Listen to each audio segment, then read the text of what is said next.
You are an intern with only 800 yuan left in your pocket. Yet on the old-style green train home for the spring festival travel rush, you stumbled into a private compartment with 3 top-tier mature beauties.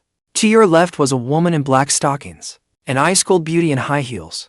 On the upper berth was a flirty girl in a leopard print camisole, her gaze full of mischief. To your right was a soft-spoken married beauty with a low neckline, peeling an orange. But the best part was the woman on the upper berth, leopard print camisole and crimson lipstick, staring at me with that playful look. Yo, in our women's kingdom, a handsome guy finally showed up. Her voice was lazy and husky, and I swallowed hard without thinking. I lowered my head and stuffed the woven bag, when the woman in business wear suddenly drew her legs in, and one high heel clacked onto the blanket. She bent down to pick it up, and her hip-hugging skirt instantly pulled tight over her curves. The buttons seemed to be crying out too. I quickly turned away, my breathing turning ragged. At 22, young and full of fire, who could handle this kind of extreme test? The atmosphere was just getting delicate when the gentle sister proactively handed me a slice of orange. Have some fruit. You've worked up quite a sweat. Our fingertips brushed, cold and soft. That kindness warmed me a little inside. I thought beauties at this level all looked down on people. I never expected her to be this kind. Right then, my stomach let out a thunderous growl. The 3 women froze, then covered their mouths and laughed softly. My face burned red, and I was so embarrassed I wanted to crawl into a hole, when a burst of electronic static suddenly exploded in my head. Ding! Tycoon cashback system activated. Today's task: treat the 3 ladies in the compartment to lunch. Task requirements: spend no less than 1,000 yuan. Time limit: 15 minutes. Reward: up to 10x cashback. My pupils shrank, and my heart started pounding wildly. My chance to turn things around had finally arrived. But when I reached for my wallet, my excitement died in an instant. I only had 800 yuan left in my pocket, and the task needed 1,000. This cheat ability I'd just gotten, was it going to be useless before I'd even warmed it up? I didn't even have 800 yuan on me, and the system was actually telling me to spend 1,000. Was this being a tycoon? It was basically forcing me to go rob money. The gentle sister wanted to offer me some bread. I took a deep breath, and my gaze turned fierce at once. Take the gamble. A small gamble can pay off big. I pulled out the credit card I'd been keeping at the bottom of the box, and went straight for the dining car. At that moment, I was staking my life on pulling this off. When I got back to the compartment, a fat guy with a thick gold chain was squeezing his way inside. He was waving a 15 yuan box meal in his hand, and leering shamelessly at the cool older beauty's black stocking legs. Ladies, let me treat you to dinner. At the next stop, it'll take you to try something local. Qingge, the cool older beauty, turned him down coldly. That damn fat bastard was even trying to sit on my berth. I reached out and grabbed his shoulder. Buddy. The fat guy sneered with open disdain, mocking me as a broke-looking guy living on instant noodles with sausage. But the next second, the train attendant Annie appeared, pushing a silver dining cart. For exquisite food boxes were lined up in a row, and the rich aroma of Australian lobster burst out at once. Sir, your supreme seafood meal. 1,280 yuan spent. A bottle of red wine thudded onto the table, and the fat guy's 15 yuan meal suddenly looked like pig slop. His old face turned beach red. He slunk into the crowd and ran off. The 3 women were all stunned. None of them expected me to really make such a show of it. Right then, my phone in my pocket started vibrating wildly. Ding! 1,280 yuan spent. Triggered 10x critical cashback. Your bank card has been credited. 12,800 yuan. Hearing that crisp sound of money landing in my account, I perked up completely. This wasn't spending money. It was basically printing money. At first, they thought I was just pretending to be richer than I was. Those goddess-level beauties, their expressions all changed. The leopard print beauty Chen man on the upper berth jumped straight down from her bunk. Her long legs swayed so much I was almost dazzled.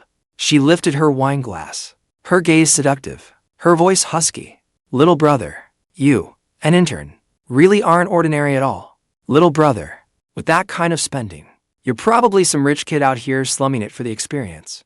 Chen man held her wine glass, mischief dancing in her eyes. I smiled and shook my head. Then I handed chopsticks to Qingge. Just an ordinary family. Sister Sue, try some. The cool older beauty now had a much softer look in her eyes, but she still couldn't help reminding me, making money isn't easy. Don't spend so lavishly next time. Married beauty Lin Yuan even felt sorry enough to want to transfer me money. I hurriedly stopped her. Come on, if she paid for this, how would my system task even count? Alcohol was the best catalyst. After a few glasses of red wine, the atmosphere in the compartment started heating up. Chen chatted about hospital gossip. Lin Yuan, tipsy now, complained about the hassles at home. Even Qingge took off her glasses, revealing those watery eyes. Chen lounged lazily against the head of the bed, her black stocking long legs swinging in the air. It was enough to set anyone's blood on fire. With a slightly drunk smile, she teased, "Little brother, your tolerance isn't very good." I was just about to argue back, when something suddenly changed. The carriage lights suddenly started flashing wildly. An icy chill shot up from the soles of my feet. A terrible announcement came over the speaker. The train had run into extreme blizzard conditions, and the heating system had completely failed. The compartment turned into an ice house in an instant. Chen, dressed the lightest, was shivering uncontrollably from the cold. Lin Yuan's face went pale at once. Right then, the Tycoon cashback system prompt rang in my head again. Ding! Winter is coming. Spent 1,000 yuan within 20 minutes. To solve the heating problem, I was already worried about where to spend money, and now the chance had arrived. I threw out one line. Wait for me. Then I ran straight to the train attendant's room through the freezing wind. The train attendant Annie looked worried. Young man, the blankets were all snapped up already. There's really nothing I can do. My eyes turned sharp. I slapped my credit card down at once. Annie, the military coats you're wearing, 1,000 yuan each. The rechargeable hot water bottles, 500 yuan each. I want them all. The train attendant Annie's eyes nearly popped out. Those cheap work coats from the labor shop cost only a few dozen yuan, and you're offering 10 times the price. That's against the rules. The train attendant Annie was still hesitating. I cut her off. 5,000. Pack up 3 coats and 3 hot water bottles. They'll pay by card right now. There is nothing money can't solve. If there is, then it just means you didn't offer enough. Less than 5 minutes later, I had the scalding hot water bottle tucked in my arms, and I charged back to the compartment clutching 3 green military coats. By then, in the compartment, the 3 top-tier beauties were huddled together for warmth, freezing. When Chen saw those painfully tacky coats, she burst out laughing. Little brother, are you taking us to perform a comic duet act? But her body was very honest. She grabbed one and wrapped herself up in it. It felt so good she was practically moaning. Qingge and Lin Yuan stopped caring too. Survival came first. Image meant nothing in front of bitter cold. Ding! Task complete. 5,000 yuan spent. 8x critical cashback triggered. For 100,000 yuan has been credited. Hearing that crisp sound in my head, I felt warmer than the hot water bottle. Lin Yuan suddenly noticed I was only wearing a thin jacket. She asked with concern, Little Jiang, what about you? I waved it off. I'm fine. Young men run hot. Who knew Qingge would frown slightly? Her movements were utterly dominant. She shifted farther into the inner side of the berth, then directly lifted one corner of the coat. Inside, her long legs wrapped in black stockings were revealed. Her voice was cool and detached, but carried an unmistakable authority. Come here. Squeeze in. I froze on the spot. This was Qingge, the ice-cold CEO, as cold as an iceberg, and she was actually inviting me into her coat. Before I could react, she yanked me over. Qingge grabbed Jiang by the wrist. What are you dawdling for? It felt smooth and warm, like polished jade. Jiang staggered. Half his body was instantly pressed close. A cool fragrance mixed with the smell of cotton. It went straight up his nose. Sit still.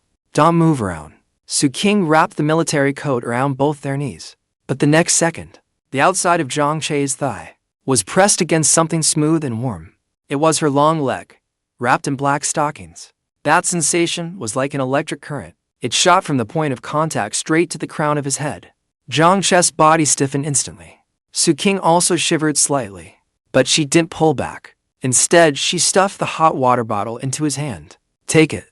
Warm your hands. Her voice had a barely noticeable tremor. Right then, the carriage suddenly jolted violently. Chen on the upper berth cried out. She lost her grip and slid straight down from the rail. Watch out. Jiang reacted fast. He immediately reached out with his other hand to catch her. In the dark, Chen was practically hanging off Jiang. Her leopard print camisole was far too thin. So thin that Jiang could clearly feel her pounding heartbeat, and that soft, hot warmth that made his scalp tingle. Chen Man didn't rush to get up. Instead, she pressed a hand against his chest. Her cat-like eyes glowed in the dark. Little brother. Pretty quick reflexes. I almost split my ass in four. Cough. A cold cough came from beside them. Qingge was still holding Jiang Shei's wrist. Her tone was icy. How much longer are you going to hold her? Chen Man grinned. Only then did she slowly move away. She still kept running her mouth. So Sister Su is already feeling sorry for him. My legs just went weak. Jiang Shei had just breathed a sigh of relief when the train came to a complete stop. Outside the window, heavy snow was falling deep in the kindling mountains. In less than 10 minutes, the compartment temperature dropped into the single digits. The damp cold seeped in everywhere, crawling into their bones. This won't work, Jiang Shei said abruptly. We don't know when the heat will be fixed. If we sit apart, we'll lose body heat too fast. A trace of fear crept into Chen Man's voice. Then, what do we do? Jiang Shei sounded certain. We squeezed together. The three women all looked at him at once. Jiang Shei pointed at the berth beneath him. Sister Man and Sister Yuan squeeze over on the opposite berth. Sister Su and I will stay over here. If we huddle together, we can keep our body heat in. There was a few seconds of silence in the dark. Normally, that would be downright sleazy. But right now, it was the only way to survive. I agree. Qingge was the first to agree. Her legs ached like they'd been soaked in ice water. Then, Chen Man hopped over to the opposite berth too. Jiang Shei immediately scooted inward, leaving the outer side for Qingge. Sister Su, you sit on the inside. The wall panel is cold. He wanted to use his back to block that bone-chilling sheet metal for her. No need. You stay right there. Qingge refused flatly. She turned to the side and took off her high heels. The next second, Jiang Shei felt something slide in under the hem of his coat. It was a pair of feet. Qingge's feet, wrapped in stockings, were like two blocks of ice. They pressed against his calf without any politeness, even trying to burrow into the hollow behind his knee. Sister Su. Jiang Shei tensed all over. His voice even changed pitch. Don't move. Qingge's voice was right by his ear, carrying an unmistakable command and a barely detectable fragility. My feet are cold. Let me warm them on your legs. She spoke again. Open the coat a little. Jiang Shei obediently unbuttoned it. Qingge immediately leaned in from the side. She spread her coat open, layering it over his. The two military coats instantly formed a temporary, sealed little nest. It trapped the two of them tightly in this narrow and suffocating space. Their bodies had no gap left between them. Jiang Shei could clearly smell the crisp fragrance in Qingge's hair. Her head lightly rested on Jiang Shei's shoulder. Little Jiang. Her warm breath brushed across his neck. Thank you. Jiang Shei smiled. I'm a man. It's only right. But on the berth opposite, Chen Man started muttering softly. Yuan, look. Sister Su normally keeps strangers at arm's length, and she made her move a lot faster than I did. Lin Wan's face flushed red. She shoved the hot water bottle into her arms. Say a little less, will you? Just then, the emergency lights in the carriage flickered twice, and then went dark. The entire compartment was instantly plunged into pitch-black darkness. Sight was taken away, but every other sense was magnified. Jiang Shei could even hear Qingge's steady breathing, and the faint panting brought on by the pressure. Her whole body was almost half reclining in his arms. Is it that uncomfortable? Qingge felt the stiffness in his body. With the slightest movement, the two of them ended up pressed even closer. It's fine. Jiang Shei's voice was hoarse. Sister Su, just don't move around. He was young and full of fire. Not some saint who could stay perfectly unmoved. But Qingge curved her lips in the dark. Of course she knew what this young man was holding back. At that moment, Lin Wan suddenly spoke from across the way. Let's chat for a bit. Chen Man immediately jumped in. Sure. Let's talk about whether our little Jiang has a girlfriend. She gave a sly little laugh. Qingge, you're the closest. So, help us inspect him. See if this boy is giving off any love is in the air vibe. Qingge moved her head in the dark. Her hair brushed Jiang Shei's chin. No. She paused, as if trying to make it out. There's only a pleasant soap scent. Very clean. Chen Man pressed on relentlessly. You really don't have a girlfriend? And with a face this handsome? Jiang Shei answered honestly. Graduation season is breakup season. No money, no house. And feelings can't beat reality. The carriage fell silent at once. Who knew? Qingge suddenly said flatly. Better that you split up. A girl who leaves you for money and status aren't worth regretting. Lin Wan also added gently. Little Jiang, whoever ends up marrying you will be lucky. The mood grew a little heavy. Jiang Shay deliberately made a joke. My top priority is still making money. Otherwise, how could I treat you ladies to dinner? Ift. Chen Man laughed out loud.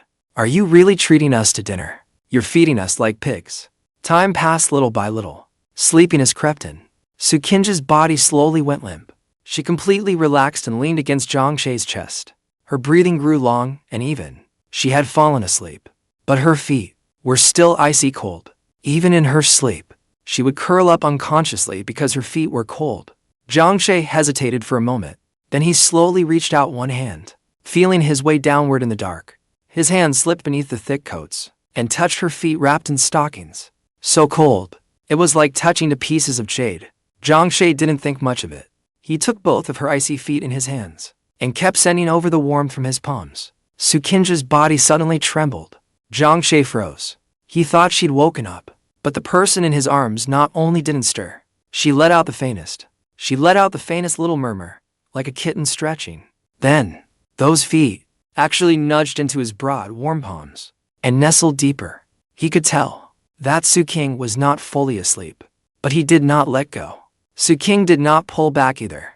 The two of them reached an understanding that belonged only to this moment, an unspoken secret pact. Just then, Qingge suddenly spoke again. Her voice so low only the two of them could hear it. Little Jiang, I'm here. If you can keep me this warm again tomorrow. Her voice was drowsy and languid. All her guard gone. I'll tell you a secret. What secret? A woman's secret. Jiang Shay smiled. All right, then I'll wait. Qingge said nothing more. This time, she really had fallen asleep.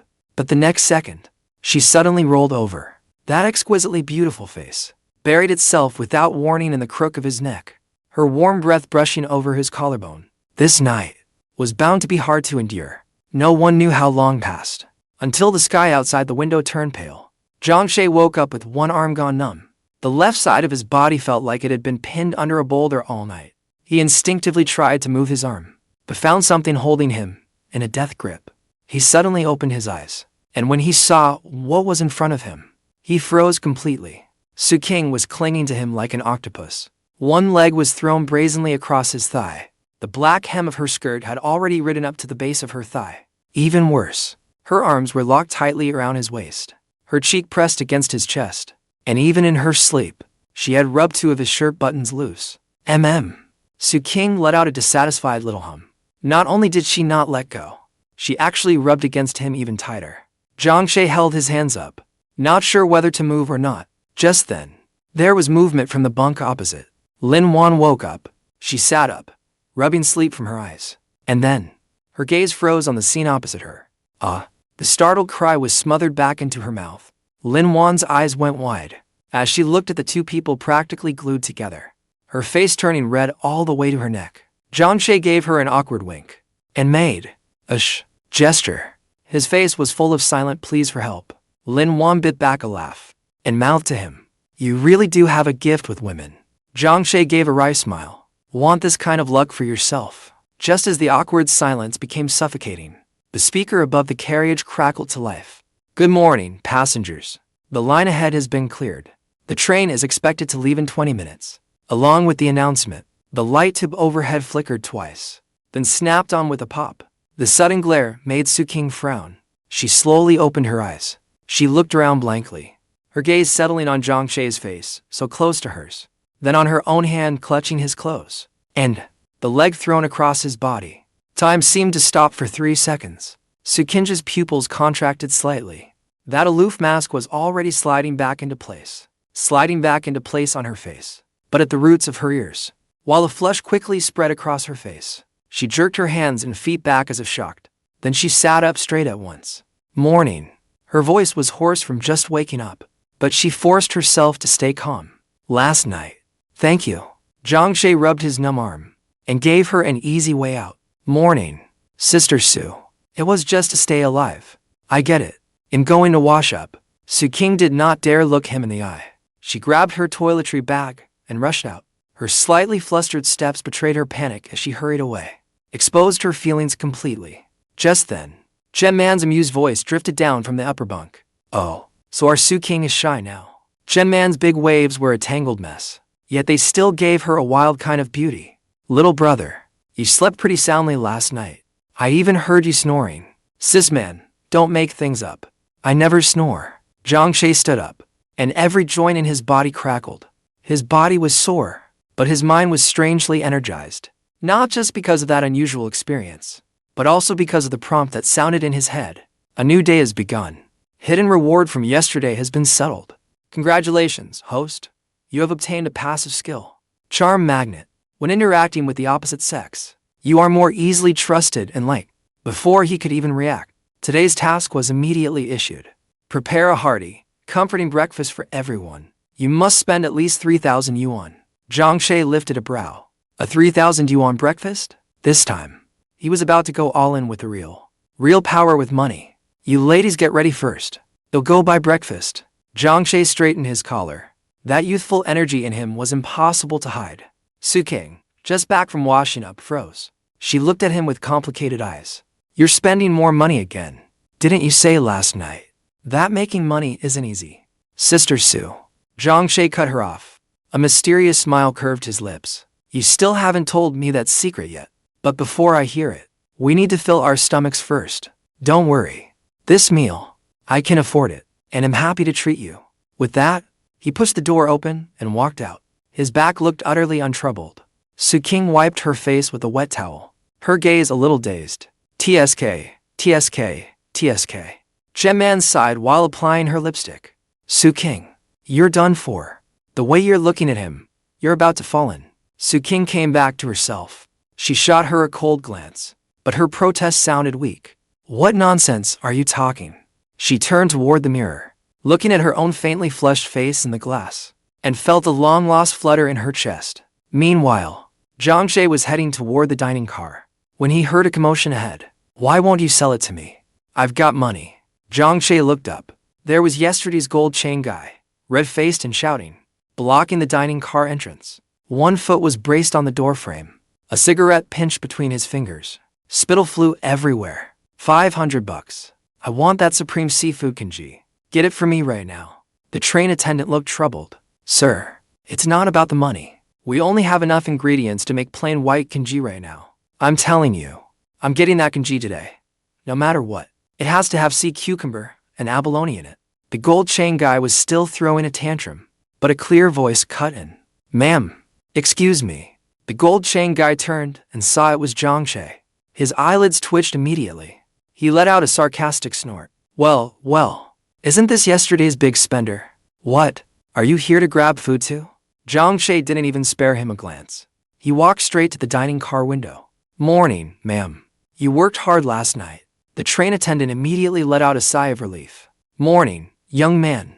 Right now we've only got plain Qingge and side dishes. Plain Qingge works for me. Jiang nodded. Then he changed the subject. But I think there are still 2 unopened boxes in the cabinet. Bird's nest gift box.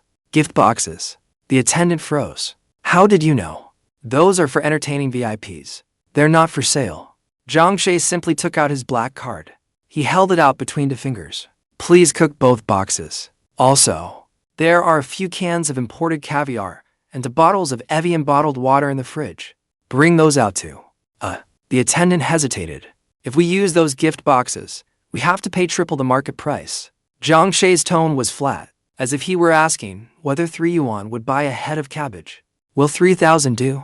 The gold chain guy beside him even had a tremor in the hand holding his cigarette. 3,000 yuan for breakfast? And this old-style green train still has more than 10 hours to go. With 3,000 yuan, I could buy the plane tickets. Enough? The attendant swallowed, looking into Jiang's sincere, steady eyes. She couldn't bring herself to refuse. Then I'll pay by card. Jiang handed over the card. Please make the Qingge a little thicker. Bring the caviar out iced. As the POS machine crackled, Boss Wang's flushed face darkened to a livid red. The 500 yuan in his hand suddenly felt scorching hot. If he kept making a scene, he'd only humiliate himself. TCH. Crazy idiot. Money burning a hole in your pocket. Boss Wang cursed under his breath as he stuffed the money away. Then he slunk back into the hard sleeper carriage. Jiang leaned against the side of the dining car, a mocking smile curling at his lips. To deal with people like that, you have to beat them at their own game. 20 minutes later, Jiang pushed a small cart back into soft sleeper compartment 8. Before he even got to the door, he heard Chen Man's booming voice. Qingge, is that leg of yours still numb? A little numb. It's fine. Qingge's voice was a little weak. Knock, knock. Jiang knocked on the door. As soon as it opened, the rich scent of rice mingled with the sweetness of premium ingredients, and instantly drove out the stale smell in the compartment. The three women all stopped at once.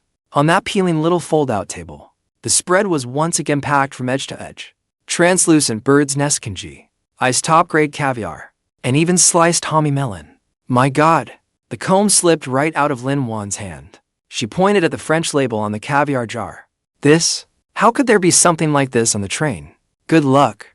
I happened to catch the dining car clearing out inventory. I snagged it for a bargain. Jiang was lying without even blinking. He said with a smile, "Come on, eat while it's hot. It'll help chase off last night's cold." Qingge looked at this lavish breakfast, and then at Jiang. Snag a bargain. She knew better than anyone how fake those two words were. She knew it all too well. A college graduate fresh out of school, putting so much into one night with a total stranger. What was he after? In the end, she couldn't say anything. She only, when she took the bowl of Qingge, let her fingers lightly graze the back of his hand. Your hands are freezing. I'm okay. I just chatted with a couple of people while waiting in line. Jiang's heart stirred a little. This was the first time Qingge had ever shown concern for him. Just then, the prompt in his head made him catch his breath. Ding! Task complete. The host spent 3,280 yuan. A 50x critical cashback bonus triggered. Your bank card has been credited with 164,000 yuan. 164,000 yuan.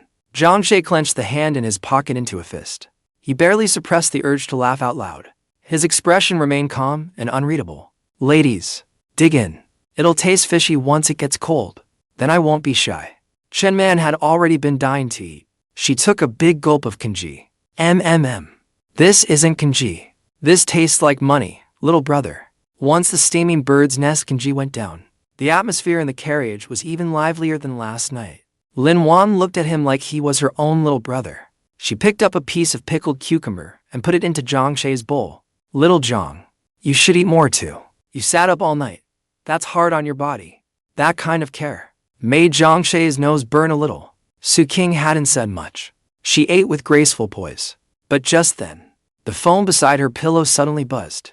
The sound was especially harsh in the quiet carriage. Qingge glanced at the screen, her brows whereupon at once. She didn't answer it. She just hit mute. But less than 10 seconds later, the phone was vibrating wildly again. This time, even Chen Man put down her spoon. Qingge picked up the phone. Her face was even paler than it had been when she'd been freezing last night. Sorry, I'll go take this call. She grabbed the phone, pulled on the military coat, and hurriedly opened the door and went out. The moment the door closed, Jiang saw the knuckles gripping the phone had turned white. Before long, Qingge came back. Her expression had already returned to its usual coolness. Only the corners of her eyes were a little red. Jiang asked tentatively, "What's wrong, Sister Su? Are you okay?" Qingge's eyes darted away. "I'm fine." "Bad signal," Qingge answered lightly. But she didn't pick up her chopsticks again. She just held that cup of cold tea, sank blankly at the snow racing past the window. It was the blankness that comes after utter exhaustion. Jiang saw it all. The urge inside him only grew stronger. He suddenly spoke. His voice wasn't loud, but it was firm. "Sister Su." Qingge snapped back to the present and turned to look at him. "The secret you mentioned last night, does it still count?" Jiang looked into her eyes, a trace of a smile at the corner of his mouth. "I'm full and well fed now." Qingge froze. Then she gave a bitter smile. She had only blurted that out to keep warm and coax him along. She hadn't expected the guy to actually remember it. "You want to hear it?" She set down the teacup. Then she leaned back slightly. Beneath the open military coat were her fitted business suit and the graceful curves beneath it. "I do." Jiang nodded. "Okay." Qingge took a deep breath, as if she'd made a decision. "Since you want to hear it, then I'll tell you." The carriage fell silent at once.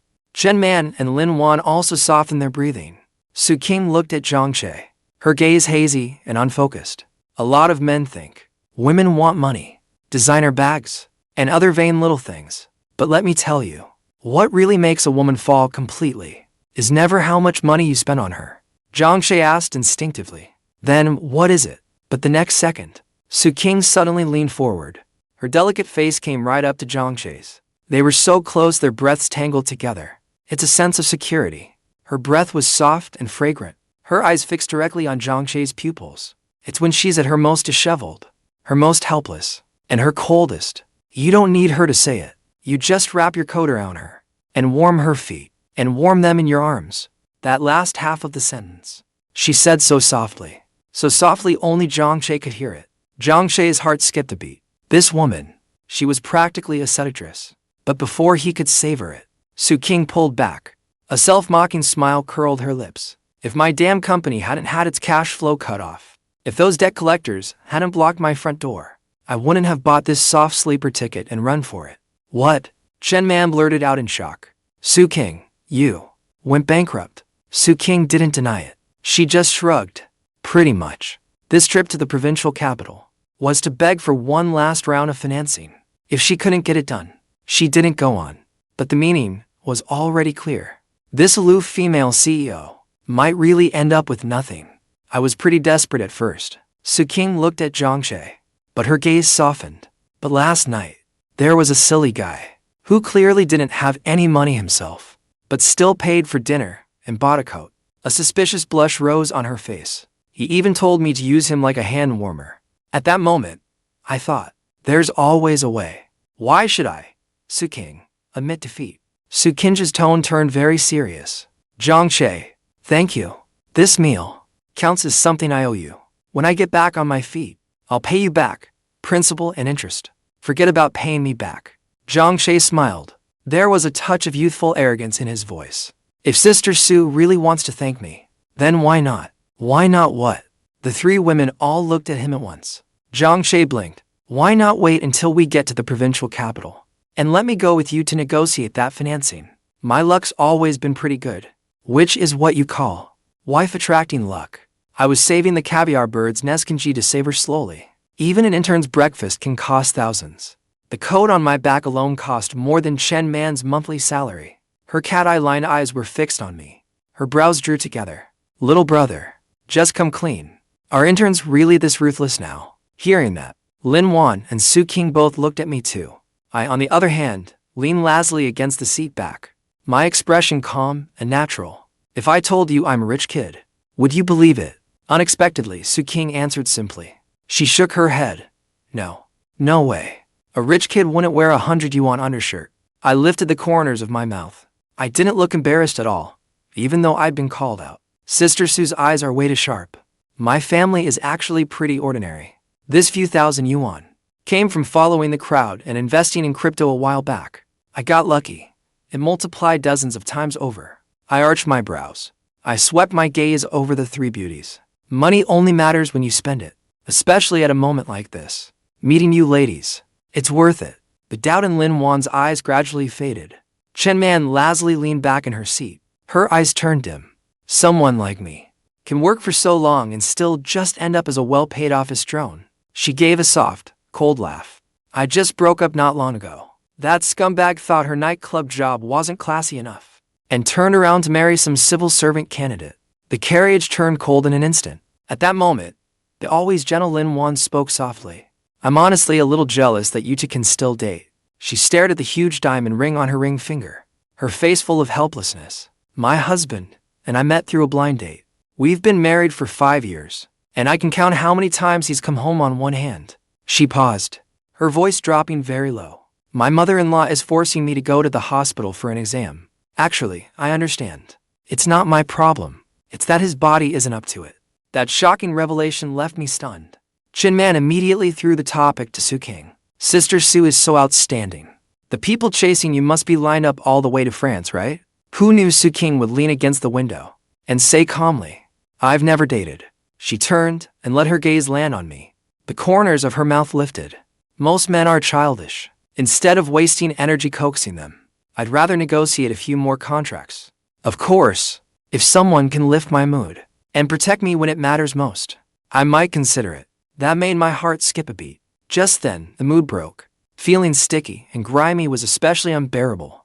Chen wore a face full of disgust. Qingge frowned tightly. For someone as obsessed with cleanliness as her, it was unbearable. Yuan hurried to the washroom, but in less than 2 minutes, she came back looking awful. The water's off. The train attendant said a pipe burst from freezing, and it'll take hours to fix. What are we supposed to do now? Chen shouted with her hands over her head. Are we supposed to stay like this until the final stop? Qingge frowned even deeper. She looked uncomfortable all over. Just as the three beauties fell into despair, a mechanical voice suddenly rang in my head. Ding! Detected. The beauties are in a cleanliness crisis. Host, immediately solve the washing water supply. The water must be premium bottled water. The budget can't be lower than 5,000. You must use top-tier mineral water for the beauties' wash-up. I raised my brows. I stood up and straightened my clothes. We don't actually need to wait for the pipe to be fixed. You have a way. 3 pairs of eyes locked onto me at once. I pointed outside and said, any water will do. There are still bottled waters over by the dining car. Yuan hesitated a little. How many bottles would that take? Supplies are tight on the train right now. The water was probably grabbed up already. Confidence showed in my smile. I said again, certain of it. You ladies don't need to worry about this. I've always had good luck. I stood up at once. Get your towels and spare clothes ready. Wait for me to come back. I pushed the door open and went out. The corridor was even more crowded than before. The smell of instant noodles mixed with sweat. The heat was stifling. I squeezed my way to the dining car. The train attendant was taking stock. Well now, young man. Looking for water? It's gone. All gone. The lady kept shaking her head. The last case was hauled off by the guy next door. I glanced at the glass display case. I didn't want Master Kong mineral water. The cases of Evian and sparkling water over there haven't been touched yet, right? The lady froze. Those are dozens of Yuan a bottle. You still want them? I nodded. I'll take them all. I pulled out my black card. My tone was as calm as if I were buying vegetables. And grabbed that large stainless steel thermos bucket in the corner for me too. I need to add some hot water. Otherwise, it'll be too cold to use. The lady stood there, mouth open. Her ballpoint pen nearly dropped to the floor. You mean you're buying all this expensive water just to wash up? I answered her expressionlessly. No choice. My friend is a clean freak. She can't stand dirt. The card swipe and signature were done in one smooth motion. 5 minutes later, I came back holding 2 unopened cases of bottled Evian water. With a steaming thermos bucket, back to the soft sleeper carriage. The whole corridor fell silent at once. Boss Wong beside me held out an empty teacup, hoping to ask for some water. His eyes widened. Are you out of your mind? Using Evian to wash with? Someone nearby muttered. I ignored the envious and dazed looks. I went straight over and kicked open the door to Compartment 8. The door opened. Yuan covered her mouth and cried out. Jiang, you. Move aside, quick. It's too heavy. I squeezed in sideways. I set the 2 cases of water on the floor. Then I put the thermos bucket on the table. This was all the dining car had left. You ladies will have to make do with it. Chen picked up a bottle of Evian. She stared at the label, her mouth twitching. Little brother, and you call this making do? 1 bottle of this is enough to pay for a feast. I opened a bottle and poured some into the cap to test the temperature. I mixed in hot water inside. The temperature was just right. Our compartment is too small. There isn't room to move. Let's use the washroom at the end of the carriage. That washroom is usually for the train staff. It's usually clean and spacious. Qingge hesitated a little. That washroom doesn't seem very secure. It's too chaotic outside. So, I'm going with you. I patted my chest. My eyes were bright. I'll stand guard at the doorway. Unless I get taken down, nobody's getting in. The 3 women exchanged glances. In a mess like this, with me guarding the door, it's more reliable than any lock. Then we'll trouble you. Qingge stood up and took out a set of silk pajamas and a toiletry bag. Her cheeks were flushed red. The 4 of us made our way through the corridor with all our bags. I carried the insulated thermos bucket, like a proper bodyguard. When we reached the washroom door, I moved the thermos bucket and the 2 cases of water inside first, filling the tiny space to the brim. I stepped back to the doorway and asked, the space isn't big. Do you ladies want to go one by one, or all together? It'll save time. Chen was surprisingly bold. All together. We're all women anyway. Qingge and Yuan had no objections either. Speed was what mattered most right now. All right, then. I turned around. With my back to the washroom door, I stood guard in the middle of the corridor like a sentry. I'll stand guard here. If you need me, just call. The door shut behind me. It was only left slightly ajar, but with my back blocking the doorway, the women inside still felt a strong sense of security. The end of the corridor was quiet. Only the clatter of wheels against the rails broke the silence. I leaned against the doorframe, arms folded, one long leg stretched out at ease. I looked like I was spacing out, but every nerve in me was taut. I could hear everything inside clearly. First came the soft clicks of bottle caps twisting open. That was the fizz escaping from the sparkling water. SSS. What a waste of Evian. Lin Wan's voice sounded both pained and curious. Using hundreds of Yuan water to bathe. I never even imagined that before. Don't overthink it. Hurry up and wipe off. This heater's too strong. I'm already sweating on my back. Chen Man's voice rang out. Then came a rustle of fabric. I couldn't help holding my breath. Only hearing the sounds, without seeing anyone, was pure torture. Splash. Water sounded again. Sister Sue, can you undo the buttons on your back? Want me to help? Chen Man's voice suddenly rose a little, with a teasing edge. TSK. Your skin is so pale it's almost blinding. You must take good care of it. Quit talking nonsense. Wipe yourself. Qingge's voice was still icy, but her breathing had gone a little uneven. The water's getting a bit cold. Hurry up. My Adam's apple bobbed. I looked up at the dim emergency light in the corridor, trying hard to clear my mind, but the sound of the water seemed to pull at me. The air in the corridor slowly turned stuffy. The corridor grew thick with the smell of instant noodles and sweat. I leaned against the door, and the wooden panel behind me trembled now and then. Each shiver hit my nerves. Suddenly, the water stopped. It to the rustle of fabric and their low, but still clear, conversation. Mammon, don't crowd me. This space is way too small. Lin Wan sounded helpless. Oh, Sister Wan, your butt's so perky. You take up space. Chen Man's laugh was full of mischief. Sister Sue, did one of your stockings snag?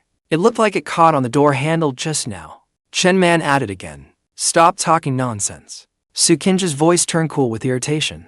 Hurry up and get dressed. There are probably a lot of people waiting outside.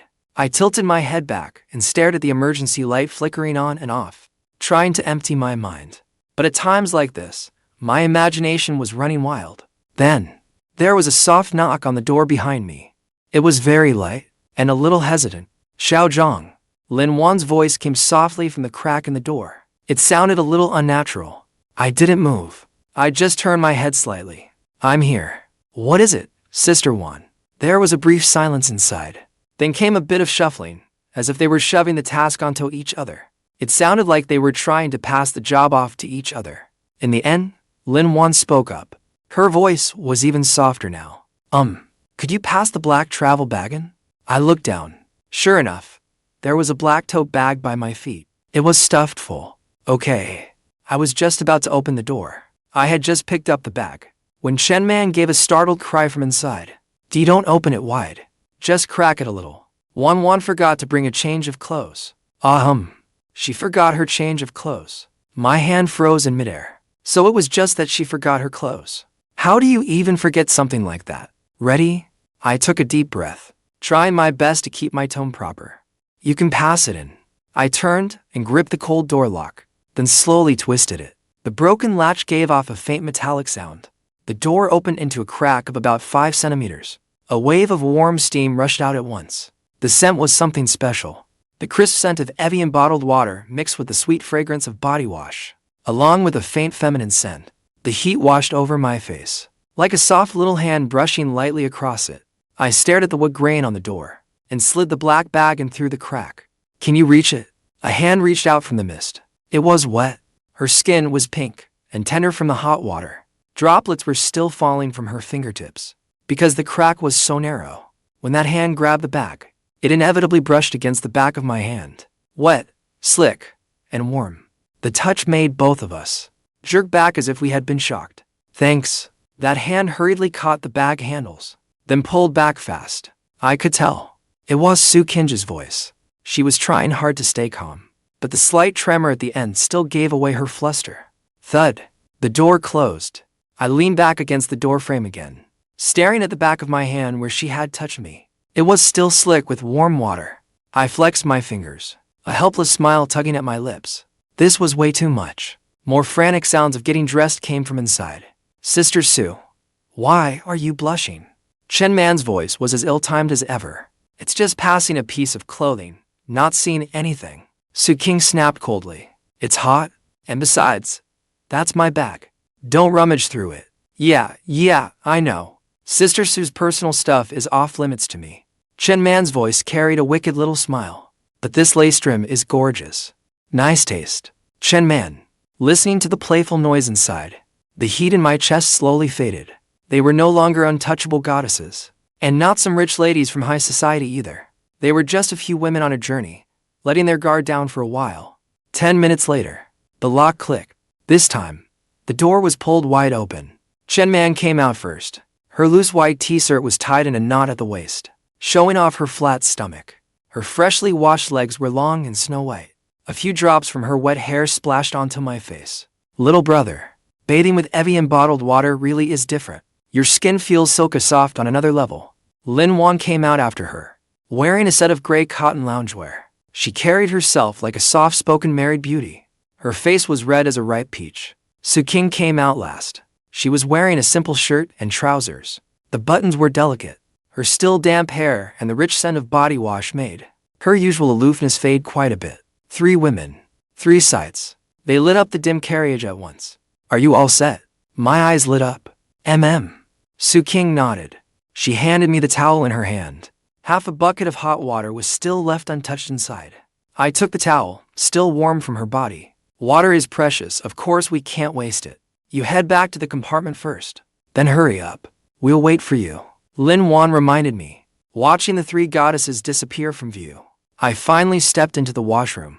The space was cramped. The sweet, heavy fragrance in the air was so strong. It was almost hard to breathe. I locked the door. I stared at that half bucket of water still steaming. Using water the 3 beauties had just used. That kind of experience was probably the only luxury feast on this train. I moved fast. After a quick wash, all my fatigue vanished. I put on a clean white t-shirt. When I opened the door, the cold air hit my face. The hallway was even noisier than before. The passengers, agitated over the water outage, were crowding around the train attendant and arguing. I carried the empty bucket through the crowd. Hey, look at what he's holding. It's actually an Evian bottle.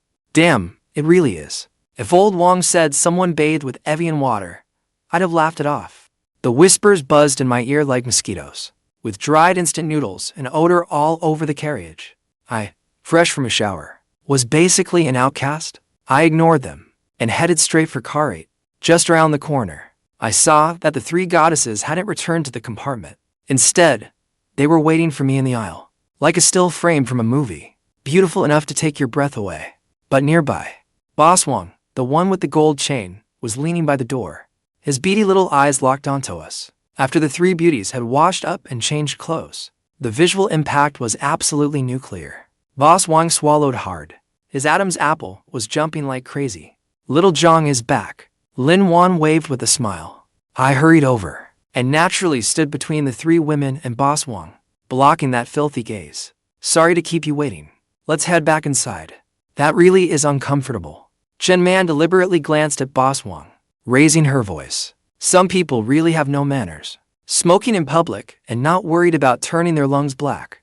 Boss Wang's face shifted slightly, but for some reason he felt uneasy. What the hell is this kid's background? Let's go. Qingge didn't even look at Boss Wang. She just opened the compartment door. Right then, the train jolted hard. A loud crash rang out. At that moment, Qingge, wearing high heels, slipped underfoot. Her whole body suddenly fell backward. I reacted fast and grabbed her around the waist. With a firm pull of my arm, I drew her steadily into my arms. Qingge's back bumped against my chest. Her hair brushed my nose, bringing with it a trace of fragrance. Are you okay? I asked softly. Qingge was still shaken, gripping my arm tightly. Her heartbeat sped up noticeably. She looked up just in time to meet my concerned gaze. We were close enough that she could see the droplets on my eyelashes. I'm fine. With my arm around her waist, my body heat was as hot as a branding iron, making her go a little weak in the knees. She quickly straightened up and smoothed her hair. There was probably snow on the tracks, which made the ride a little bumpy. TSK, TSK, TSK.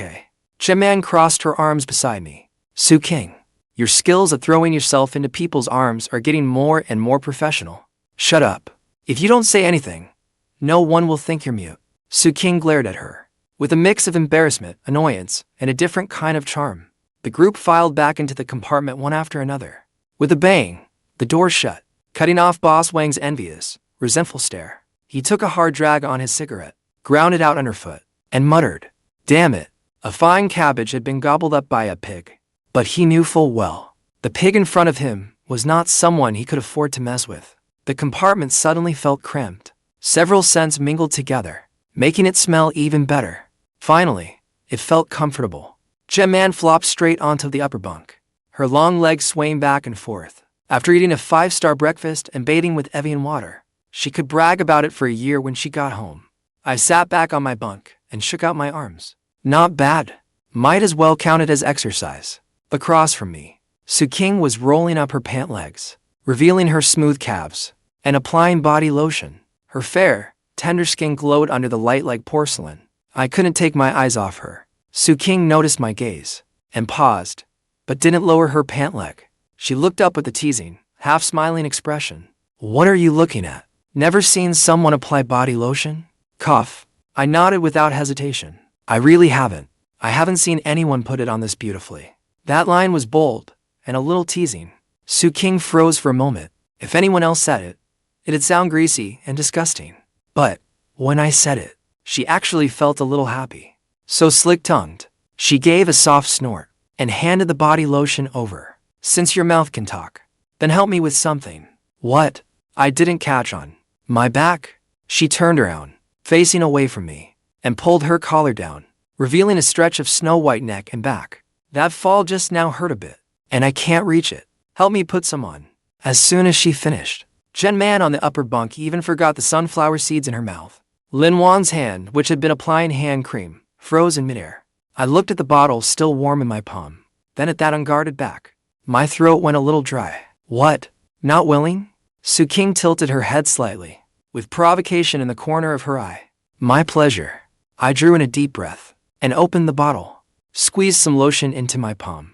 I didn't rush to touch her. First I rubbed my palms together to warm the cold lotion. Qingge's back was straight, and the faint red mark beneath her shoulder blade was barely visible, like cinnabar on white jade. "All set?" Her voice was tense. "Don't move." My voice was very low. It left no room for refusal. The next second, my broad, warm hand pressed against her back. Qingge let out a muffled sound in her throat. The palm was hot as a branding iron, but there was not a trace of intrusion in it. My palm followed the line of her spine, sliding slowly downward. My fingertips circled the swollen, reddened spot. "Does it hurt here?" "A little." "Sore." Qingge bit her lower lip, and at last her shoulders relaxed. "Bear with it a little. The bruising has to be worked out." I increased the pressure. The lotion melted into her skin. Qingge felt like a fish on a cutting board, powerless to resist. The stiffness and soreness that had built up over the years were slowly dissolving. In their place came a wave of soothing weakness. "Little brother, you've really got skills." Chen poked her head out from the upper bunk, her eyes shining. "I practiced before." I didn't even look up. "Back in school, I used to give my teammates a massage all the time. That helps promote circulation and disperse blood stasis." "Basketball team." Chen's gaze drifted over the muscles in my forearms. "That was all for massaging gross men." "Can our Qingge's back be the same?" she said with a wicked grin. "Look at Qingge's back. It's like silk. You'd better not let your hand slip." But Qingge had no energy to snap back. Her breathing grew ragged. My hand naturally slid downward, passing over the hollow of her waist. That spot was especially sensitive. Qingge's body trembled. Both hands clutched her pants tightly, her knuckles turning white. "Relax, Sister Sue." I could feel how tense her muscles were, and I soothed her in a low voice. "You're too tight. Your lower back is tense as stone." I'm really not used to this." Qingge's voice trembled a little. Her usual sternness had completely melted away. She was barely holding on to that last bit of stubbornness. No one had ever touched her there before. The moment those words fell, the compartment went so quiet you could hear heartbeats. Yuan, pretending to scroll on her phone, couldn't help sneaking glances over too. No one had ever touched her. This decisive, commanding female CEO was still a blank sheet when it came to romance. I stopped moving. looking at her tense, flushed body, and felt even more tenderness for her. I curved my lips, trying to ease the atmosphere. Then I'll be the first. I really am lucky. As I said that, I pressed my thumb into the acupoint at Qingge's lower back, gradually increasing the pressure. She gave a short, alluring cry, and it exploded through the compartment. That lovely sound was so intoxicating it nearly melted my bones. Jiang on the upper bunk couldn't help covering her mouth as she snickered, shaking with laughter. Oh, Qingge. This is only because we're on a train. If this were anywhere else, people would definitely misunderstand. Qingge's face immediately turned red, her whole expression full of shame and indignation. But the comfort from those hands made her reluctant to stop. Her body was already craving it, while her reason kept screaming danger. Ignore her. I placed my palm back over Qingge's shoulder blade, this time much more gently. Sister Sue, your shoulders are way too stiff. You must be under a lot of pressure. It's okay. Qingge buried her face against her knees. There's no such thing as doing business without getting tired, but you still have to take care of your body. I used my palm heel to work apart the stiff knots in her muscles. Money can be made again. If your body falls apart, you lose everything. Those words stabbed into Qingge like needles. On this run for her life, with the money cut off, and debt collectors breathing down her neck, she kept her nerves taut and dared not break. But under my warm palm, she suddenly felt exhausted all over. So tired she cried. Qingge gave a soft response. Her voice was thick with emotion. She closed her eyes and simply let her guard down completely. Her body leaned back slightly, actively meeting my palm. That wordless trust was far more moving than 1,000 spoken words. Time passed little by little. The lotion slowly absorbed. The swelling and redness faded quite a bit. That should do it. I pulled my hand back. My palm still held a slick trace of warmth. I wiped my hands with a tissue, keeping my voice restrained. Just make sure you don't lie on it tonight. You probably won't feel pain tomorrow. Qingge sat there for a long while before slowly turning around. The cold, striking beauty on her face now carried a touch of softness and languor. Thank you. She looked straight at me, her gaze deep, as if she wanted to carve my image into her memory. No need to thank me. I tipped my head back and took a big swallow of cold water, trying to cool the heat in my body. Just then, a soft, ghostly voice came from the upper bunk. Chen was draped over the guardrail, her big waves hanging low, her bewitching eyes hiding a restless, eager look. Little brother, you can't play favorites. She lifted a finger and pointed at her own calf.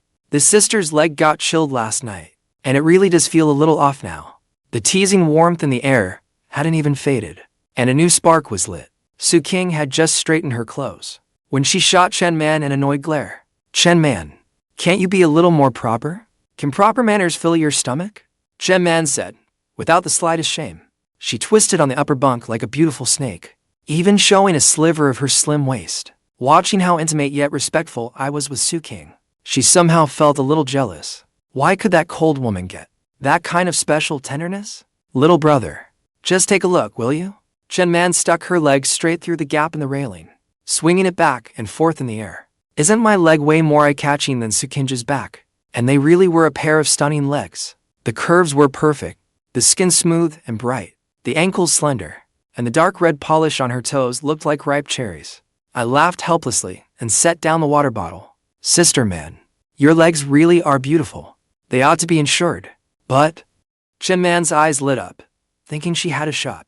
She even deliberately lowered her leg until her toes were almost touching my shoulder. The flirtatious teasing in that cramped little space was only getting stronger, but keep swinging it around like that and you might run into trouble. No sooner had I spoken than, Chen suddenly cried out in pain.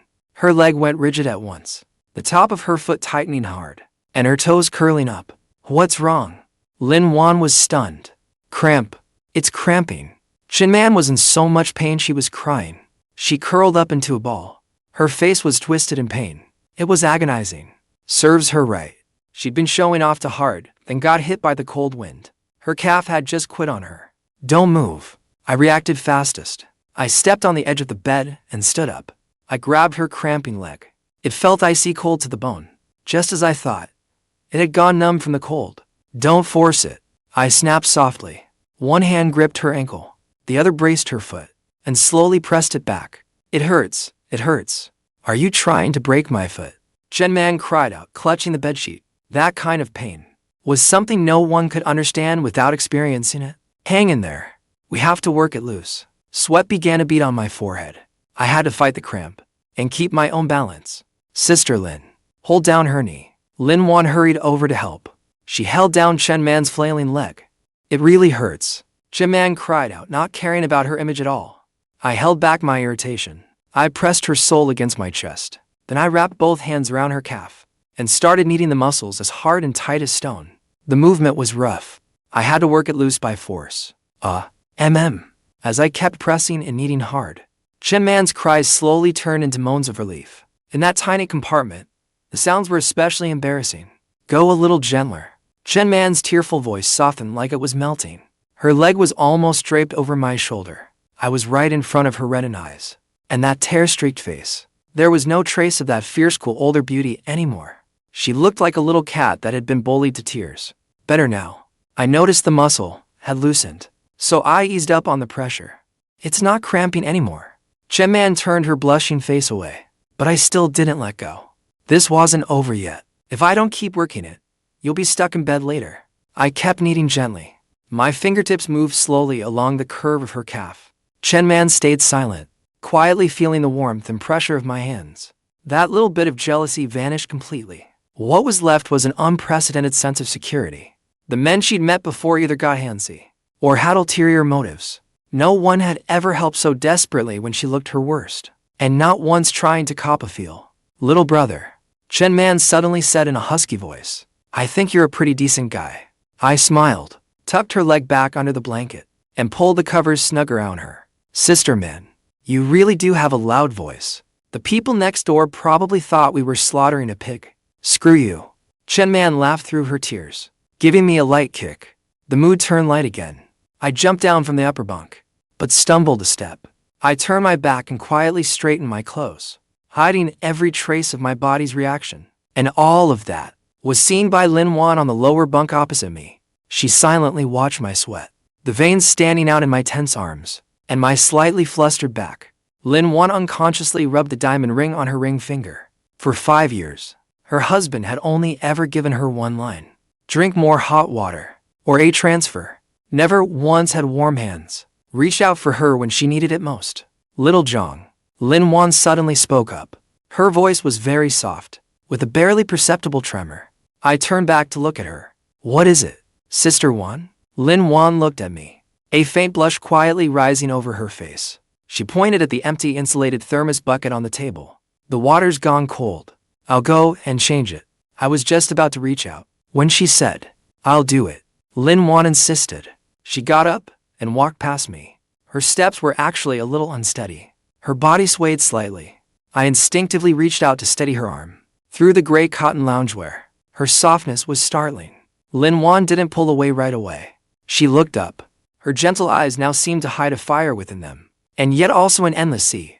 Thank you, she said softly, but the feeling behind those two words made my heart race. That look was a little strange. The atmosphere in the compartment shifted in a subtle way. If before it had only been bold, flirtatious tension, then now, the emotions in the air were more restrained, more lingering. It was like an invisible web had wrapped all four of us inside it. Lin Yuan left with the thermos bucket in hand. She deliberately kept her posture proper and poised, but her steps were so hurried it looked like she was fleeing. I stood there, my fingertips still remembering the feel of helping her just now. That softness and fullness unique to a mature woman was completely different from Chen Man's tight, springy body. It carried a kind of intoxicating tenderness. What happened to Sister Yuan? Chen Man's gossip mode kicked in again from the upper bunk.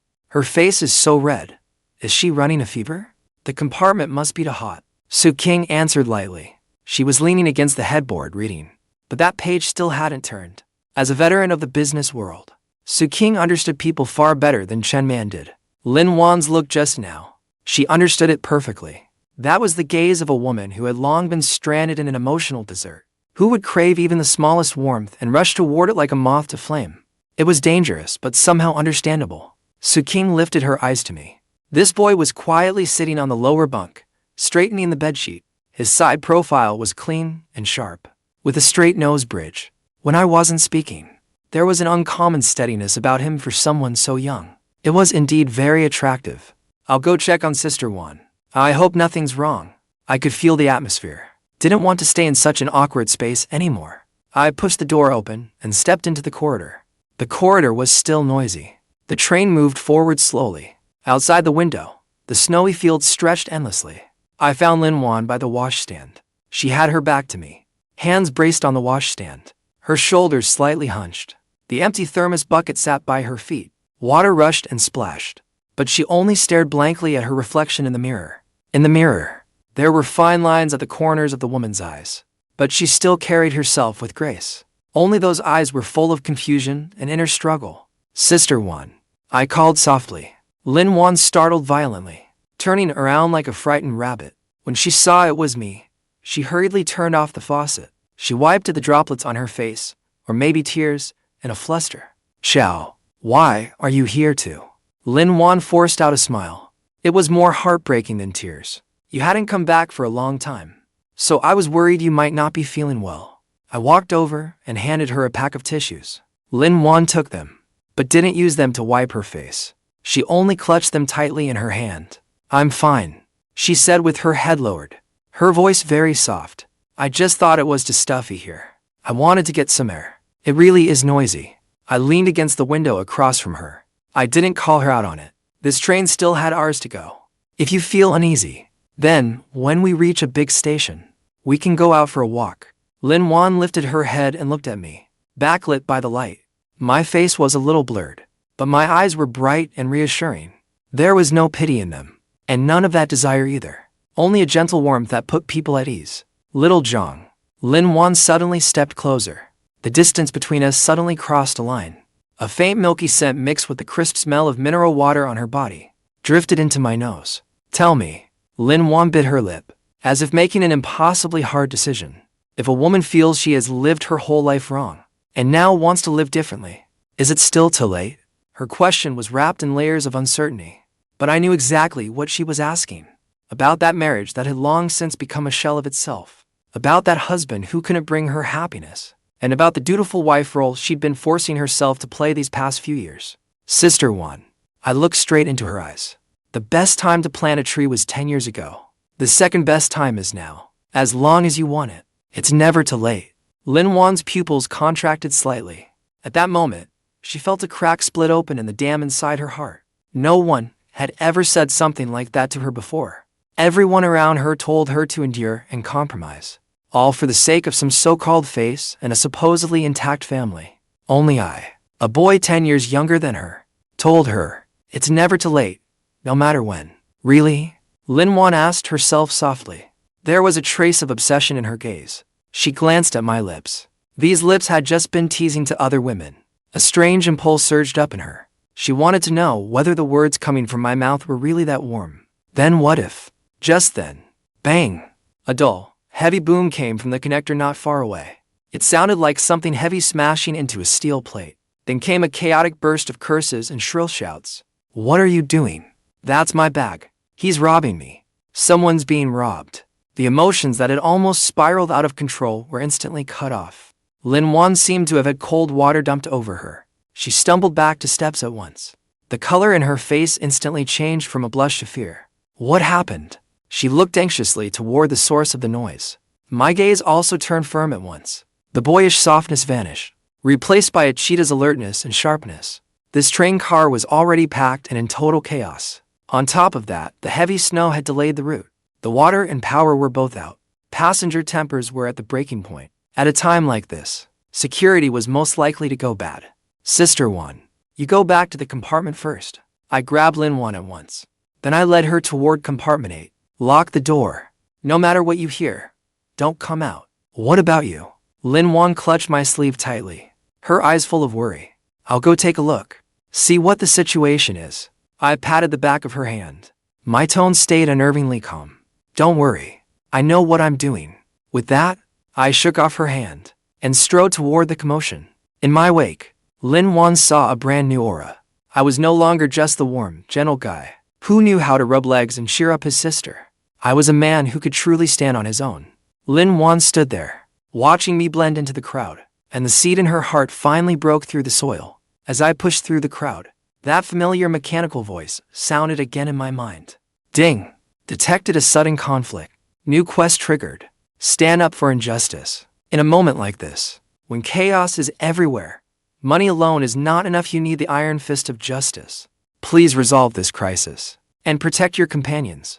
Quest reward: basic combat mastery and random cash. I curled my lips in a cold smile. An iron fist of justice works for me. I still had a belly full of anger from the compartment and nowhere to vent it. Who would have thought a few worn-out clothes could be worth 2,000 yuan?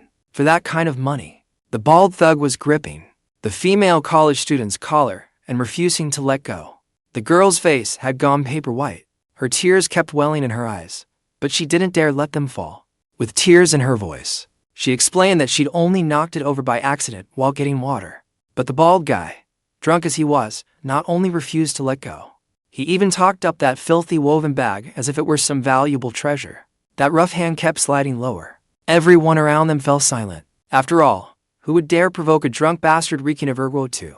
Just as the situation was about to spiral out of control, I couldn't hold back anymore. I moved in from the side and caught the wrist of that hand as it ran wild.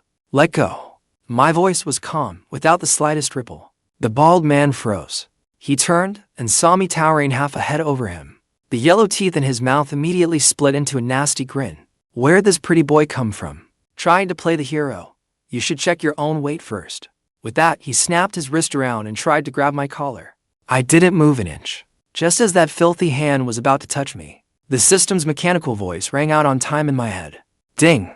Detected the host carrying out the stand-up for injustice quest. Basic combat mastery. Loaded.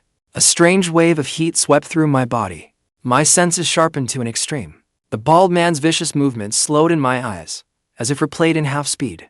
That swinging arm was full of openings. I didn't even need to dodge. I only tilted slightly to avoid the filthy hand. At the same time, the fingers gripping his wrist suddenly tightened. My thumb pressed precisely into the numb spot on his wrist. I pushed hard. The bald man let out a scream like a slaughtered pig. The half bottle of ergo 2 in his hand clanged against the steel floor and shattered. The pungent smell of alcohol instantly spread everywhere. His whole body followed the force of my grip, curling up in pain like a shrimp. It hurts. It hurts. It's broken. It's broken. Big brother, I was wrong. Watching his face flush the color of liver, I stayed calm, as if I were tossing out trash. Can you speak properly now? Only after the bald man was sweating coldly and begging for mercy. Did I let go? This kind of guy only bullies the weak and fears the strong. He felt like his bones were about to shatter. And the booze had mostly worn off too. He picked up the torn bag from the floor and slipped quietly into the crowd. I didn't care at all about the scattered applause around me. After confirming the girl was safe, I turned to leave. The moment I turned, I saw Yuan standing not far away. She hadn't listened and hidden in the compartment. Instead, she stood at the edge, staring fixedly at me. Those eyes, usually full of sorrow, were now brimming with shock and admiration. Clearly, what had just happened had shattered her guard completely. I hadn't even started scolding her yet, when she suddenly rushed over and grabbed my hand tightly. Her fingertips were icy and trembling. Her nails dug deep into my flesh. Are you hurt? Yuan's voice was faint and shaky. Her eyes kept sweeping over me anxiously. She was afraid the shattered bottle might have cut me. I took her hand and gave her my warmth. I told her the drunk hadn't even touched my clothes. Only after she confirmed there wasn't even a red mark on the back of my hand did Yuan finally let out a long breath. But the fear that hit her afterward made her legs go weak. She almost slipped and fell. I reacted instantly and wrapped an arm around her slender waist. My warm breath brushed her ear. There are too many people here, and it's too chaotic. Let's go somewhere else. By then, Yuan had already lost her bearings. She could only lean weakly and helplessly in my arms, and not obediently. I let her lean on me and led her through the still unbroken crowd. We headed straight for the connection at the far end of the carriage. This was near the back of the train, and all that remained was the clatter of wheels against the rails. Besides that, only cold air slipped in through the gaps in the door. Outside the window, the snowfield glowed with a cold blue light. It was freezing here, but we stayed pressed close together. I guided Yuan to the corner and used my body to shield her from the cold. Under the faint snowlight, I looked into her wet, deep pool eyes and asked softly, "Are you still scared?" Yuan shook her head, then nodded. Her voice sounded especially fragile in the wind. I was afraid the bottle would hit you. A drunk like that will dare anything. I know what I'm doing. I lifted a hand and tucked her messy hair behind her ear. My fingertips brushed her hot cheek, drawing a faint shiver from her. She gave a bitter smile, but she didn't pull away. You're just pushing yourself too hard. Do you know that people who force themselves too hard usually end up suffering for it? I looked straight into her eyes, tucking away that youthful swagger. My tone turned far more serious. That depends on who it is. If it's someone worth it, what's wrong with taking a little loss? The words worth it fell into her eyes like sparks. In an instant, they ignited a blaze. It was as if all the grievances she had endured in the first half of her life had finally found a way out in this moment. She lifted her head to look at me, and the reason in her eyes finally cracked. She cast aside every worldly restraint and every obligation of being a wife. She took a deep breath and asked that question with all or nothing resolve. If I want to start over now, is it still not too late? The air froze at once. I looked at her tightly pressed lips and the hope about to spill from her eyes. I understood perfectly well. If I didn't answer her now, or if I gave her some vague answer, she'd retreat straight back into the shell of a dutiful wife and never come out again. So I let the corners of my mouth lift slightly. Then I stepped forward suddenly. That one step erased the last bit of safe distance. My toe touched hers. My knee brushed hers. I left her nowhere to retreat. Her back was pinned hard against the cold glass of the train door. I gave her no chance to catch her breath. I braced one hand against the glass by her ear and caged her tightly between me and the door. The pose was domineering and forceful, showing absolute control. Sister Yuan, do you want the truth? Yuan went weak all over from the heat of my presence. She could only stare at my Adam's apple and give a small nod. I lowered my head, my warm breath brushing the tip of her nose. The truth is, it's never too late, especially when you meet someone willing to pull you up. Her lashes trembled violently. Her voice was so faint it was almost a mosquito buzz, and it seemed to drain away her last bit of courage. Then, are you willing to pull me up? I couldn't help laughing when I heard that. There was a hint of mischief in it, with a touch of satisfaction as well. Pull you up? I shook my head. My voice was deep, like a cello string.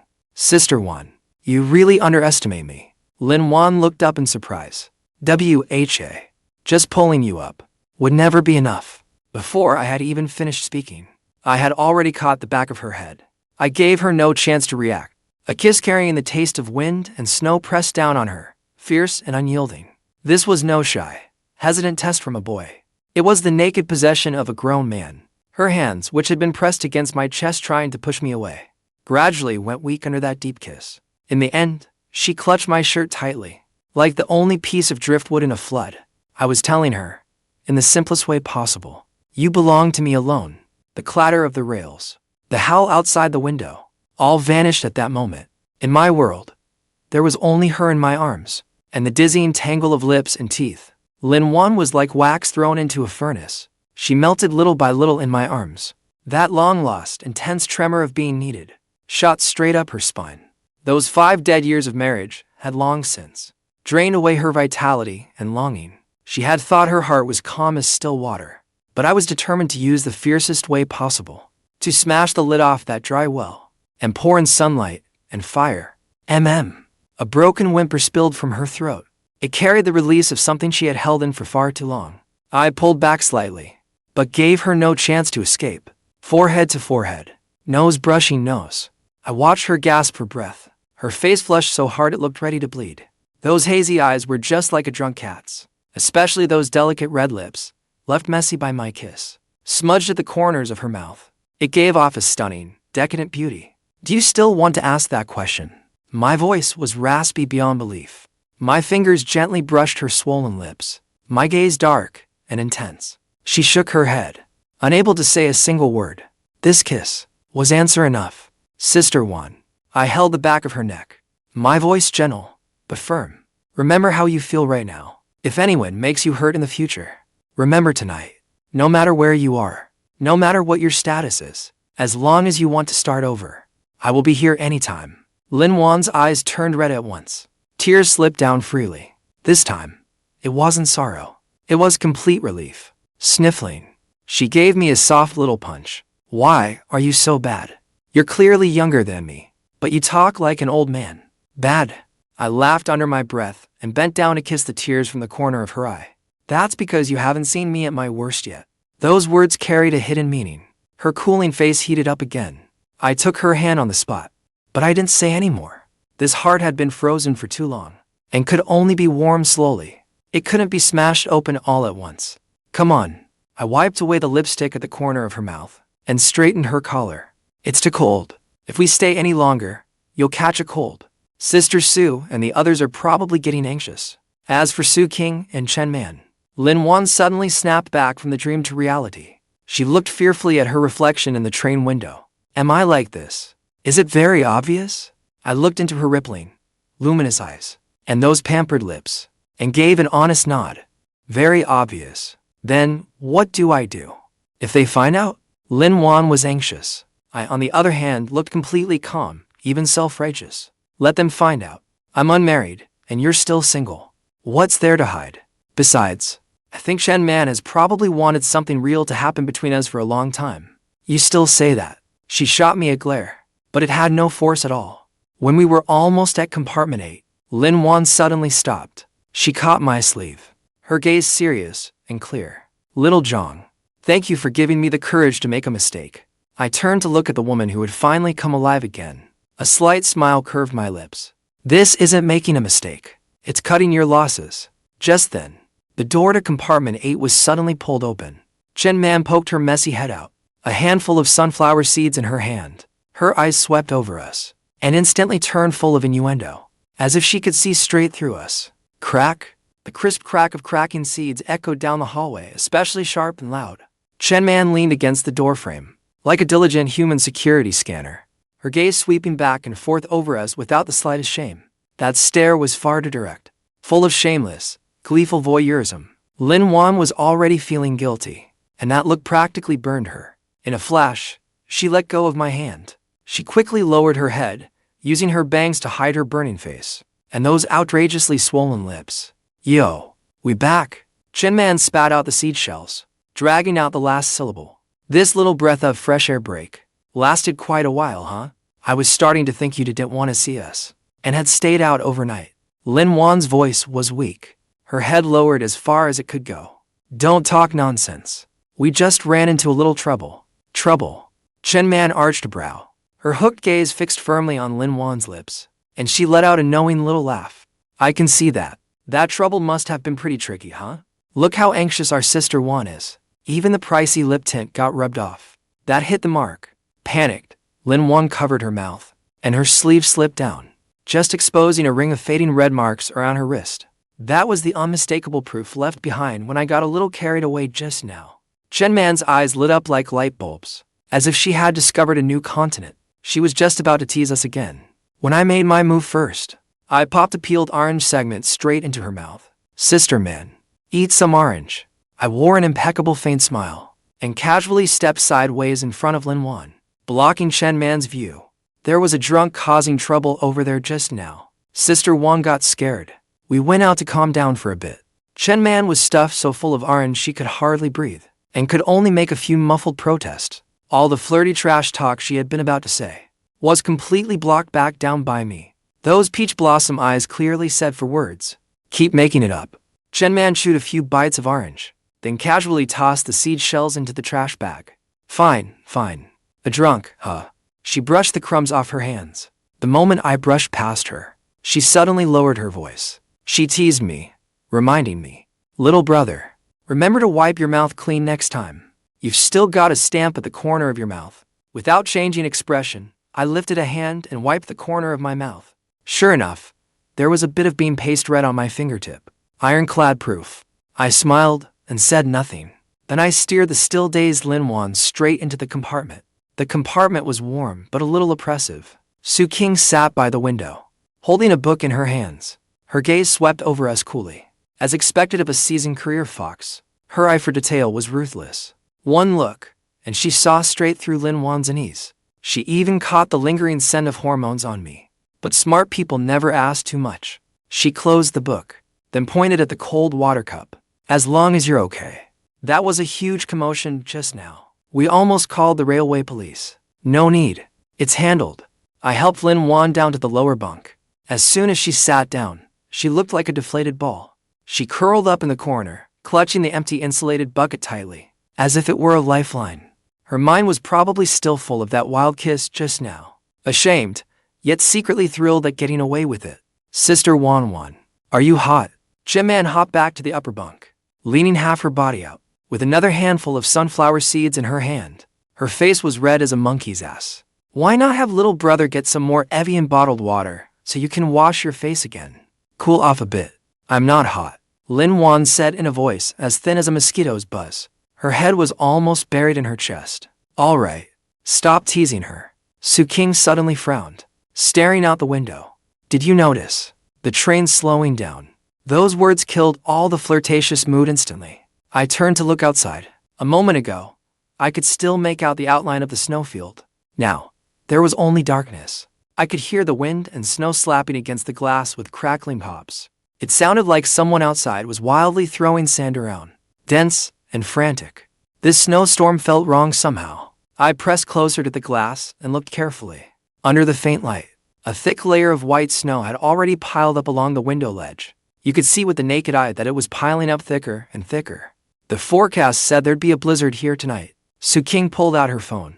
Only one faint signal bar was left. It was still blinking. We had originally expected to reach the transfer hub in 2 hours, but now it looked like she didn't finish. Everyone understood.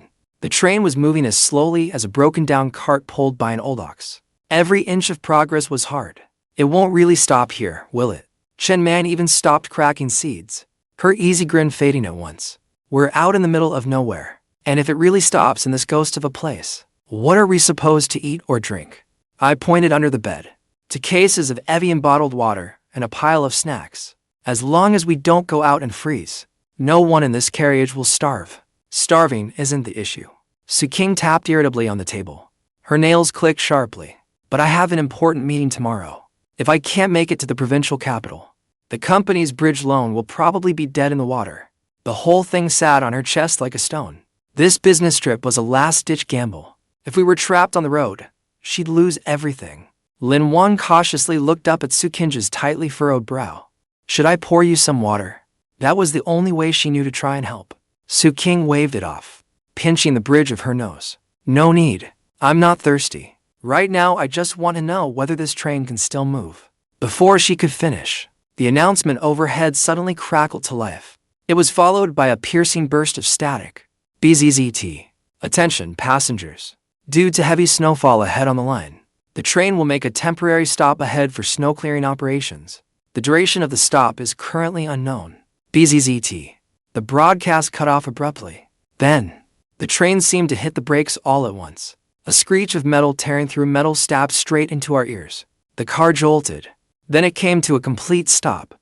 The brutal inertia pitched all of us forward. We're screwed. Chen slapped the handrail. This time, her jinx really came true. After 2 seconds of dead silence, the hallway exploded. Complaints, crying babies, and pounding fists demanding answers, mixed together like a pot of boiling porridge. What a piece of junk. I want to file a complaint. Where's the train attendant? Get out here and explain this.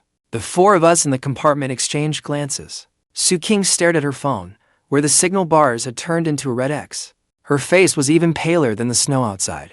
She tossed the phone onto the table. Then she slumped back in her chair and closed her eyes. At that moment, all the steel seemed to drain out of that iron-willed woman. Sister Sue. I looked at her. That loan. Is the shortfall that big? Qingge opened her eyes. She gave a self-mocking laugh. Not that big. Only 30 million. But in the current market, that 30 million is the last straw that breaks the camel's back. The bank won't lend. Investors are pulling out. I was planning to ask an old classmate to help me bridge it for a while. But now it seems. She shook her head. Her eyes were full of despair. I said nothing. 30 million. To me now, that was just the cashback from a few Tycoon cashback system tasks. The cashback amount from a few Tycoon cashback system tasks to me. The problem was, the system wasn't issuing any tasks, and I didn't have that much cash in my own pocket either. Just as I was thinking that, ding, the mechanical voice in my head suddenly exploded into sound. Detected companion in a state of extreme anxiety. Task triggered. Winter sunshine task. Winter sunshine task. Task, within 30 minutes, prepare a late-night snack for the ladies. A late-night snack to ease their anxiety. Reward, random cashback. I lifted a brow slightly. The system task came at exactly the right time. Hungry. I suddenly spoke, breaking the silence. The three women looked at me like I was an idiot. Chen rolled her eyes and flopped back onto the pillow. What time is it already? And you're still thinking about food? I'm practically full on anger. A person needs food to keep going. I stood up and straightened my clothes. My tone was calm and impossible to argue with. Since we're stuck anyway, rather than panic, we might as well treat ourselves a little. I'm going to the dining car to see if I can get something hot. The dining car's probably closed already. Yuan looked worried. I smiled, my gaze steady. I've got a way. Wait here. The corridor was even colder than before. The heating seemed to have gone on strike too. Cold seeped through the gaps and straight into my bones. I pushed through the crowded passengers and headed straight for the dining car. As expected, the lights were already off. Only one on-duty cook was left, dozing with his head on the table. What do you want? No food left. Come back tomorrow morning. The cook didn't even bother to lift his head. His tone was extremely impatient. I wasted no words. I pulled a thick stack of crisp bread bills straight out of my pocket. With a thud, I gently slapped the money onto the table. Master. I watched his eyes suddenly go wide. I'm not asking you to cook. I just want to borrow your place and whip up some late-night snacks. And do you still have any of that good liquor you keep hidden away? The cook stared at the money on the table. Then he glanced at me again. His Adam's apple bobbed hard. Money really was the best pass. 10 minutes later, when I came back to Compartment 8 with a huge tray in my hands, the three women were completely stunned. On the tray was a steaming pot of freshly cooked lamb and radish soup. The milky white broth was bubbling. The aroma was mouth-watering. Beside it sat a plate of sliced braised beef, a dish of peanuts, and a bottle of old liquor whose label was almost worn away. On a snowbound old-style green train like this was practically state banquet treatment. Wow. Chen jumped straight down from the upper bunk. She did not even bother to put on her shoes. Little brother, since when did you become a dining car bandit? Where did this lamb soup come from? The cook happened to have extra ingredients, so I had him give me a hand and cook up a pot of soup. I set the tray down. Then I poured for cups of liquor and passed them over. Here, have something hot to warm yourselves up. This liquor is homemade by the cook's family. It's not very strong, just right for warming up. A sip of hot soup, a cup of old liquor, and the chill in the compartment vanished without a trace. Qingge's face finally looked much better. The liquor flushed her pale cheeks with a soft pink. The icy distance that had once kept people away from her slowly faded. It turned into a faint laziness. Jiang. She held her cup. She studied me with a hazy gaze. You really are a little mysterious. Mysterious how? I smiled at her and poured myself a cup too. You look like just a student, but the way you do things is more thorough than a seasoned veteran. She gave a soft laugh. You use thousands of yuan worth of water just to take a bath, and tipped a few thousand yuan just for a pot of lamb soup. What are you after, anyway? Just to have a good time. I shrugged, acting like I did not care. Money is supposed to be spent to make yourself happy. If it cannot even make the people around you happy, then what is the point of earning any more? Those words felt like they had struck the softest part of Qingge's heart. She stared at me in a daze. Her expression was unusually complicated. Nicely said, Chen said, raising her glass. Come on. A toast to our little brothers just to be happy line. Qingge, stop thinking about all that nonsense. Worst case, if your company goes under, your sister will take care of you. Though Qingge sounded disgusted, she still lifted her glass and clinked it lightly. Yuan kept quietly refilling the soup. She watched me chatting and laughing with the two women, and a little bitterness welled up in her heart. But even more than that, she felt a sense of security she had never known before. As long as I was there, it felt like someone would hold up the sky for her if it fell. At that moment, Chen suddenly leaned her face close to mine.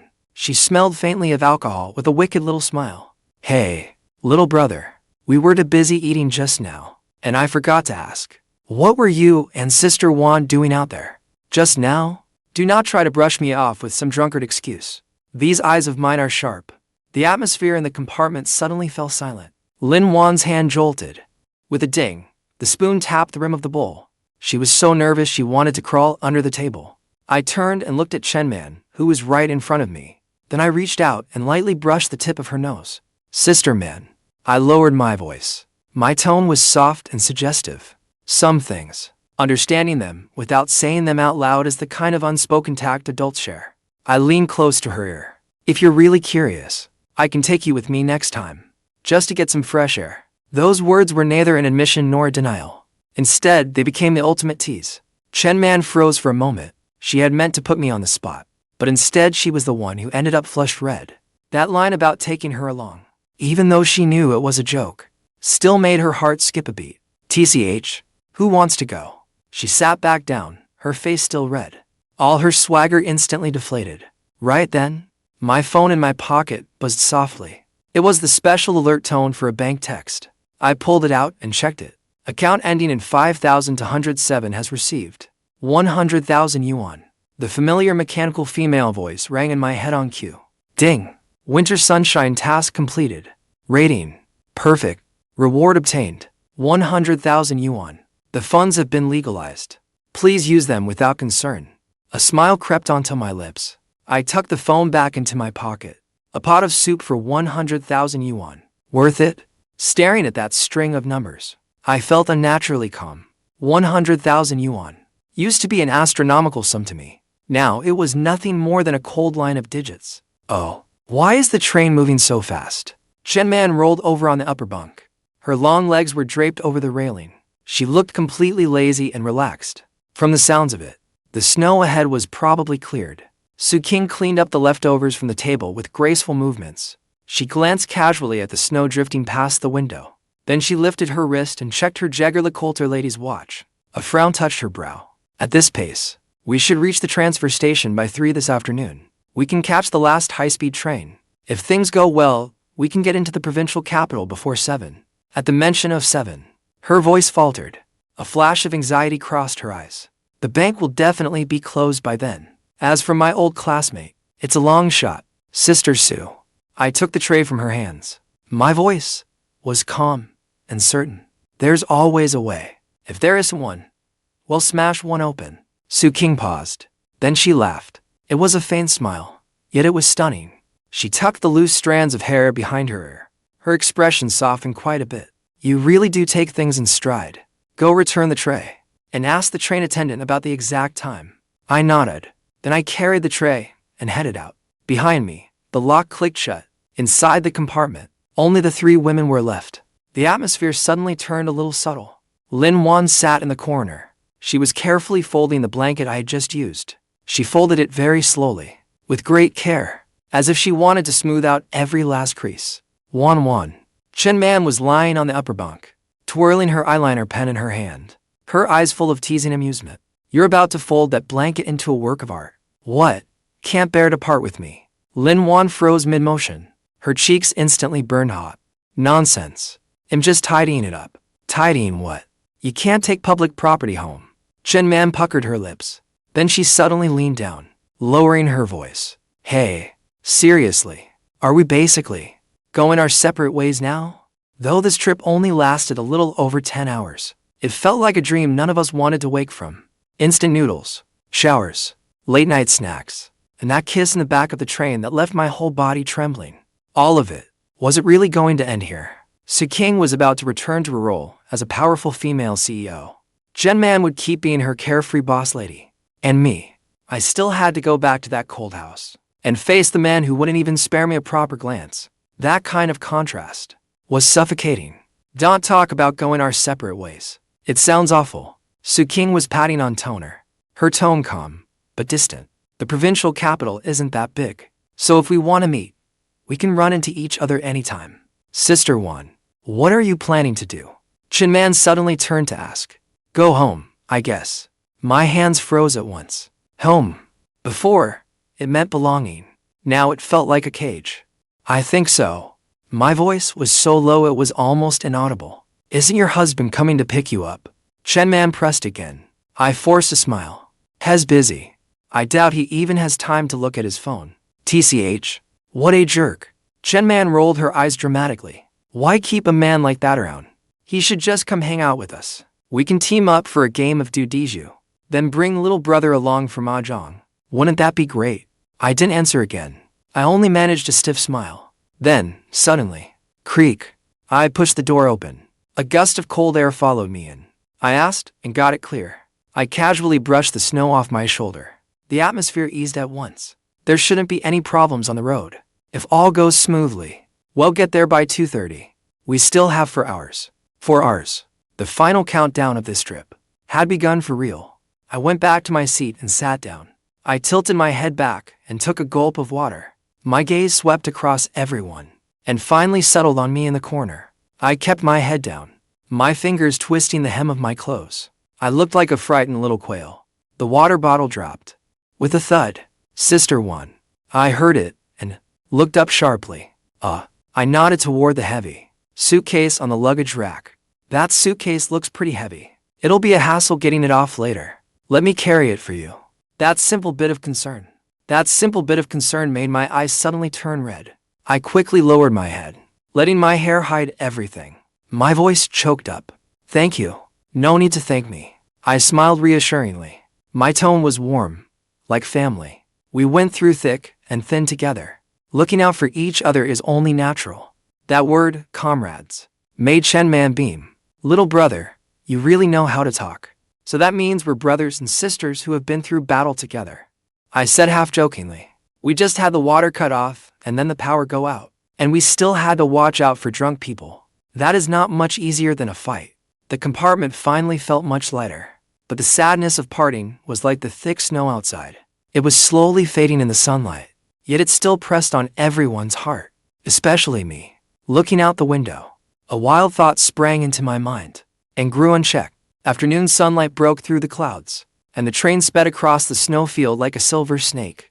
Then a burst of static crackled from a loudspeaker, lifting everyone's attention in the carriage. Attention, passengers. This train will soon arrive at the transfer station. Please gather your belongings. The air seemed to thin at once. The countdown to parting.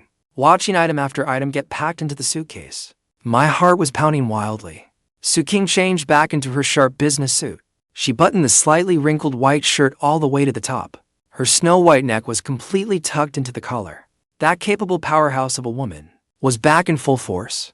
Chen Man, on the other hand, was a completely different story. She was touching up her makeup in the mirror as the train swayed. Her eyeliner pen was steady and precise. Little brother, pass me that red bag. I quickly took down the flashy Hermes and handed it over. She gave me a sit-along glance, then pulled out her phone and thrust it in front of us. Add me on WeChat first. Don't disappear once we reach the station. The group name was simple and direct. Snowbound train survivors. Qingge thought it was tacky, but she still agreed. Then it was my turn. I crouched on the floor, the suitcase packed full of clothes I had bought for my husband.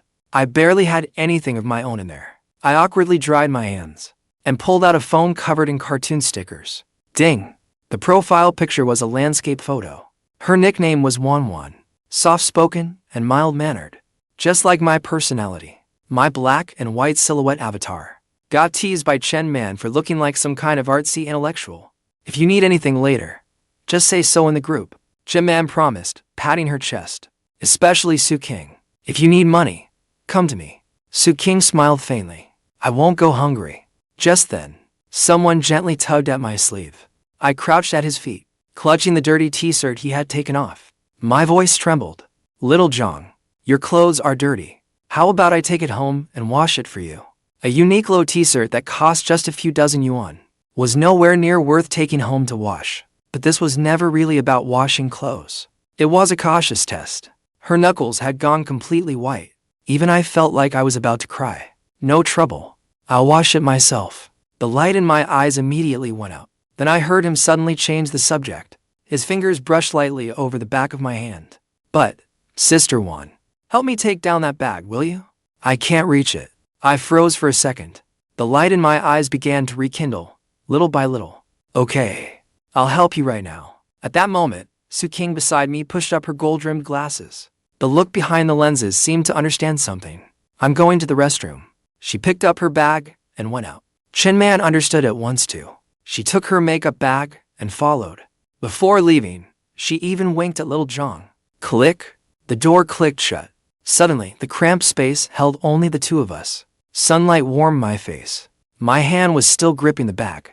I froze halfway in a crouch. My whole body was trembling. Little Jiang. When I looked up, it felt like my eyes had gone red as a rabbit's. My voice was hoarse. Are we really at the end? He didn't answer right away. He only leaned closer.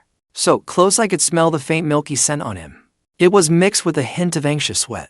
It felt so vivid it left me dazed and shaken. Sister Yuan, what are you really afraid of? I said, my voice starting to tremble. I don't want to go back. I really don't. Once I said it, it was like a flood breaking loose. My tears nearly fell. If you don't want to go back, then don't. He reached out and wiped my tears away. Your legs are your own. Who could possibly tie you down? But I shook my head hard. I don't have a job. I have no savings. I don't even have a single friend. You do. He grabbed my hand and pushed his phone into my hand. Look at the group, and you've got me. His voice was low, carrying an immense strength. As long as you still want to start over, you can do it anytime. Then the sharp click of high heels came from the corridor outside.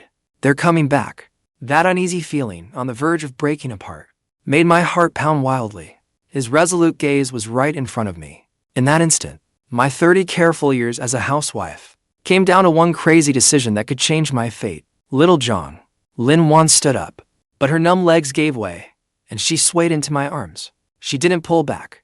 Instead, she clutched my shirt tighter. Leaning close to my ear, she whispered two words. The rear. I understood at once. My hand settled at her waist. The train bathroom was even smaller than I'd expected. The floor beneath our feet rattled violently, but with a click of the lock, the world outside was completely cut off. This was our safest refuge. Lin Wan leaned against the door. Her chest rose and fell hard. Her face was as red as blood. Her hands were behind her, gripping the door handle tightly. I could tell that overwhelming guilt and shame seemed to burn her alive. I stepped forward, trapping her between the door and me. One hand braced against the side. The other settled naturally at her waist. The fabric was soft. I could clearly feel the taut lines of muscle beneath it. I looked down at her. My voice lowered to a whisper. Sister Yuan, this isn't exactly the place to catch your breath. She averted her gaze, her eyes landing on my Adam's apple. Her voice was as thin as a thread, yet tears were already sliding down. Those tears were mixed with hurt, fear, and desire. I wanted to be selfish just once. At last, she looked up at me. Those usually gentle eyes were now full of shattered light. I've lived 30 years, and I'm exhausted.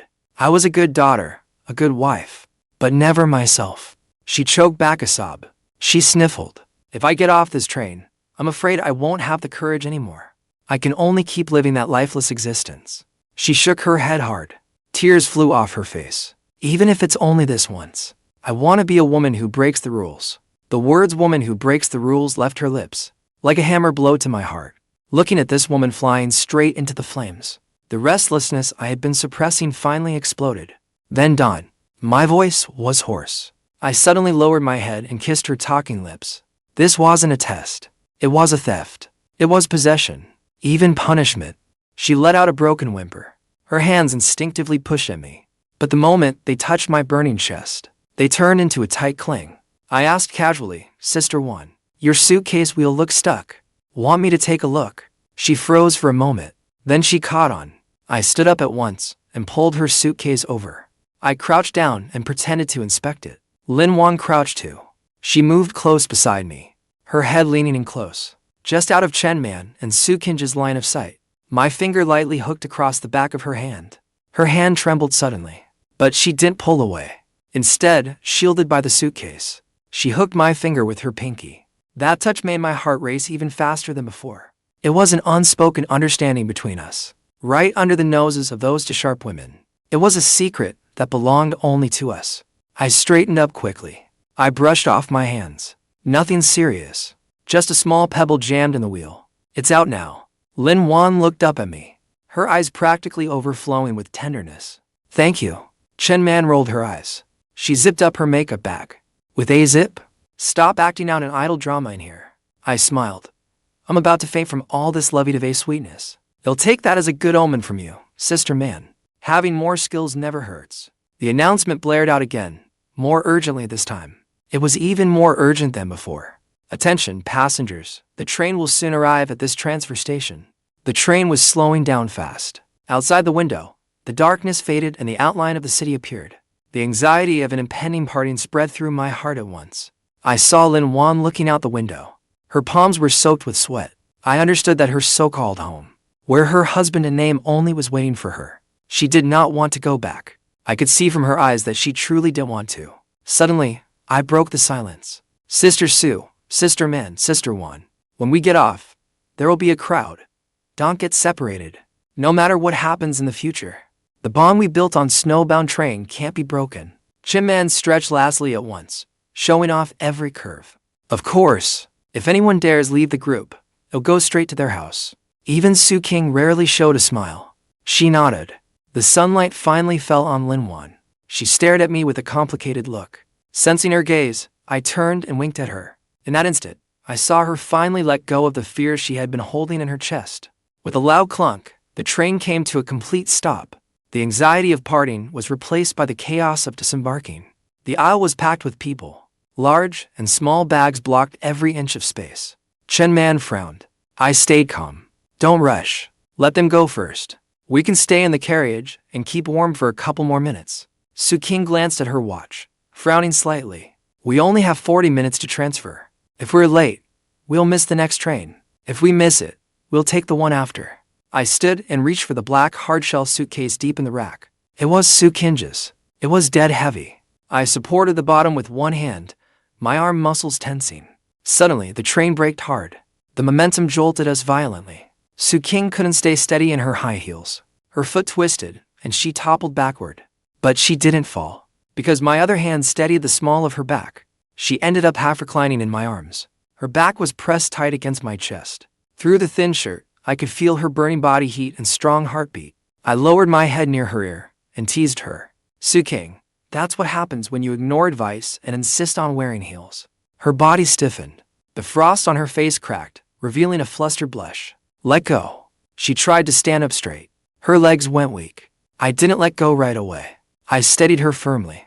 Only after she was steady did I pull my hands back. Even my fingertips leaving her carried a faint friction. Beside us, Chen Man gave a soft laugh. Oh wow.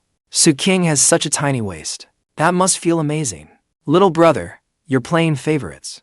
I set the suitcase down, then turned toward her. Sister Man, you've got great core strength from dancing. You won't fall. Get lost. Chen Man rolled her eyes. She shoved her backpack into my arms. Take it. It's heavy as hell. I took it with a smile. Like a little workhorse who never complained. I noticed Lin Yuan had been standing quietly beside us. She saw the flush on Qingge's ears, then glanced at Chen Man. The smile at her lips deepened. She took the initiative to step back half a pace, giving them room to move closer to me. Then she asked, Jiang, how do we go? I pointed to the door and gave the order at once. Form a single file line. I'll lead. Sister Sue, right behind me. Sister Man third. Sister Yuan, bring up the rear. As soon as I finished, Chen Man raised a skeptical brow. Why am I third? I want to walk in front. I shut her down with one sentence. The wind up front is strong, and some uncle's woven bag could brush your designer coat. Chen Man accepted the arrangement happily. Fine, I'll give you that much. Our group started edging out. I was basically a human bulldozer. Tall, broad-shouldered, with a huge suitcase in each hand. I slung Chen Man's hiking backpack over my back. I forced a path through the crowd. Excuse me, watch it. I shouted as I used my body to block anyone cutting in. Qingge followed close behind. With so many people around, she grabbed the hem of my shirt at the waist so we wouldn't get separated. Suddenly, a burly man in front turned to swing his luggage around. A huge woven bag was about to sweep across Qingge's face. Watch out! I stopped and turned like I had eyes in the back of my head. I let go of one suitcase. Then I yanked Qingge into my arms. I used my back to take the filthy bag head-on. It hit with a dull thud. Dust flew up as it slammed into my back. Qingge was shielded against my chest. Her face was buried in my collar. I lowered my head to look at her. She lifted her eyes and met mine. Are you okay? She shook her head. I said evenly, lifting the suitcase. It's fine. Let's go. Keep moving. I turned and shouted back. Stay close. The door is right ahead. The moment we got off the train, the icy wind cut at our faces like knives. On the open platform, goose feather snow was pouring down in a blizzard. The snow was already over our ankles. Damn it, what a hellish day. Chen Man screamed the second she stepped outside. She shrank up like a frightened quail. Qingge had it even worse. Her high heels sank into the snow, and she couldn't pull them out. Looking at the three women shivering from the cold, I frowned. Then I took off my shell jacket. I put it straight on Chen Man, since she was wearing the least. The jacket was still warm. Chen Man froze. Clutching the collar, she asked in a nasal voice, "What about you?" I patted my chest. "I'm fine. I run hot." After that, I crouched down to look at Qingge's feet sunk deep in the snow. "Sister Sue, those shoes won't do." She bit her lip, stubborn and miserable. I turned my back and crouched halfway down. "Get on." "What for?" "I'll carry you." My tone left no room for argument. "This road is nothing but ice. Take 2 more steps and you'll wreck your ankle." Qingge hesitated. Lin Wang gave her a little push. Only then did she drop her reserve and climb onto my back. I stood up steadily, supporting the backs of her legs with both hands. She felt as light as a feather to me. Pressed against my back, she was warm. I shouted, "Mount up." Heat kept flowing from my back to hers. It made her cheeks turn red. As I walked, I gave orders. "Sister Yuan, hold on to Sister Man so she doesn't slip." The 4 of us struggled forward through the wind and snow. The noise around us was chaotic. We were moving slowly, but somehow in perfect sync. Chen Man, wearing my jacket, looked at me in just a sweater. She looked a little guilty. "Little brother, are you cold?" Her voice drifted away in the wind. "I'm fine, as long as you 2 don't let me down." Tough guy. Chen Man pursed her lips and quickened her pace to block the wind. On the other side, Lin Wang kept reaching over now and then to brush snow off my hair. Suddenly, Qingge on my back said the way ahead was blocked. It really was blocked. The exit was packed wall to wall. A black sea of people, shouting at the top of their lungs. I stopped and asked what was going on. An uncle-looking man spat and wore a sour face. He said the road was closed. The railway bridge ahead had collapsed under the snow. All train service was stopped. No chance of leaving tonight. Everything's shut down. Chen Man stared wide-eyed. "What do we do now? Are we supposed to sleep in the snow?" My expression darkened. I set Qingge down on the concrete. In a serious tone, I told them to watch the luggage and not wander off. "I'm going up front to check things out and find us a place to stay." Lin Wang wanted to come with me. I pressed her shoulder and looked her in the eye. "No. Sister Yuan, you're the most careful. Stay here and take care of them. Sister Se can't walk well, and Sister Man loves to argue." Chen Man was speechless, but she listened. In the end, I squeezed Lin Wan's palm. A silent signal only the 2 of us understood. She only nodded with her lips pressed together. "Be careful. Go and come back quick." I came back 20 minutes later. My hair was wet, my brows frosted over, and my face was grim. "Well?" all 3 women asked at once. I wiped the snow water off my face and let out a white puff of breath. "Bad news. Service is suspended. The earliest anything moves again is tomorrow noon." Chen Man asked anxiously, "And the good news?" I gave them a strange little smile. "Good news. I snagged us a room at the station Guesthouse." Lin Wang let out a breath of relief. I cut her off, wagging a finger. "Don't celebrate yet. There's only 1 room and 1 bed." In the Guesthouse lobby, Big Annie impatiently tossed me the key. "Room 302. The standard room had been changed to a king bedroom. You frickin' squeezin'. It's better than sleeping on the floor, at least." Chen Man swallowed. "Little brother, are you sure it's really 1 bed?" I held up the key and spread my hands helplessly. "Absolutely, definitely. I even paid triple for it." Qingge adjusted her glasses and went up the stairs first, her back straight. I carried the luggage and brought up the rear. Lin Wang deliberately slowed down to wait for me. She lowered her voice, sounding both nervous and expectant. "Little Jiang, is there really only 1 room?" I gave her a wicked grin. "Sister Yuan, are you thinking of something inappropriate for children?" She blushed and tugged at me, scolding. "Don't be ridiculous."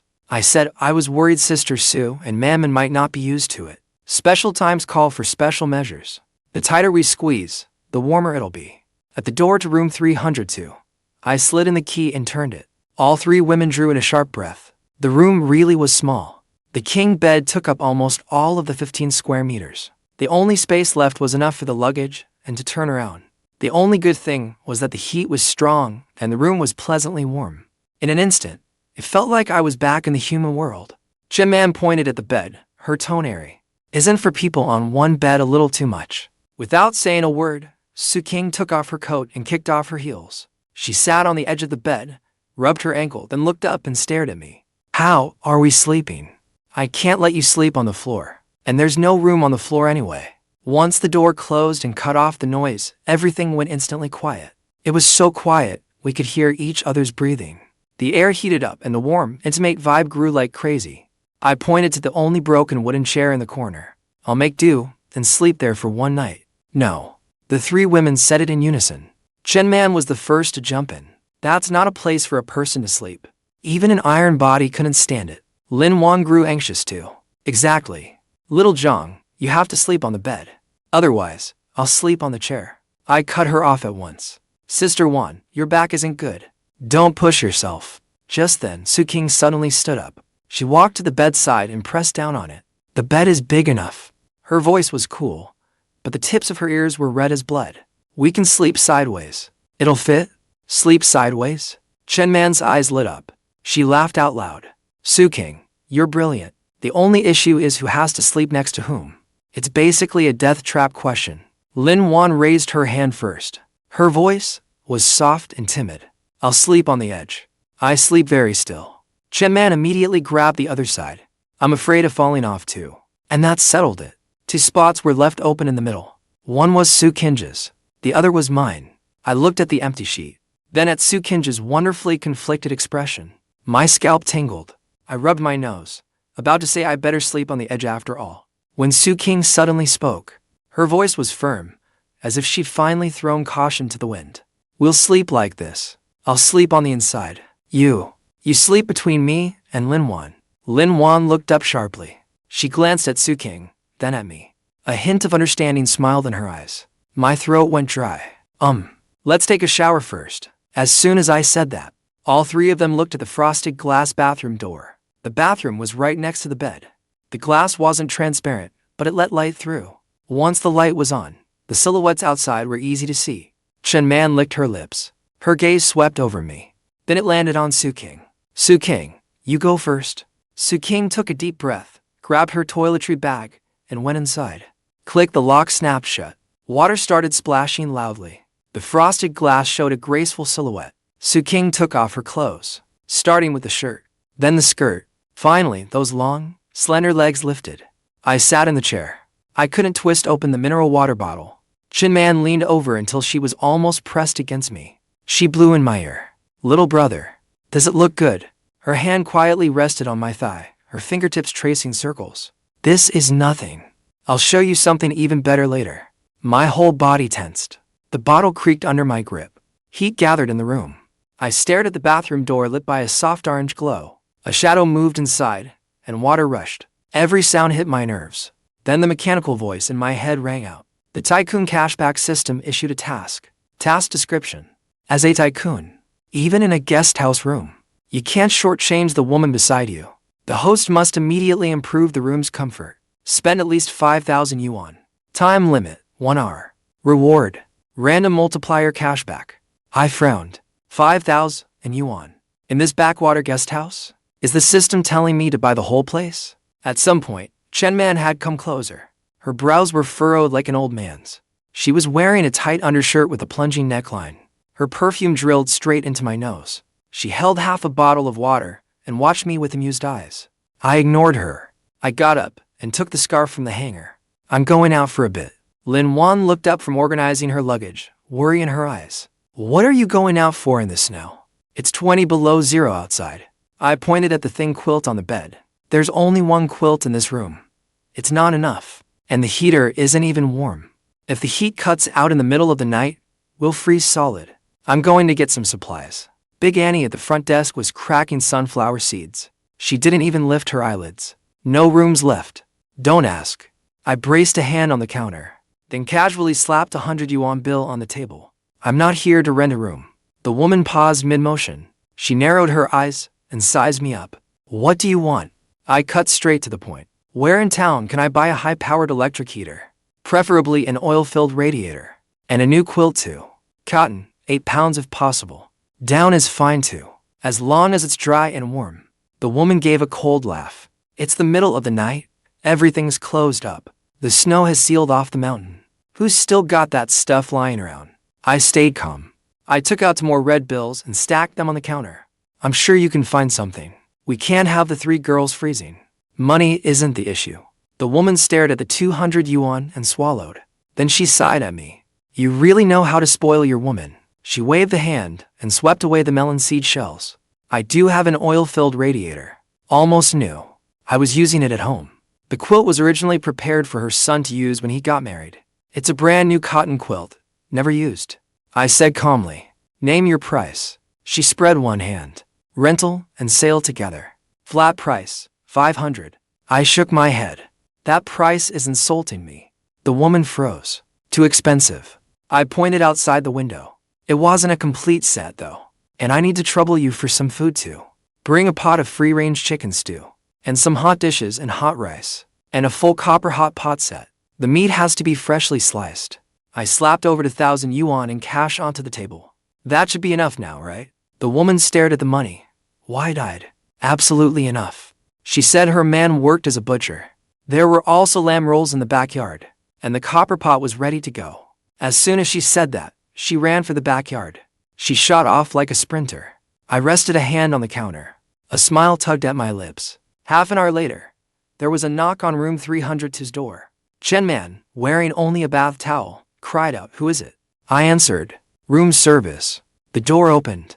A wave of meaty fragrance hit my nose. I brought to burly men in, carrying bag after bag of supplies. Lin Wan's eyes went wide. I waved them in. "Move aside, quick. Careful, it's hot." The room was filled in an instant. I plugged in the heater and switched it on. A blast of heat hit my face. Two thick cotton quilts were spread out. The mattress rose up right away. The table by the window was loaded with hot pot ingredients: lamb rolls, leafy greens, and frozen tofu, and steaming old hen soup. All three girls were stunned. Chen man stared at the lamb, her hand trembling. Then she blurted out, "Little brother, did you rob the place or buy the whole guest house?" Qingge had just finished showering. Her white shirt was wet and see-through again. Her expression was complicated. He was actually opening hot pot in this rundown guest house out in the middle of nowhere. I handed the medicated safflower oil to Qingge. The disposable heat patch went to Lin Wan. I set the ginger tea down gently beside Chen man. "Hurry up and eat. The charcoal would only last this long." The moment I sat down, a thought flashed through my mind. Task complete. Spent 5,200 yuan. Triggered 20x cashback. 100 for 1,000 yuan credited. I tightened my grip on the chopsticks, grinning inside, eating hot pot and singing at the same time, and still making an extra 100,000 for free. It felt like life with a cheat code. Chen man raised her glass and cheered. "To our logistics chief, Jiang." Lin Wan raised her glass softly. "To little Jiang." Qingge held her chicken soup and murmured a quiet thank you. Steam filled the room. All four faces were hazy in the warm mist, yet it felt as warm as spring. On a night when wind and snow had sealed off the mountain, the steaming pot and I became their only refuge. After a few rounds of drinks, the room got so hot it started to feel stifling. Chen man's face was flushed red.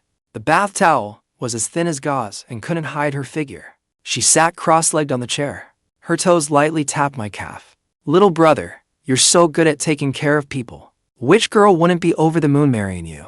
I was busy swishing meat in the broth. I joked, "If sis man wants to marry me, I have to think it over." Chen man scolded playfully, "Get lost. You still dare to have designs on your big sister." But she didn't pull her foot back. Instead, it slid slowly up my pant leg.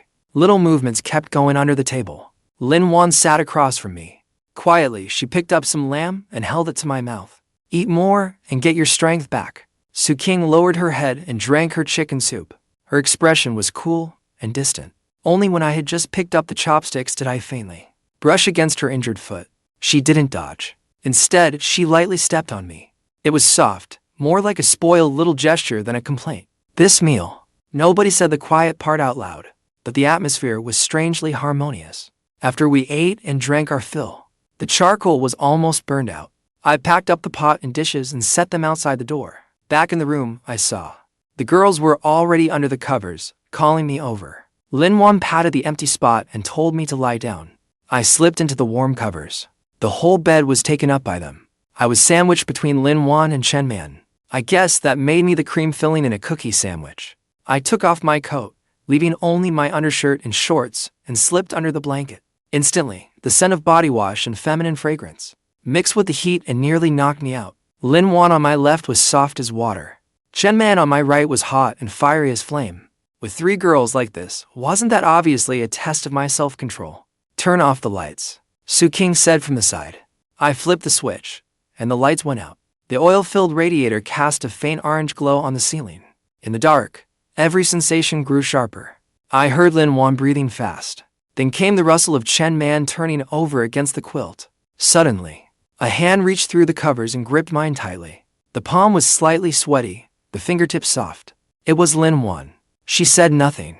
She just laced her fingers through mine, as if she wanted to pass me all her unease.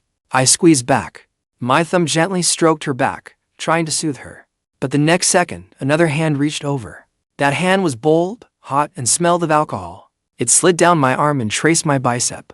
It was Chen man. Little brother, your body looks pretty good, she whispered close to my earlobe. So firm. I froze instantly, with one girl on my left and one on my right. No ordinary guy could handle that setup. Just then, Qingge, who had been silent, suddenly rolled over. Through the faint light, she saw how trapped and embarrassed I was between the two of them. She tossed out coldly. Stop pretending you're not sleepy. We need to get up early tomorrow. If you still don't sleep, all of you can get out. Chen man immediately pulled her hand back and went quiet. Yuan also let go of me and shifted over a little. The room finally fell quiet. I let out a quiet breath, but my heart was still racing. It was deep into the night. The sound of wind and snow somehow felt even more delicate. Besides the heater crackling from time to time, only a few even breaths remained. I was still awake. My mind was racing. There was already several 100,000 in my account. For an ordinary student, that was a pretty solid little stash. But Qingge still had 30 million in debt. That was just a drop in the bucket. If I wanted to help her, I could keep grinding tasks. Just as I was lost in my thoughts, a faint buzzing phone vibration broke the silence. The sound came from under Qingge's pillow. She had been lying on her side with her back to everyone. Suddenly, she jolted awake. Her movements were a little rushed, almost panicked. She pulled out her phone and answered at once, not speaking in the room. She threw off the covers without putting on her coat. In her thin nightdress, barefoot, she stepped onto the carpet. Still clutching the phone, she hurried into the bathroom. Click. The lock snapped shut. I narrowed my eyes. Yuan next to me was woken too and rolled over groggily. One of her legs ended up pressing against me. What's wrong? Sister Sue's going to the bathroom. Yuan mumbled. It's fine. Go back to sleep. I gently moved her leg aside. I tucked the blanket around her neatly. Then I sat up, listening closely. The guest house had terrible soundproofing. Even through the door, I could hear bits and pieces of the conversation. Listen to me. I can't make it back in time. The roads here are closed. I'm not making excuses. It was on the news. Qingge's voice was low, almost pleading. She was nothing like the cold, aloof Qingge she usually was. I will make it there, even if you just give me a little more time. Really, I just need you to wait. Her voice mixed urgency and helplessness. It made my chest tighten. After a few seconds of silence, her voice suddenly rose, close to losing control. We used to. This financing means everything to me. If you pull out now, the company is done for. Hello. Then there was dead silence. After a long pause, I heard stifled sobbing. The whimpering sounded muffled, like a hand was over her mouth. Only broken, desperate cries came from her throat. I couldn't help sighing. I threw off the covers and slipped on my slippers. I grabbed the coat and threw it on. Then I went to the bathroom door. I knocked lightly twice. The crying stopped at once. Who is it? Her voice was nasal and flustered. Sister Sue, it's me, I said calmly. I'm in the middle of using the bathroom. Just a second. Qingge forced herself to hold on. Stop pretending. I'm not leaving. I heard everything. Open the door. It's cold in there. You'll catch a chill. Silence dragged on. I thought the door wouldn't open, but the lock clicked open. The door opened just a crack. The light was off. The orange light from the oil-filled radiator fell across Qingge. She was curled up on the toilet lid. She had her knees pulled to her chest, her face buried in her arms, her shoulders shaking hard. Her white blouse was wrinkled and clung tightly to her body. That only made her look even more fragile and slim. I said nothing. I squeezed in sideways and closed the door behind me. The bathroom was cramped. The scent of body wash still lingered, mixed with a faint salty tang in the air. Get out, Qingge said hoarsely without looking up. I want to be alone for a while. Can hiding away solve anything? I leaned against the sink, my gaze stern. The funding fell through. Qingge stiffened. Then she finally looked up. Her usually sharp, cold eyes were red, swollen, and bloodshot. Despair filled her face. She took off her glasses, her knuckles whitening. A bitter smile on her face, tears streaming down her cheeks. It's all over. He doesn't want to work with someone who isn't punctual. He was just making excuses on purpose. No one believes my company can turn things around. She leaned her head against the cold tile, staring blankly at the ceiling. Jiang, I've lost completely. I've fought for 10 years. I only slept for hours a night. I finally managed to hold my family's small company together until now. And now there's almost nothing left. I owe tens of millions in debt. Tell me, am I a failure? She looked at me, wearing a calmness that was almost self-destructive. Just now, I thought, if the snow kept falling, it would be better if it just buried me. My heart clenched. I crouched down to meet her eyes. Qingge. It was the first time I had called her by her full name. My tone was serious and measured. I looked at her with complete seriousness. She stared at me blankly. Money is nothing. I reached out and wiped away her tears. The roughness of my fingertips made her shiver. I said, as long as you're alive. Money is just a cloud. You don't understand. She shook her head. We're not talking about a few thousand. It's tens of millions. Where am I supposed to get that? Even selling myself wouldn't get anyone to take me. I'm buried in debt, and nobody feels sorry for me. Who says nobody cares? I suddenly grabbed her wrist, making her wince slightly. I'm willing to pay. The air froze. Qingge stared at me like she'd just heard a joke. What do you mean? I said I'd pay. She stared at me and said, word for word, however much you owe, I'll cover it. I'll pay off the debt. Ha! She laughed through her tears. Little brother, don't joke. Do you even know how much tens of millions is? What I need most right now is 5 million. What if I can get it? I fixed her with a steady look. Qingge stopped laughing, looking at me, a 22-year-old kid, with such a powerful presence on such a young face. The way I handled things over the past 2 days made her feel I just might pull it off. Are you serious? Her voice was trembling. Give me some time. I stood up, took off my coat, and draped it over her shoulders. Before noon tomorrow, I'll give you an answer. Just then, that familiar mechanical voice exploded in my mind. Ding! Detected the host's intense investment obsession and protective urge. Emergency tycoon task triggered. Snowy night redemption. Task description. Since you've made such a bold claim, you need to prove you have the strength to back it up. Before dawn, the host must complete one overspending task to give Qingge confidence. Task requirement. Spending must be no less than 200,000 yuan. Task reward. Level 1 wealth pool access unlocked. Cashback multiplier increased to 10 to 100 times. 200,000. That was nothing to me. A cold smirk curled at my lips. This was getting interesting. Sister Sue. I suddenly bent down and without hesitation, scooped Qingge into a bridal carry. She cried out and instinctively wrapped her arms around my neck. Go back to sleep. I pulled the door open, carrying her as I wiped away her tears. Remember this. From now on, you're mine. You won't die. Even if a big shock came, they'd still need my approval. Back in the room, I tucked Qingge into the blankets. She was as obedient as a little quail. Curled up under the covers, her swollen eyes fixed on me. She looked like she'd grabbed the only lifeline left. I closed my eyes briefly, put on my coat, and wrapped my scarf around my neck. Where are you going? Lin Yuan woke up and asked groggily. I'm going out for a smoke, and to talk business. Business? Chen Man muttered as she rolled over. Go talk in your dreams. I closed the door with a smile. The hallway was empty, the bitter wind howling. I pulled out my phone and looked. 3 in the morning. At this hour, in this place, throwing down to 100,000 was basically impossible. But I had to do it. This wasn't just money. It was also my ticket into her heart. I took a deep breath and headed for the front desk downstairs. Ordinary spending wouldn't work. Then I'd have to find another angle. 3 in the morning. The duty room light swayed dimly. Big Annie was face down on the table, fast asleep. Her snoring shook the room, steadier than the snowstorm outside. A little electric heater was roasting a pile of oranges. Coal smoke and fruit aroma mixed together, and when I pushed the door open, the cold wind followed me in. Big Annie jolted awake at once and wiped her mouth. Sleep still clinging to her face, she looked at me. What are you doing up in the middle of the night? Trying to summon a ghost? Sis, I need to talk business with you.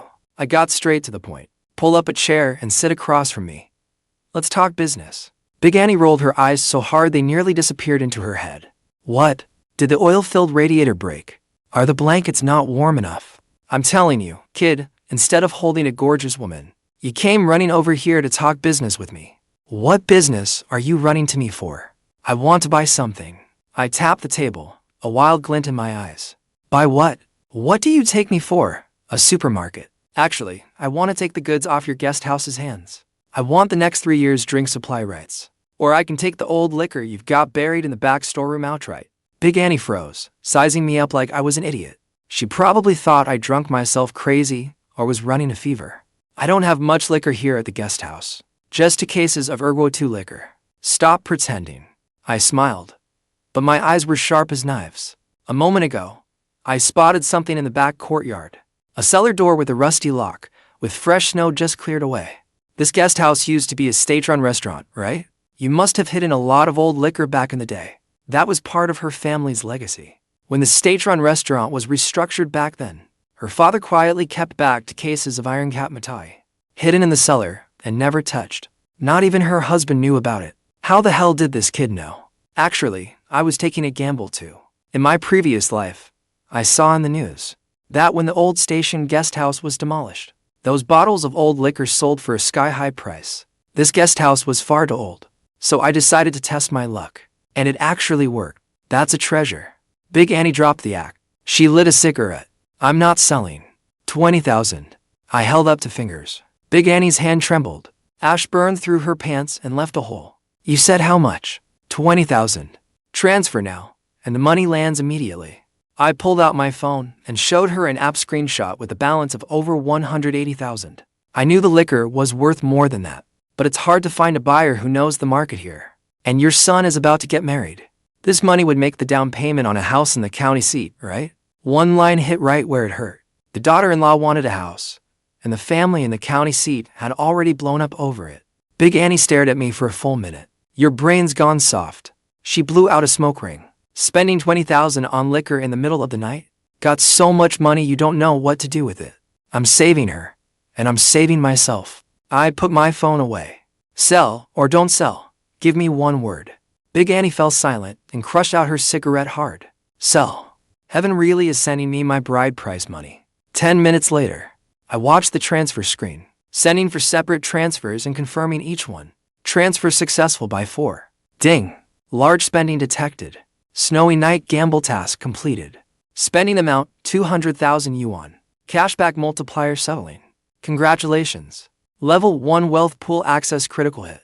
Cashback multiplier, 50 times.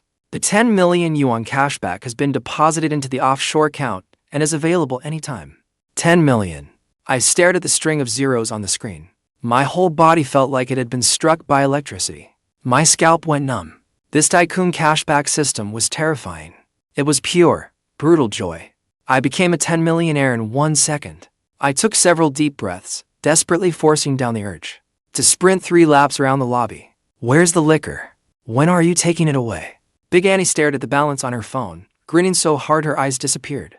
Keep it for now. I stood up and brushed the dust off myself. Once the road opens, I'll have someone come haul it away. Thanks, sis. What are you thanking me for? Come by often from now on. Big Annie was warm as a mother. Oh, do you want a couple plates of peanuts? I waved it off and turned to go upstairs. My steps were light, yet unusually forceful. Back at room 302. I didn't rush in. I stood there for a moment, calming myself down. Only then did I push the door open. All the room lights were off. The oil heater gave off a warm glow. 3 spots on the bed were empty. I froze for a moment. Then I spotted a figure by the window. Qingge, wrapped in her coat, was staring blankly into the night. She heard the door open and turned her head. At that moment, I saw the resolve in her eyes. It was like a gambler staking the last of her chips. You're back? Her voice was so soft it was almost inaudible. I walked closer and stood beside her. Where did you go just now? To make money. I glanced at her profile from the side. I told you I would give you an answer before noon tomorrow. Qingge gave a bitter smile. She clearly did not believe me. Make 5 million in half an hour in this godforsaken place? Even robbing a bank wouldn't be that fast. Jiang. Suddenly, she turned and looked straight at me. She tore open the buttons on her coat and let it fall to the floor. Underneath was a sheer silk pajama set. Under the light, her skin was half hidden, her curves irresistible. My breath caught. Sister Sue, you? I don't have any other chips left. She came closer, her arms looping around my neck, trembling slightly. I don't know if you really have a way or if you're just comforting me. But right now, I just want to take a gamble. A gamble that you won't lie to me. A gamble that I'm still worth that price. Her lips pressed against mine, cold yet burning with desperate resolve. I didn't push her away. Instead, I wrapped an arm around her slim waist. I turned offense into offense and deepened the kiss. This time, there was no flirting, no pent-up eruption. You win, Sue Qingge. I lowered my voice at her ear, husky and commanding. I'm putting this 10 million in. Sue Qingge froze all at once. Her eyes widened in shock and disbelief. 10 million. Wasn't it 5 million? I didn't give her time to react and lifted her straight up. I carried her toward the crowded, warm bed. Now that I was worth 10 million. Tonight, I'd collect a little interest first. Yuan and Chen were pretending to sleep. Who could possibly be sleeping soundly? On a snowy night like this, some secrets were meant to be kept together. I held Sue Qingge in my arms. She had a slim frame, and in her usual business suit she projected a powerful presence. Now that she'd shed that shell, she was just a cornered little woman. Regret it.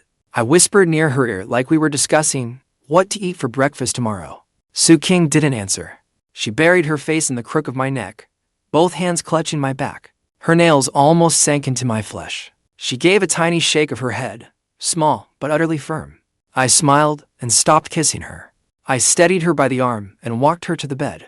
The 1.5-meter bed felt cramped. Yuan was sleeping on the outside, her breathing even and deep. Chen sprawled out, taking the middle. On the innermost side against the wall, there was only a narrow gap left. That's mine. 2 people would have to squeeze in. I set Sue Qingge down first. She curled up in the corner like a startled rabbit, her back pressed against the cold wall as she curled into a ball. Then I climbed into bed, turned around, and used my broad back to shield Sue Qingge from Yuan and Chen behind me. I wrapped Sue Qingge in my protection. This was a private world sealed off for just the 2 of us. Sue Qingge. I propped myself on the pillow with one hand. My hand held down hers when she tried to undo her pajama buttons. This room was badly soundproofed, and they were right next door. Sue Qingge's hand froze in midair, her lashes trembling hard. Of course she knew Yuan was right behind me, barely 4 inches away. She could even feel the mattress tremble faintly with Chen breathing. A deal like this, with everyone watching, left Sue Qingge's nerves stretched to the breaking point. Shame flooded over her like a rising tide. But she didn't dare stop, afraid I'd changed my mind. Don't call me that, Qingge. Her voice was as faint as a mosquito's buzz, full of pleading. Her fingers trembled, still trying to keep going. Call me by my name. I can. Sleep? I forcefully caught her wrist and pushed it back. Under the blanket, my tone leaving no room for argument. Sue Qingge froze and looked up. Her red-rimmed eyes were full of confusion and panic. You don't want to? Or do you think I'm not worth it? I said I don't do losing deals. I leaned closer, our breaths tangling, the air heavy with heat. But my eyes were crystal clear. Right now, all you can think about is debt. A Sue Qingge like this, I don't like. But Shh. I pressed a finger to her lips. The mattress gave a faint, grating creak. Yuan slept behind me, her breathing turning quick, her chest rising and falling hard. The hand outside the blanket clenched the sheets so tightly. She hadn't slept at all. Who could sleep in a room thick with hormones like this? She couldn't make out the conversation, only the rustle of clothes. And Sue Qingge's tearful pleas. She couldn't see it, but her mind filled in everything in that corner. Chen in the middle had it even worse. She cursed me in her heart no fewer than 100 times. That bastard really knows how to play both sides. That sense of being left out, that emptiness, grew like wild grass, spreading through her heart. The battle in the corner was still going on. After this, just look at it. Look at this. Calm down, okay? I fumbled around for a moment, picked up the phone by the pillow, and opened the offshore banking app. Fingerprint unlock. I pushed the screen in front of Sue Qingge. The screen's brightness was blinding. Sue Qingge instinctively squinted. Look closely. My voice was calm and certain, full of control. Sue Qingge forced her focus. The string of digits after the balance was like lightning tearing through the fog. 1, 10, 100, 1,000, 10,000, 10 million. 10 million, confirmed and ready to withdraw in cash. And it could be withdrawn as cash anytime. Her pupils contracted violently. Her breathing stopped short. All her grievances, despair, and fear collapsed in an instant before those numbers. She suddenly clapped a hand over her mouth to keep the sobs from escaping, but the tears still burst out like a flood, pouring down in torrents. Jiang, save me. Shock and emotion tangled together. The deepest words in her heart were finally shouted out. Not physical pleasure. It was the shiver of her soul. I'm here. I reached out and pulled her into my arms. I let her tears soak my chest. Wipe your tears away. Starting tomorrow. Besides me, no one will dare bully you again. Qingge hugged my waist tightly like an injured kitten, as if I were her only lifeline. The snowstorm still hadn't stopped, but in this cramped corner, the heart Qingge thought had died began beating again. And all of it was heard by the two women pretending to sleep behind us, and turned into a misunderstanding that kept them awake all night. Did you see it clearly? I turned off the screen and slid the phone back under the pillow. The movement was casual, like I'd only checked the time. Darkness settled over the room again, but it couldn't smother Qingge's pounding heart. It was even stronger than physical pleasure. Her throat was dry. The words wanted to come out, but her voice failed her. How could that even be possible? After a long while, she finally squeezed out softly. You really made 10 million in just half an hour. I said I was talking business. My hand was restless under the blanket, slowly rubbing along her waistline. What? Do you think I bought an absurdly expensive breakfast for nothing? Or that the military coat and blankets were just me pretending to be richer than I am? Or do you think I'm just some small-time upstart? Qingge bit her lip and said nothing. He was young, still had that student-like air, and he'd been spending lavishly these past 2 days. But in her eyes, used to seeing capital flow around, in her eyes, even that was just a few tens of thousands, small-time spending. But this 10 million was real cash flow. My money is far more than what you've seen. We were close. Warm breath brushed her ear. That 10 million was just moved around casually. For really large sums, the offshore account process still takes time. But this amount is enough to get you through the immediate crisis. Qingge trembled slightly. 5 million. The bridge loan she needed most urgently. If she couldn't get it by noon tomorrow, creditors would freeze every account in her company. Then even gods couldn't save her. Half is enough. Her voice was choked with tears. The tension she'd carried for months suddenly loosened. A wave of exhaustion surged up. Okay. I lifted her chin with a finger, forcing her to meet my gaze in the dark. I can give it to you. My voice was hoarse but firm. Nothing in this world comes free, and no deal worth tens of millions comes for nothing. Qingge, you're a businesswoman. You should know the rules of business. Qingge drew a deep breath. In the dark, she fumbled for my hand, then firmly pressed my hand against her own chest. Her heart slammed hard against her ribs. I understand. Her voice was soft, but cut like a blade. As long as I can keep my company and the 10 years of blood and sweat I poured into it, I'll be yours for the rest of my life. I won't regret it. I turned my hand and laced my fingers through hers, my grip domineering. What I want isn't just a man and woman fling. From now on, you're my woman. I have only one demand. You can't leave, and you can't give up. Qingge agreed without hesitation. As long as you don't look down on this detritus old woman. Old? I gave a low laugh. My fingertip lightly scraped the tip of her nose. You're only 10 years older than me. Besides, who was it just now? Crying and begging like a girl of 18? Her face flushed hot crimson. Shame made her bury her face in my arms like an ostrich, too embarrassed to look at anyone. Beside us, Chen man rolled over hard, the blanket rustling with the movement. Qingge instantly went rigid. She didn't dare breathe. Go to sleep. I patted her back like I was soothing a frightened child. Remember to give me the card number when morning comes. The room fell quiet again. Only the oil-filled radiator's faint red glow lit one corner of the bedside. Yuan had her back to us. She was staring fixedly at the wallpaper. Her hands gripped the blanket edge so hard her knuckles turned white. Though the conversation had been soft, in the still of night she had caught most of it. 10 million. She had thought I was just a considerate, moneyed little brother, a comfort in her desperate marriage. But now she understood the world of men was far larger than she'd imagined. Her heart felt bitter and sour, but also strangely settled. Just as dawn was breaking, the guest house hallway was noisy. Travelers were arguing at the front desk over the train stoppage. In room 302, all 4 of us woke more or less at the same time. Only I had truly been asleep. The other 3 had spent the night half awake, half asleep. It had been a long, sleepless night. The atmosphere was awkward, yet strangely charged. Chen man sat up first. Her messy hair was like waves. She stretched, and her low-cut top rode up with the movement, revealing a stretch of fair waist. I slept so hard my back feels like it's about to snap. Chen Man rubbed her lower back, her eyes defiant. Some people sleep so soundly they don't care how cramped it gets. Qingge was still tucked under the blanket. She was wearing a camisole dress. My coat was pinned beneath her. Her face was so red she had nowhere to hide. Her cold, commanding aura was completely gone. I need to wash up. She clutched the coat and rushed into the bathroom, and darted into the bathroom like she was running for her life. Yuan tittied the bed with graceful, wife-like ease, as if nothing had happened last night. Only when her eyes brushed over my bare shoulder did she briefly look away. Morning, Sister Yuan, Sister Man. I yawned and reached for my phone. It's still early. The sun's already on your backside. Chen Man leaned over and dropped onto the edge of the bed. Her peach blossom eyes swept over me. Little brother, you worked hard last night. Before I could say anything, the phone in the bathroom rang sharply. Qingge answered it. This time, her voice was no longer low. She didn't try to hide it either. Maybe she'd found some backbone. Maybe last night's most humiliating side had already been laid bare. It didn't matter anymore. Her voice was a little hoarse, but she had recovered her composure. A rough, furious roar thundered down the line. Even the door panel seemed to shake with the threat. Qingge, don't try any tricks. If I don't see 5 million before noon, just wait for the court summons. I've already got people watching your mortgaged villa. If you don't want to end up on the street, pay up now. The air instantly froze. Chen Man's smile faded.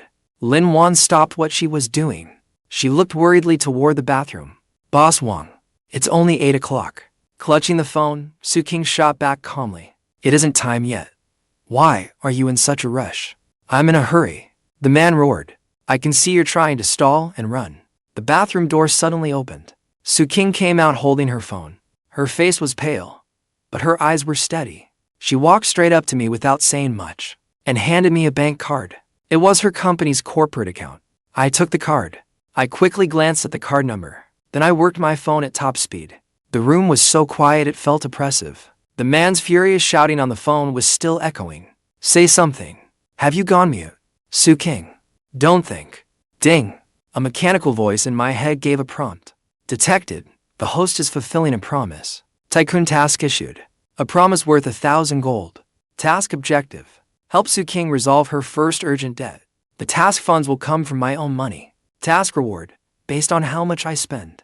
A random cashback critical hit worth 1 to 10 times the amount may trigger. Note, this task is exclusive to the target's favorability level. I have to use my own money. A smile curled at the corner of my mouth. The chance was here.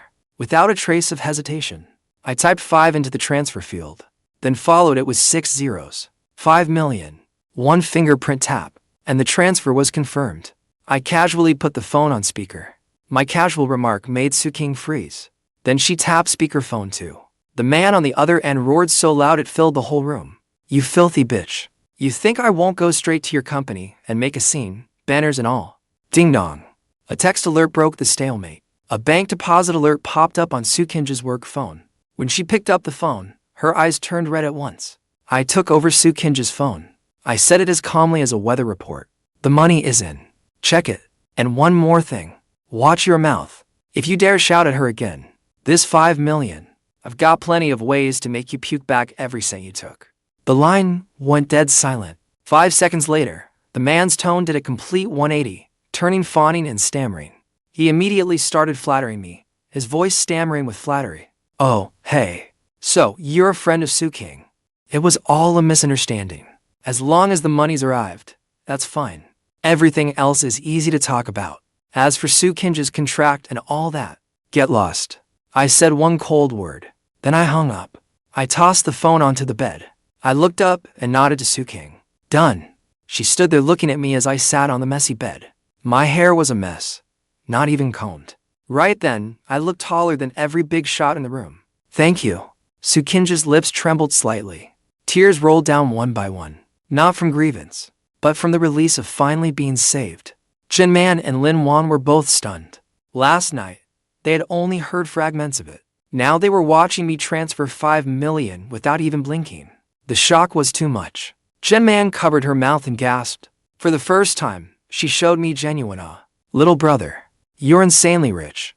I ignored Chen Man's amazement. I focused completely on the mechanical voice in my head. Ding! Main quest completed. Help Qingge clear her 5 million debt. Detected, the host is exceptionally bold. Favorability has reached utterly devoted. Critical cashback multiplier, 8x. 40 million in cashback had already been credited to my offshore account. The funds have all been legally cleaned and made fully compliant. 40 million. 5 million went out, and it instantly became 40 million. My whole body surged with dopamine. The thrill exploded right in my head. It was practically like robbing a money printer. I held back the urge to whistle. My expression stayed calm and unreadable. Now the money problem was solved. Let's eat breakfast first.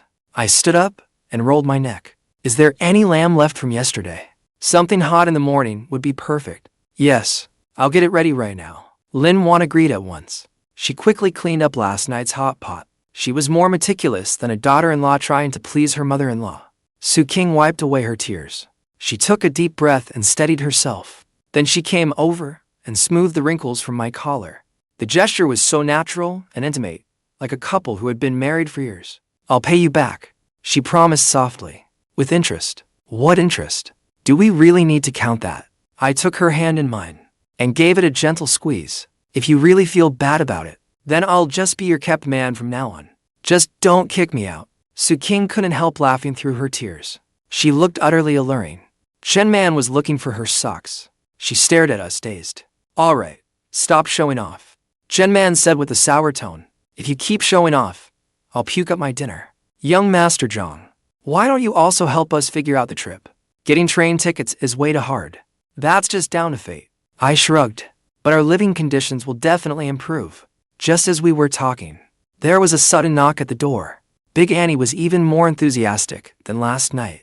She came up carrying a tray, a few bowls of hot Qingge and freshly fried dough sticks. You all up? Big Annie smiled until her eyes nearly disappeared. I made this Qingge just for you. It'll warm your stomach best. Big brother, I just heard the road crew has already cleared the snow. It should be open to traffic by this afternoon. If you don't have a car, want me to arrange a chartered one? I can have it take you straight to the city.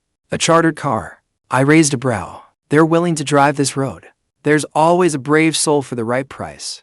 Big Annie blinked. She said there are a few old hands in town with excellent driving skills. A four-wheel drive off-roader. As for the price doesn't matter. I waved it off. 40 million had just hit my account. Money was pouring in like water. No amount was a problem.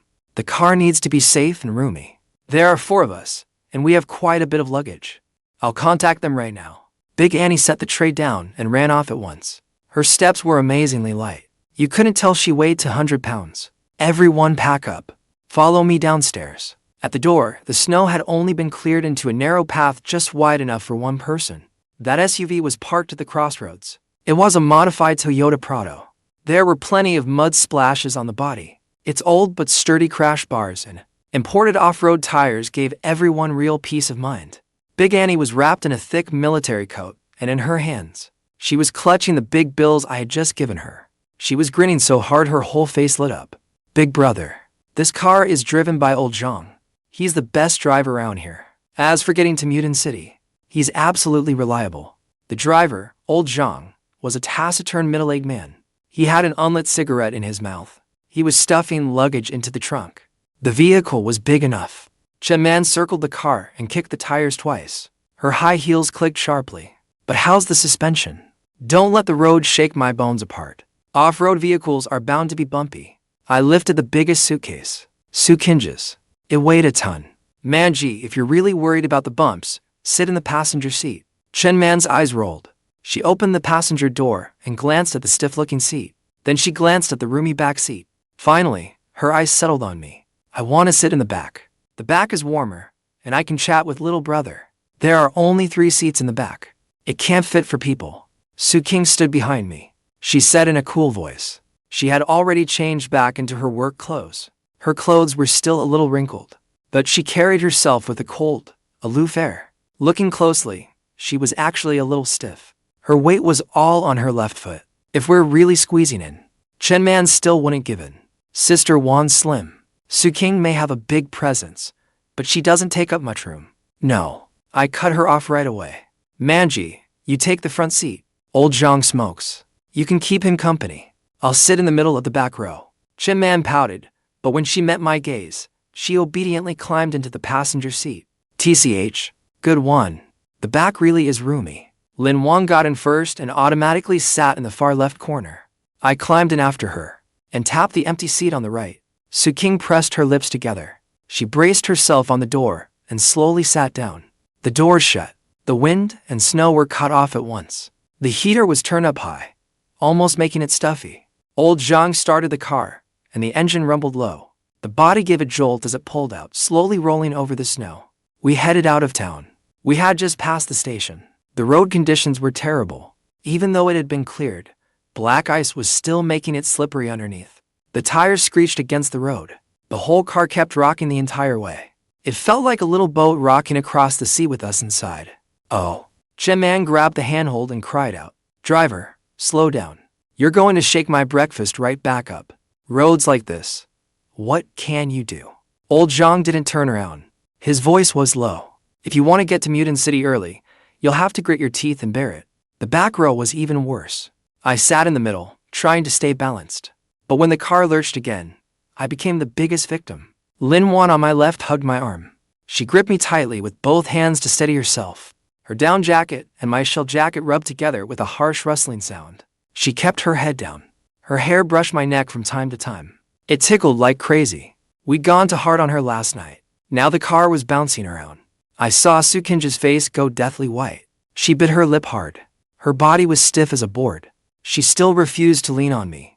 I turned my head and whispered to her, "Feeling awful, aren't you?" She stubbornly insisted she was fine. I hadn't expected those words to leave her mouth when the wheel suddenly dropped into a deep rut. The whole car pitched violently. Qingge cried out in alarm. She tipped straight toward me. I reacted instantly. I wrapped an arm around her waist and pulled her firmly into my arms. I frowned. My hand tightened slightly to make her more comfortable against me. "Don't force it. Lean on me and sleep for a while." Her body stiffened for a moment. Then it went soft.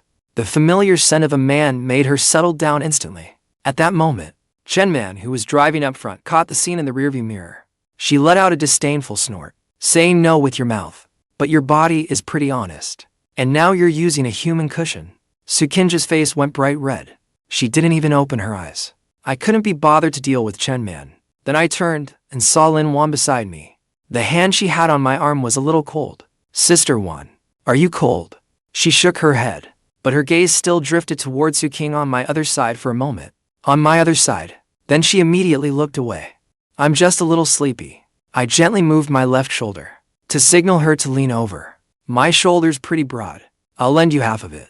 Lin Wan froze. She stared at the shoulder right in front of her. That was Qingge's support, and I was giving her half without hesitation. Chen started talking out of turn again from the front. "Oh, I'm sleepy too. Why doesn't anyone lend me a shoulder?" I couldn't help laughing and cursing. "The passenger seat is a leather seat. Isn't that enough for you to lean on?" Lin Wan finally couldn't hold back a laugh. After a moment of hesitation, she slowly leaned her head over. One on the left, one on the right. I looked out the window. My heart was incredibly calm. It wasn't until 4 in the afternoon that the car finally drove out of the mountains. A wash of lights came into view ahead. There it was. We'd reached Mutant City. The 3 women immediately perked up. Qingge sat up straight and fixed her hair. Lin Wan also let go of my arm. Chen stretched and asked outright, "Little brother, where are we staying?" "I'm not staying in some guest house. It has to be 5-star. And it must have a big bathtub." I pulled out my phone and glanced at the map. Then I said to words flatly, "Hilton." The car came to a steady stop in front of the Hilton Hotel. A bellhop politely opened the door. Chen took a deep breath as soon as she got out. "Finally, I'm alive again. Now this is living." I paid the fare. Then I slipped another 200 yuan into the driver's hand for cigarettes. Only then did I step into the glittering lobby. The receptionist came over with a professional smile. "Checking in." I handed over my ID and black card and said, "1 room. 1 is enough." The receptionist froze. Her gaze swept over the 3 women behind me, each one completely different. Her gaze swept over the 3 women behind me, each one completely different. And her expression turned a little odd. She quickly hid her surprise. "Sir, we have executive suites. For 4 people." I cut her off. "Is the presidential suite available tonight?" "Yes." The receptionist's eyes lit up. Her attitude turned warm at once. Our presidential suite is on the top floor. It's 300 square meters, with 3 separate bedrooms. We'll take that one. I swiped my card and signed. Qingge stood beside me, with a complicated look in her eyes. She used to spending like this without thinking. Now she had to count every penny, even at a cheap hotel. I took the key card, looked back at them, and said, "Let's go." The elevator took us straight to the top floor. When I pushed open the heavy double wooden doors, Chen let out an exaggerated squeal. She kicked off her high heels and rushed inside. Wow, this carpet, this sofa, this floor-to-ceiling window. She flung herself onto the huge leather sofa and rolled around. This is what real life looks like. Little brother, you're way too charming. Yuan was more reserved. She quietly changed into slippers and tittied the luggage neatly. Qingge walked to the floor-to-ceiling window, frowning deeply. I walked over and handed her a bottle of water. What's wrong? She shook her phone. The screen showed that service was suspended. The high-speed rail to the provincial capital still hadn't resumed. The earliest flight isn't until tomorrow night. We just got 5 million yuan. But there's still a 25 million yuan shortfall if we don't get back soon. I'm afraid things could go wrong overnight. I took a sip of water. I was perfectly calm. No need to worry. If the train won't do, we'll find a car. She sighed. It's already this far, and we got hit with weather like this. Who'd be willing to make that trip? I laughed, looking at her. Pay enough, and even Ghost will do the job. Let's eat first. We'll figure it out after we're fed. At that moment, Chen walked barefoot around the suite once. Then she put her hands on her hips, pointed at the biggest carved wooden door, and looked completely baffled. Study, gym, walk-in closet. Little brother, come take a look. Does this hotel have some kind of misunderstanding about bedrooms? I set down the luggage and went over to push the door open. The scene inside made everyone go silent. It was a ridiculously huge room. Right in the center sat a round bed over 3 meters across. The ceiling above it was mirrored. There wasn't another bed in sight. Just then, the landline in the living room suddenly rang. I walked over and answered it. It was the front desk manager. There was a hint of apology in his voice. He said a pipe had burst in our original room, so they were upgrading us for free to the hotel's only imperial honeymoon floor. He even wished us a pleasant evening at the end. I hung up and shrugged. Qingge gripped the water bottle, her knuckles turning white. There were no other rooms left. The hotel was fully booked. I hung up my coat. Then I said flatly, either we check out now and spend the night huddled in the train station square. No one said a word. In the end, Chen was the first to accept reality. Her eyes flicked between the huge bathtub and the oversized bed. Fine, the bed is big enough anyway, as long as nobody gets handsy at night.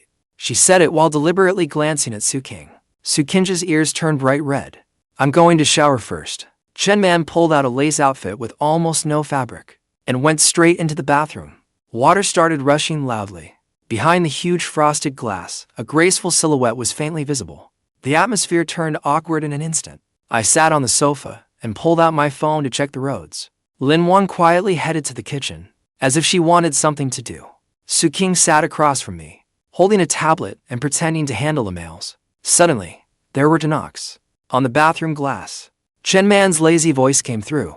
Jiang, can you help me with something? I didn't even look up.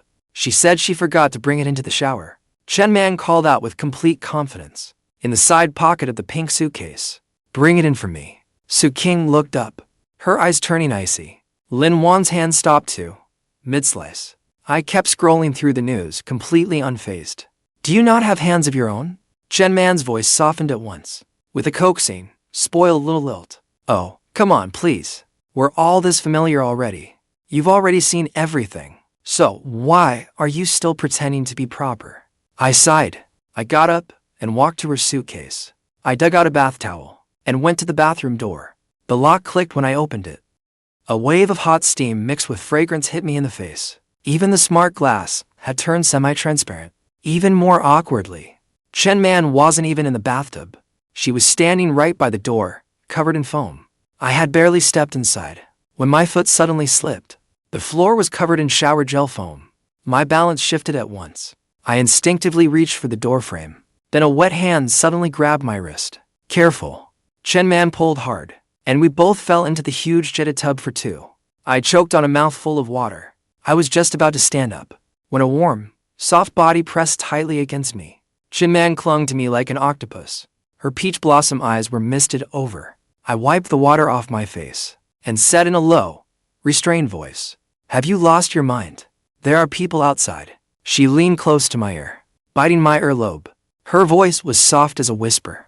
"I know. It's because they're out there that I need to seize the chance." She looked at me with resentment and hurt in her eyes. "Why should they get to have you all to themselves? And I can only be the third wheel." I watched her. This woman, who was usually the loudest and most outrageous, was actually the most insecure. She used all that flashy bravado to hide how fragile she really was.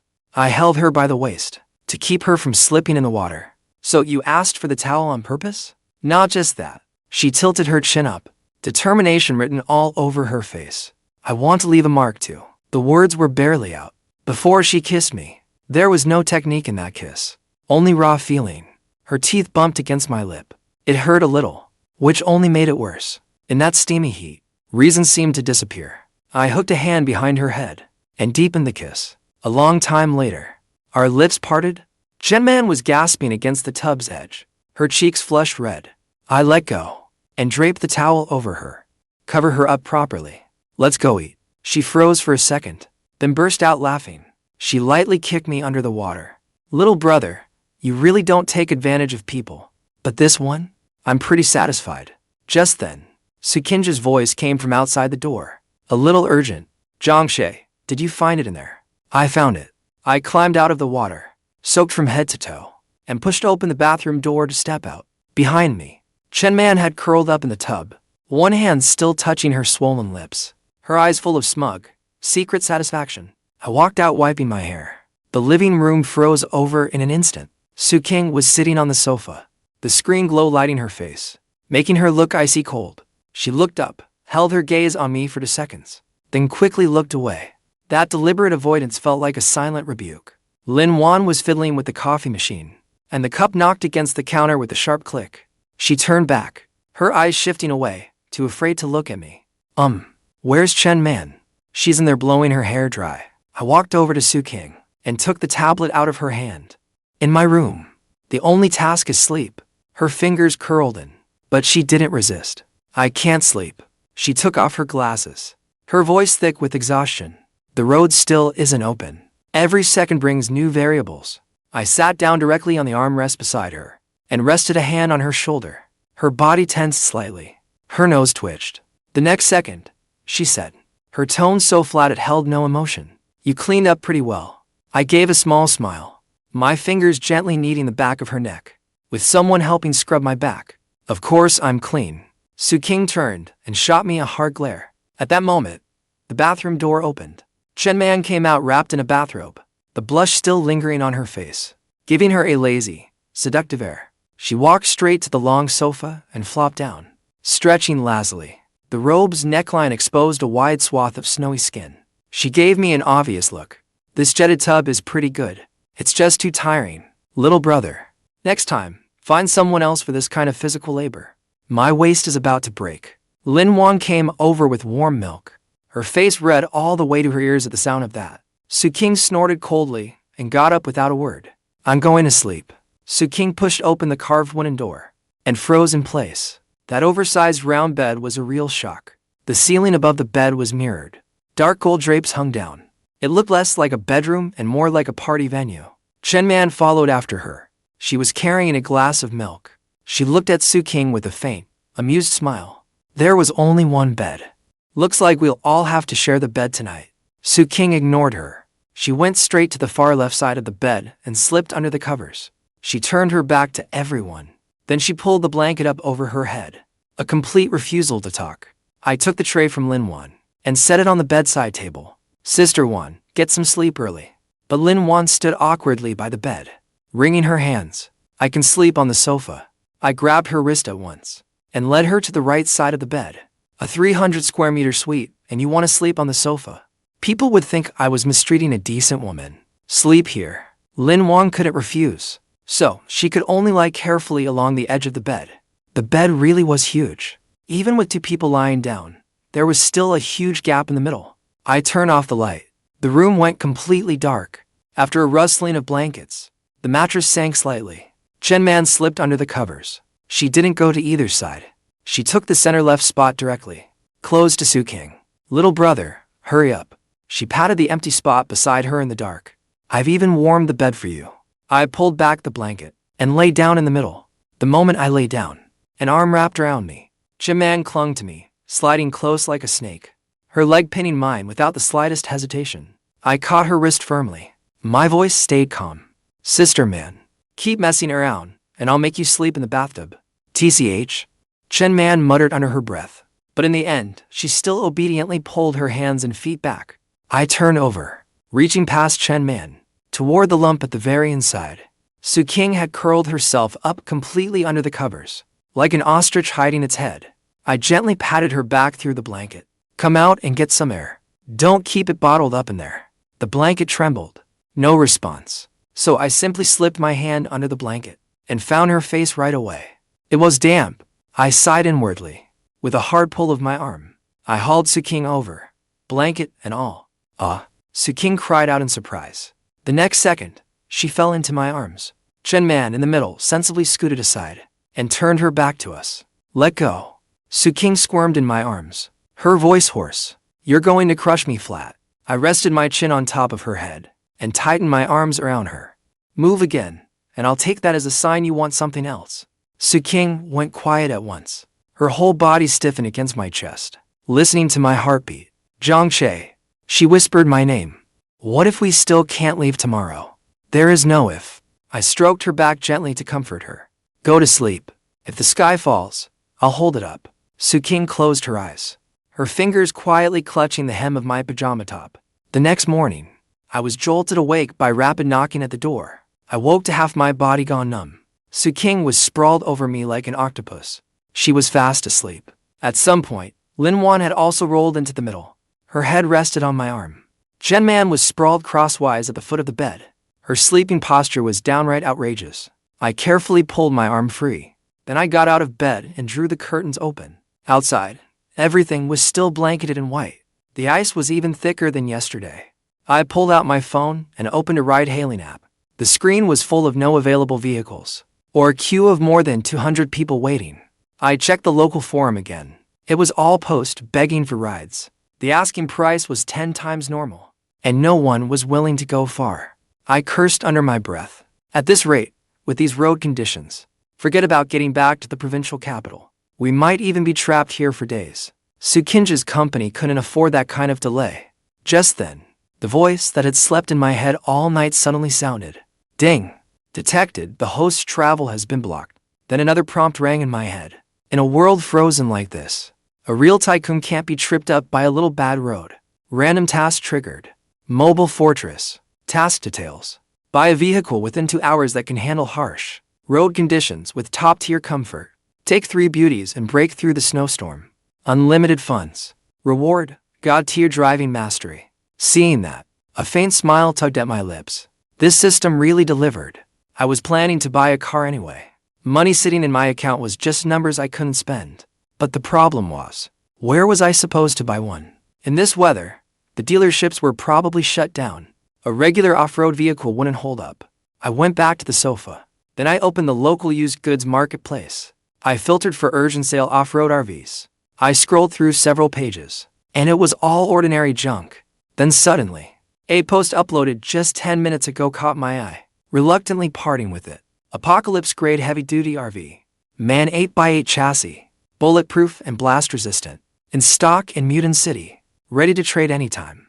The photo showed a huge machine black as ink. This wasn't a car at all. It was a tank with wheels, massive all-terrain tires, a towering front end, and a row of searchlights on the roof. With a beast like that, never mind snow, it could probably force its way through even a zombie siege. My eyes lit up at once. This was the one. Price, 1.2 million. For me now, that was nothing but a tap of the finger. I called the number under the post immediately. An impatient male voice came from the other end. Hello. The full price was 1.8 million. Now it's 1.2 million. No bargaining.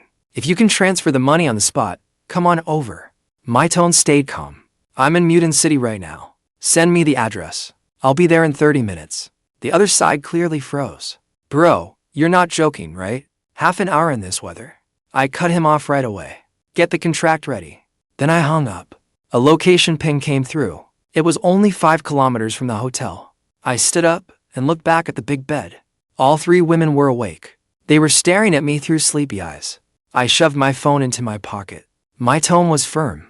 If you're awake, hurry up and get dressed. We leave in 20 minutes. Let's go. Qingge ruffled her hair. Where are we going? Do you even have a car yet? I said while pulling on my coat. Not yet. I'm buying one now. Buying a car. Chen Man's eyes went wide. Little brother, are you running a fever? Buying a car now? What dare drive in road conditions this bad? Are you planning to take it out for its first run and wait to die? I tossed Qingge's clothes to her. Enough nonsense. If you want to go home, pack your bags like I said.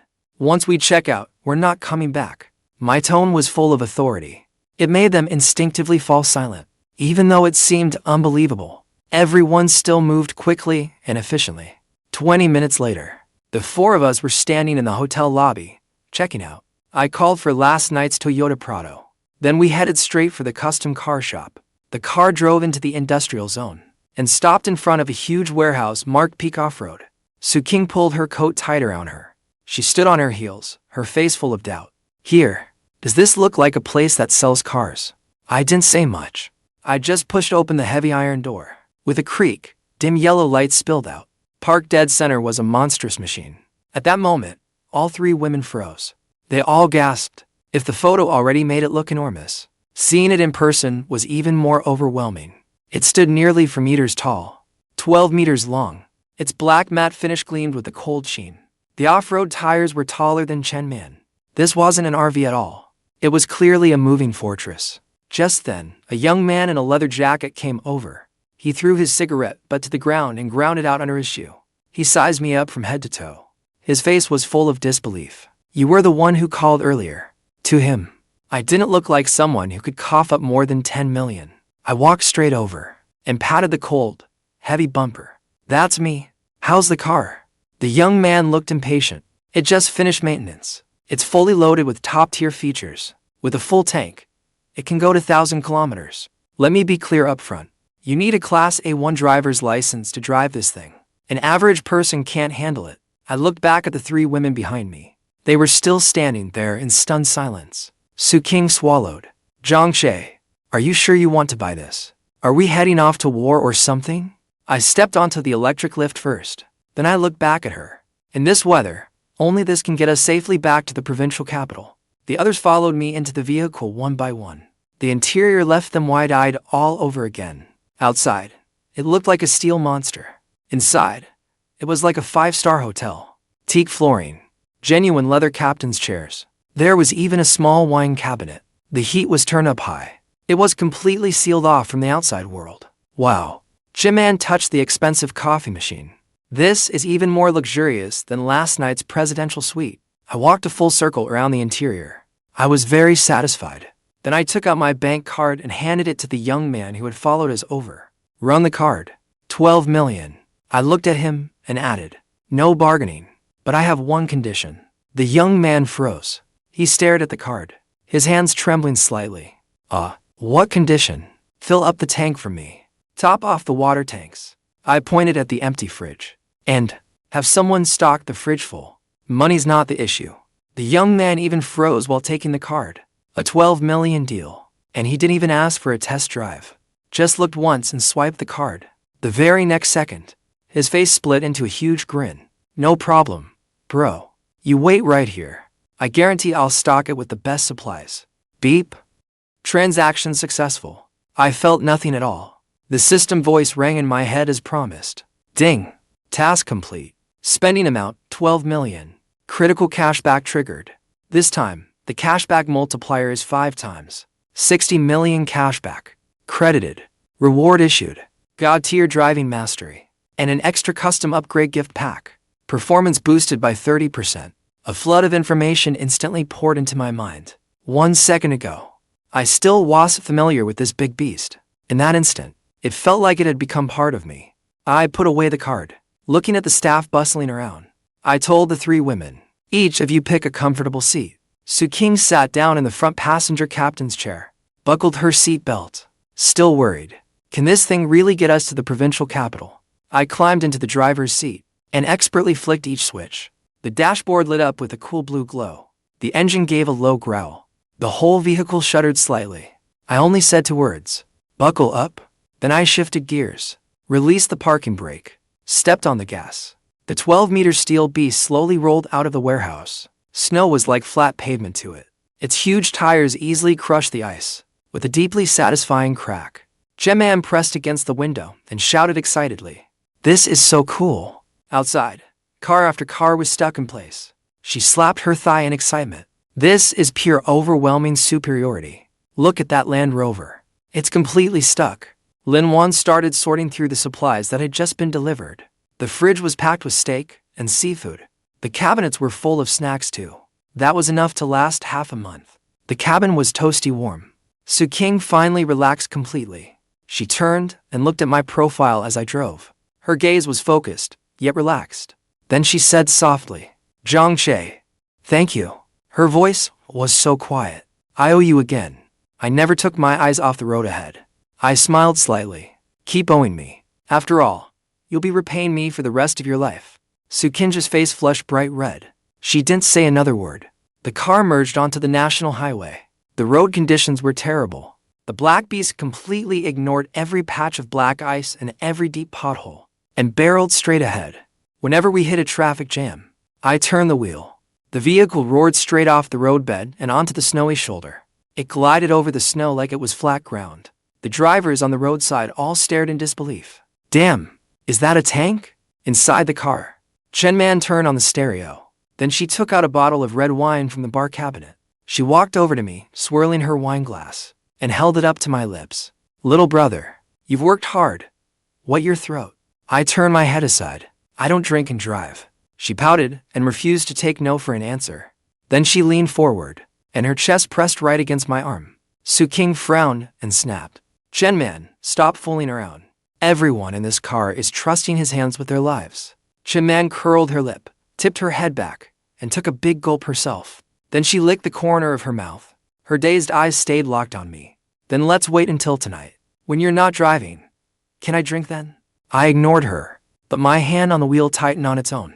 This woman could start a fire anytime, anywhere. Just then, my pupils shrank. A group of people appeared ahead on the road, waving their clothes to block the way. From the way they were dressed, they looked like road thugs hoping to exploit the chaos. I narrowed my eyes. I didn't let off the gas. I stepped on it harder. "Hold on tight," I said coldly, and the speed shot up. The engines were climbed an octave. Like a beast that had been provoked, it charged straight at the group. Jiang, what are you doing? Are you going to run them over?" Qingge screamed. My voice was as cold as the snowstorm outside. "They won't dare block us." Just as I thought, the road thugs saw the steel beast thunder toward them, and were scared out of their wits. They stumbled and scrambled to either side. Boom! The massive body of the vehicle kicked up a gale, and shot through the intersection in an instant, leaving only a pack of them choking on exhaust in the wind and snow. Chen leaned back in her seat, her eyes shining even brighter. "Little brother, you're wild. I love it." I didn't answer. My eyes stayed fixed on the provincial capital 100 kilometers ahead. I said casually, "Sister Yuan, give me something to eat. I'm hungry." "Sure thing." Yuan's bright voice came from behind. "Steak or seafood noodles?" "Both." I held the wheel with one hand, and took the fork Yuan handed me with the other. The sirloin on it was cooked just right. The fat was sizzling. As she steadied herself, her knee lightly brushed the outside of my thigh. I took a bite. The juices burst out. Sister Yuan's cooking beats the Hilton chef's. Yuan's face turned slightly red. The smile at the corners of her eyes wouldn't fade. She didn't go back. Instead, she sat down beside me on the center console, still holding the plate. I felt like a surprisingly capable caretaker. Yuan reminded me softly, "Eat more. Driving takes a lot out of you." Qingge lowered her head to check the navigation on her phone, breaking the silence. 50 kilometers left. Her voice was taut. Without even turning my head, I replied, and snatched away the debt list she kept flipping through. "The sky isn't going to fall." Qingge froze for a moment, as if all the strength had drained out of her. She collapsed back into the seat. She answered in a low voice. At that moment, a sharp ringtone suddenly rang out. The 3 women in the car all froze at once. It wasn't their phones. I eased off the gas and pulled an old phone with a cracked screen from my pocket. The moment I saw the caller ID, my cold expression softened instantly. Only 2 words flashed on the screen. Mom. I answered the call. My tone was so gentle that Yuan froze. Hello. Mom. My mother's anxious voice came through the phone. Xiao Che. The news said the heavy snow has blocked the roads. Can you still make it back? I looked at the snow outside and the luxury car before me. Then I said calmly, I'm carpooling with friends. It's very safe. I'll be home the day after tomorrow at the latest. Carpooling. That must cost a lot, right? My mother's voice was full of concern. If you really can't make it back, just spend New Year at school. I'll mail you some cured pork. I cut her off. I can make it back. Everything's already arranged. She was still worrying about me finding a job after graduation. A smile tugged at my lips. Mom, I've picked up some freelance work lately. I made some money. How much? Is it enough? I pulled over to the side of the road. Then I turned on speakerphone and opened the banking app. I entered an amount to transfer, then added 5 zeros. I knew 1 million would scare them off, so I could only give it to them little by little. Ding! Transfer successful. I sent you 100,000. I said into the phone. You and Dad should get a new fridge and buy some New Year groceries. My mother's voice shot up instantly. 100,000? You brat. You didn't do anything illegal, did you? I made up an excuse. It's a programming bonus. Spend it without worry. If it's not enough, I'll send more. After I finally soothed my mother, I felt even more exhausted than walking through the snow. Qingge pressed up behind me again. Her warm breath brushed my ear. Little brother, you're so filial. You'll definitely make a good husband someday. My voice turned icy. I told her to sit back down. Qingge, guide me. The Black Knight's engine roared. We roared all the way toward the Ring Road highway. Ahead, Qiansheng Tower was right in front of us. Qingge straightened in her seat. She put her gold-rimmed glasses back on. Her voice was cool and clear. Qiansheng Tower. That was her last stronghold. Half an hour later, the car entered the main road of the high-tech district. But after turning the last corner, the mood inside the car suddenly tensed. The entrance to the tower was far from deserted. 7 or 8 burly men were huddled around a metal barrel, warming themselves. They were staring straight at us. The firelight lit up their frost-purple faces. There was also a banner, half buried under the snow. The black lettering was still glaringly clear. Qingge, pay up. Qingge gripped the seat belt tightly, her knuckles turning white. Have these lunatics lost their minds? Qingge gave a cold snort from the back. So your charm magnet really isn't just talk. I slowly eased the car forward. The shadow of the massive vehicle swallowed the group. Everyone, hold tight. I unfastened my seatbelt, picked up the black coat beside me, and threw it over my shoulders. Since they've come all this way to welcome us, let's go down and say hello. I turned to look at Qingge, whose face had gone pale. Climb upward. Take back lost ground. As soon as the door opened, cold wind and snow blasted in together. The group was startled by the RV, and they all grabbed wooden sticks. They stared over warily. Who is it? What kind of vehicle is that? I did not even bother with them. I was the first to jump out of the car, then turned and held out my hand into the car like a gentleman. Qingge took a deep breath and placed her hand in my palm. She was wearing a business suit, with my coat draped over her shoulders. When the lights fell on her, the crowd exploded at once. It's Qingge. That woman is back. Stop her. Don't let her get away. A broad-faced bald man charged to the front, waving the banner pole. We've been waiting for you for days. The bald man spat hard. So you've hooked a rich guy, huh? Now you come back showing off a luxury car. Qingge stood on the steps, her hands hidden in her sleeves, trying to hide their tremble, while her face still wore a calm expression. Wang Daqiang, your payment is still 3 months from maturity. The bald Wang Daqiang jabbed the pole into the ground. Don't try to pressure me with that contract. Who doesn't know your company's cash flow is broken? If you don't settle that 10 million today, don't even think about getting into this building. Yeah, pay up? The shouting from behind him rose all at once. At that moment, Qingge and Yuan also got out of the car. Yuan fearfully grabbed my sleeve. I calmly looked at those fierce-looking guys. These are your creditors? Qingge bit her lip. This is only one batch. I kept asking, how much does it all add up to? Her voice was so low it was almost inaudible. Besides the 5 million you already helped me repay, there is still another 25 million in urgent debt. If it is not paid tonight, the bank will liquidate everything tomorrow. I stepped forward and blocked Qingge. Bald Wang Daqiang narrowed his eyes and sized me up. Who are you? Pretty boy. If you don't want trouble, get lost now. I lazily pulled out a cigarette and rolled it between my fingers. Watch your mouth. I'm her investor. Investor? Wang Daqiang let out a cold laugh. Have you even grown up yet? Do you know how much she owes? Over 20 million. Got that? I grinned. I did not waste any words. I pulled out my phone. Then I opened the offshore banking app. I entered Qingge's account. My fingers flew across the screen. I typed in 25 million. Confirm. Fingerprint verification. A few seconds later, Qingge's phone buzzed hard. The special deposit alert sounded especially loud on this snowy night. She lowered her head and stared at the long string of digits. I put my phone away. I looked straight at the dazed Wang Daqiang. The money's in. Now, take your people and get out. Wang Daqiang was stunned. His lackeys were frozen too. Even though they could not see the transfer record, they could tell from Qingge's expression alone. 25 million, transferred just like that, without even batting an eyelid. Wang Daqiang stammered. His arrogant swagger vanished at once. He forced out a smile that looked worse than crying. Sir, since Qingge has the money now, the truck payment, I cut him off coldly. Pay it when the contract matures. If anyone dares cause trouble even a minute early, I'll have my lawyers see you into bankruptcy with this money. My tone was calm. Every word hit right where it hurt. If you don't believe me, try it. Wang Daqiang shrank his neck back. He shot a glance at that luxury car, then at my fearless expression, and immediately backed down. Fine, we'll listen to you. We're leaving now. Wang Daqiang hurriedly waved his hand, and his men retreated like a tide. They did not even bother to pack up their broken tents, afraid that if they moved too slowly, I'd target them next. The square fell silent at once.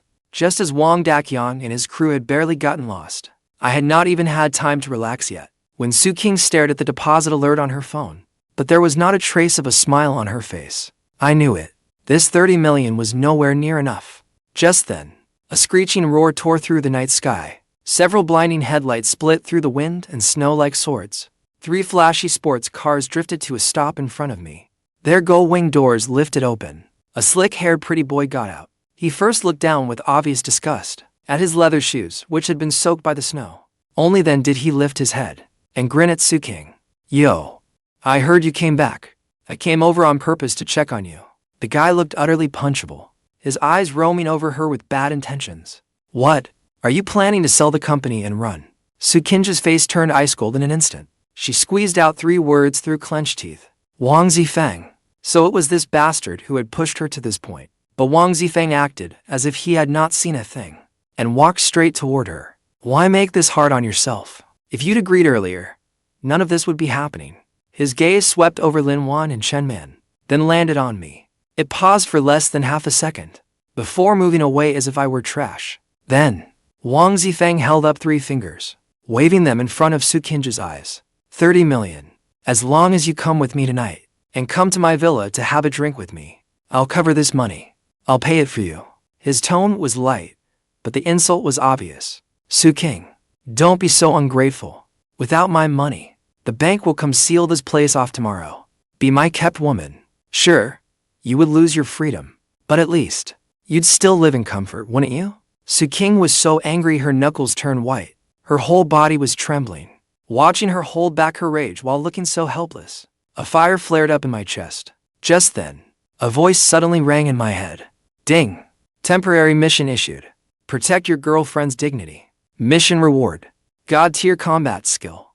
The next second, a surge of heat instantly flooded my entire body. I felt power flooding my body. I stepped forward at once, and stood directly between Qingge and Wang Zifeng. I flicked the cigarette butt into the snow after only 2 puffs. Then I said coldly, Are you done talking? Wang Zifeng was stunned. It was as if he had never expected me, this little driver, to dare interrupt him. I curled the corner of my mouth. If you're done, get out of the way. A good dog doesn't block the road. Didn't your mother teach you that? What the hell do you think you are? Wang Zifeng narrowed his eyes. There's no place for you to talk here. Get lost. I shoved both hands into my pockets. I looked at him like he was a clown. Who I am doesn't matter. What matters is, Qingge doesn't want to see you.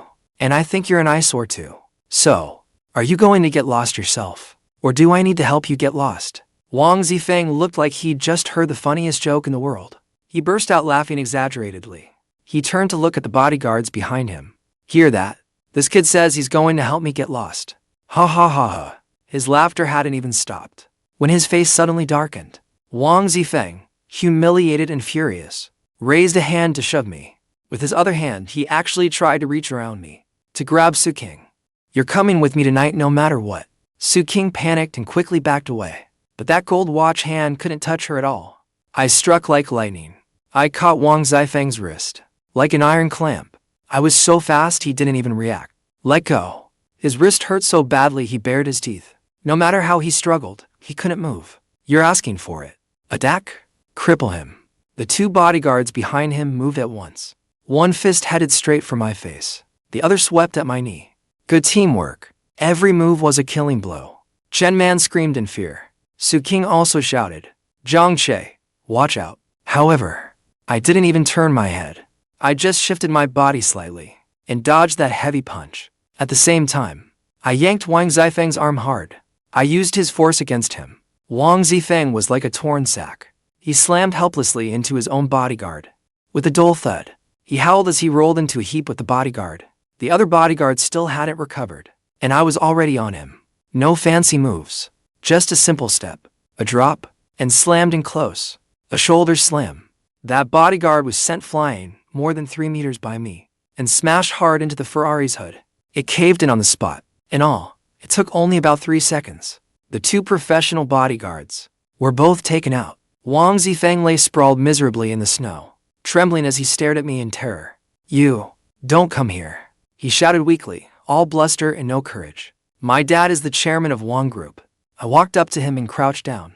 I pulled that black card from my pocket and lightly tapped it against his face. Young Master Wang, did Wang Daqiang not tell you anything? He froze on the spot. I stood up and looked down at him from above. The money Qingge owed has already been paid off for her. Impossible. His eyes widened like copper bells. 30 million. Where did you get that much money? My tone was so flat it sounded like I was talking about something trivial. To you, that's 30 million. To me, it's just a number. I turned away, too lazy to look at him anymore. I only left him one line. To me, you're nothing. Get lost. Don't make me stuff you back into that broken down car of yours. The 3 sports cars fled in disgrace. The world finally fell quiet. Qingge watched my back. Her eyes were full of mixed emotions. I turned around. The killing intent on my face vanished instantly. Let's go. Let's go up and take a look at your office. It's too cold outside. We walked into the empty tower. The elevator took us straight to the top floor. I pushed open the office door. Only then did Qingge finally relax. Her eyes were already red. We're back, she whispered. I looked out at the lights glowing in countless homes. The crisis was over, but new problems had already appeared. I turned and leaned against the windowsill. The debt's been paid, but it's the new year. There isn't a single person left in the company. The cafeteria isn't even open. The 3 of you, how do you plan to spend it? As soon as I said that, the atmosphere instantly froze. Lin Wan lowered her head shyly. Chen Man was smoking irritably. Qingge stayed silent for a long moment. Then she finally spoke. I can make do in the office for a few days. As soon as Qingge finished, I cut her off. Enough. Since none of you have anywhere to go. I waved a hand and made the decision. Then all of you are coming home with me for New Year. Go. Home. The 3 women spoke almost at the same time. They were all stunned. Qingge adjusted her glasses. She looked uneasy. Jiang, this doesn't really seem appropriate. After all, it's your family home. I gave the car key in my hand a little shake, not giving her a chance to refuse.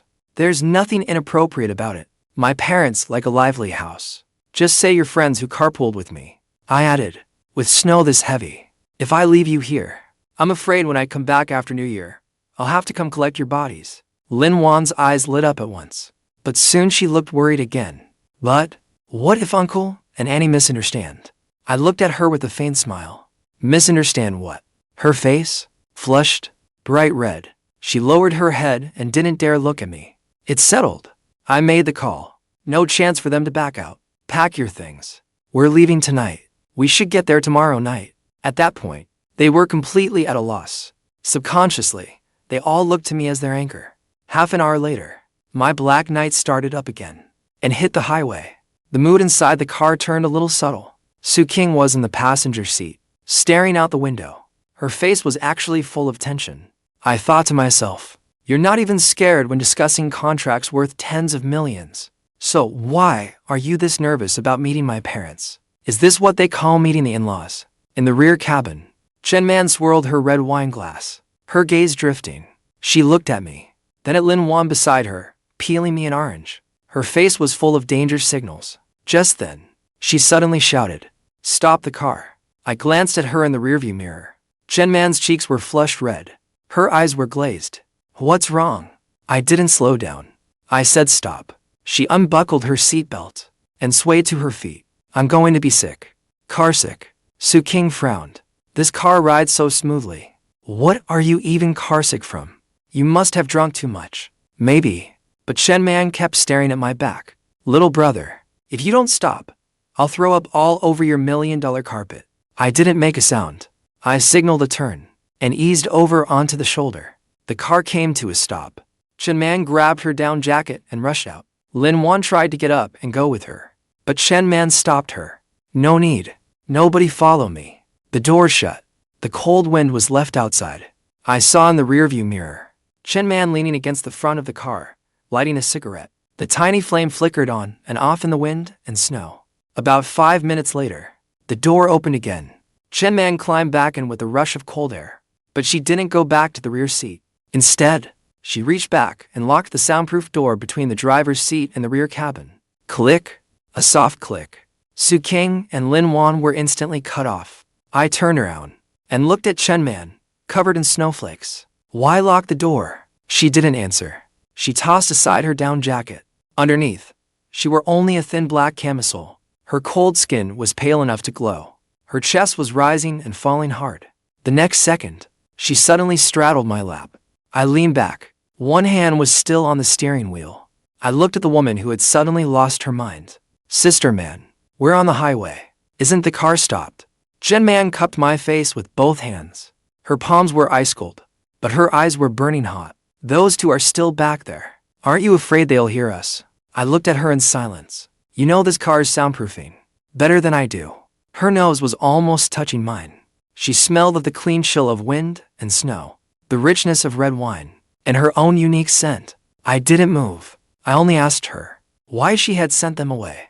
Because I was unhappy. Chen bit her lip, her eyes turning red at once. Jiang, tell me the truth.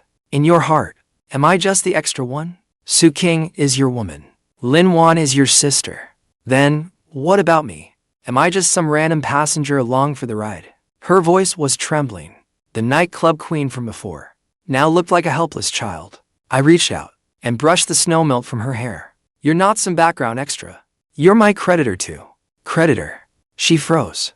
My fingers slid from her cheek to her neck. Back in the bath. You said a stamp would seal it.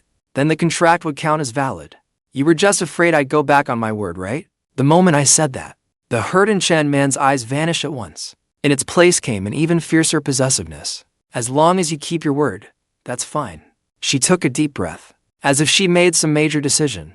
So now, I'm collecting interest. As soon as the words left her mouth, she lowered her head and kissed me hard. This time, it was full of aggression, with the sweet tang of red wine. A relentless, headlong assault. The temperature inside the car started to rise. Her hands fumbled as she tried to unbutton me. Jiang. Between breaths, she leaned close to my ear, and her voice trembled. I've never done that with anyone else. Do you believe me? I held her lower back, feeling how tense and trembling she was. I believe you. Then be gentle. She closed her eyes. A tear slid down. Don't hurt me. The seat reclined slowly. On this highway, beneath the endless wind and snow, Chen was like a red rose blooming in the snow. She laid her dependence on me without holding anything back. She reached up and turned off the dome light. In the dark, only the cool blue glow of the dashboard outlined our entwined silhouettes. A muffled sob, forced down and buried against my shoulder. Her fingers clenched tightly in my coat. Relax. I patted her back gently, my voice softer than I had ever heard it. I'm here. But that soundproof door wasn't an iron wall after all. A faint, almost imperceptible sob still slipped through the crack and reached the two women in the back. The rear cabin was terrifyingly quiet. Qingge held the file, but that page never got turned. Lin Yuan was tidying up the fruit peels, her movements light and careful, afraid of making even the slightest sound. She wasn't feeling well, was she? Lin Yuan asked in a low voice, but her eyes kept flicking toward that tightly shut door. Qingge rubbed her temples. Probably. Her emotions are a little unstable. She needs some quiet, but this was too quiet. So quiet that only one faint, unmistakable sound remained. A desperately restrained sniffle, broken little burst of whispered words, and that hidden, trembling hurt. Qingge's fingers froze in midair. Lin Yuan's cheeks reddened slightly.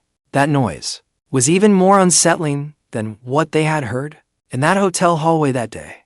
This man, Lin Yuan bit her lip, at a loss what to do. Don't worry about it. Qingge tried to hide her own discomfort with cold indifference. It's her private business.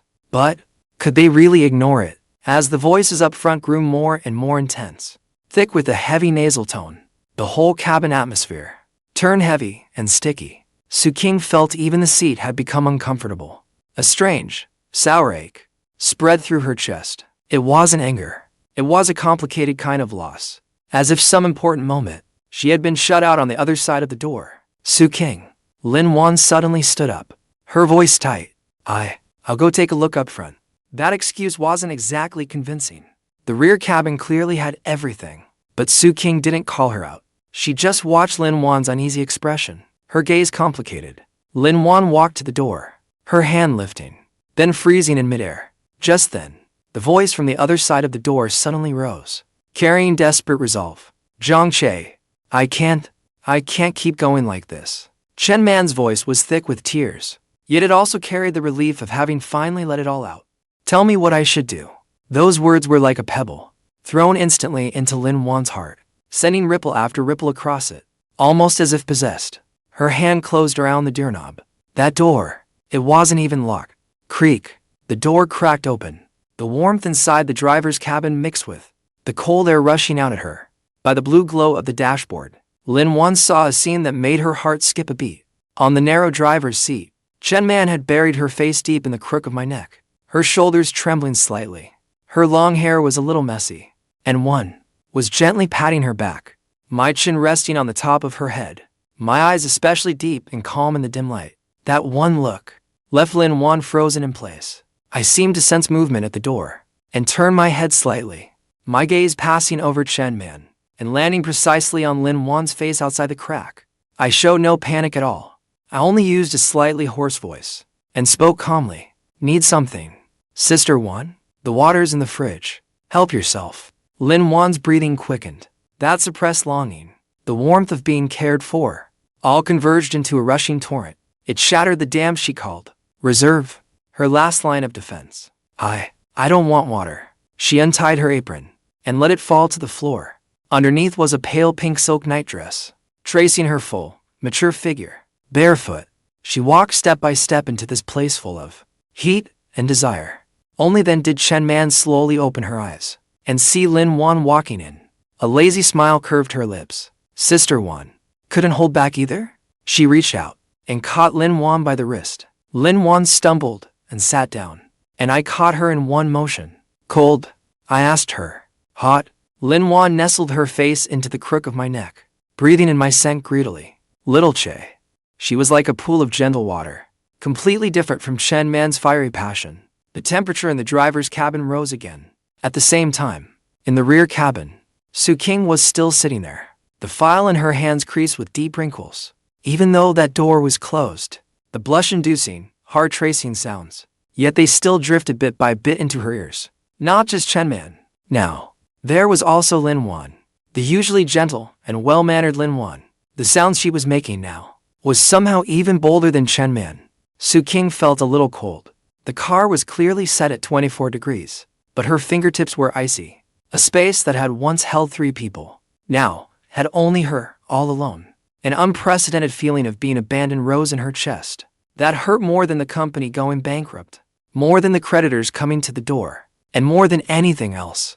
Qingge, what are you still pretending for? She asked herself. Some switch inside her body seemed to have been completely turned on. She stood up. Her high heels tapped against the carpet, as she walked step by step toward that door, her palm pressed against the door panel, and she could even feel the warmth coming from the other side.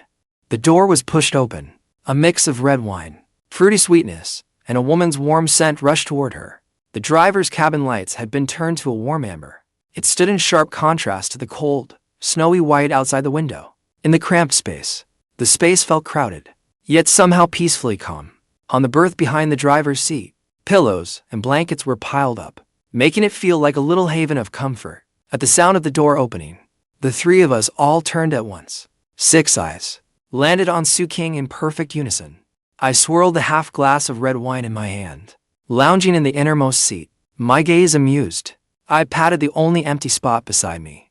It's cold in the back. Why don't you come in and warm up? It's a little cramped, but at least it's lively. Qingge looked at me. There wasn't a trace of embarrassment in her eyes, only a calm confidence that controlled everything.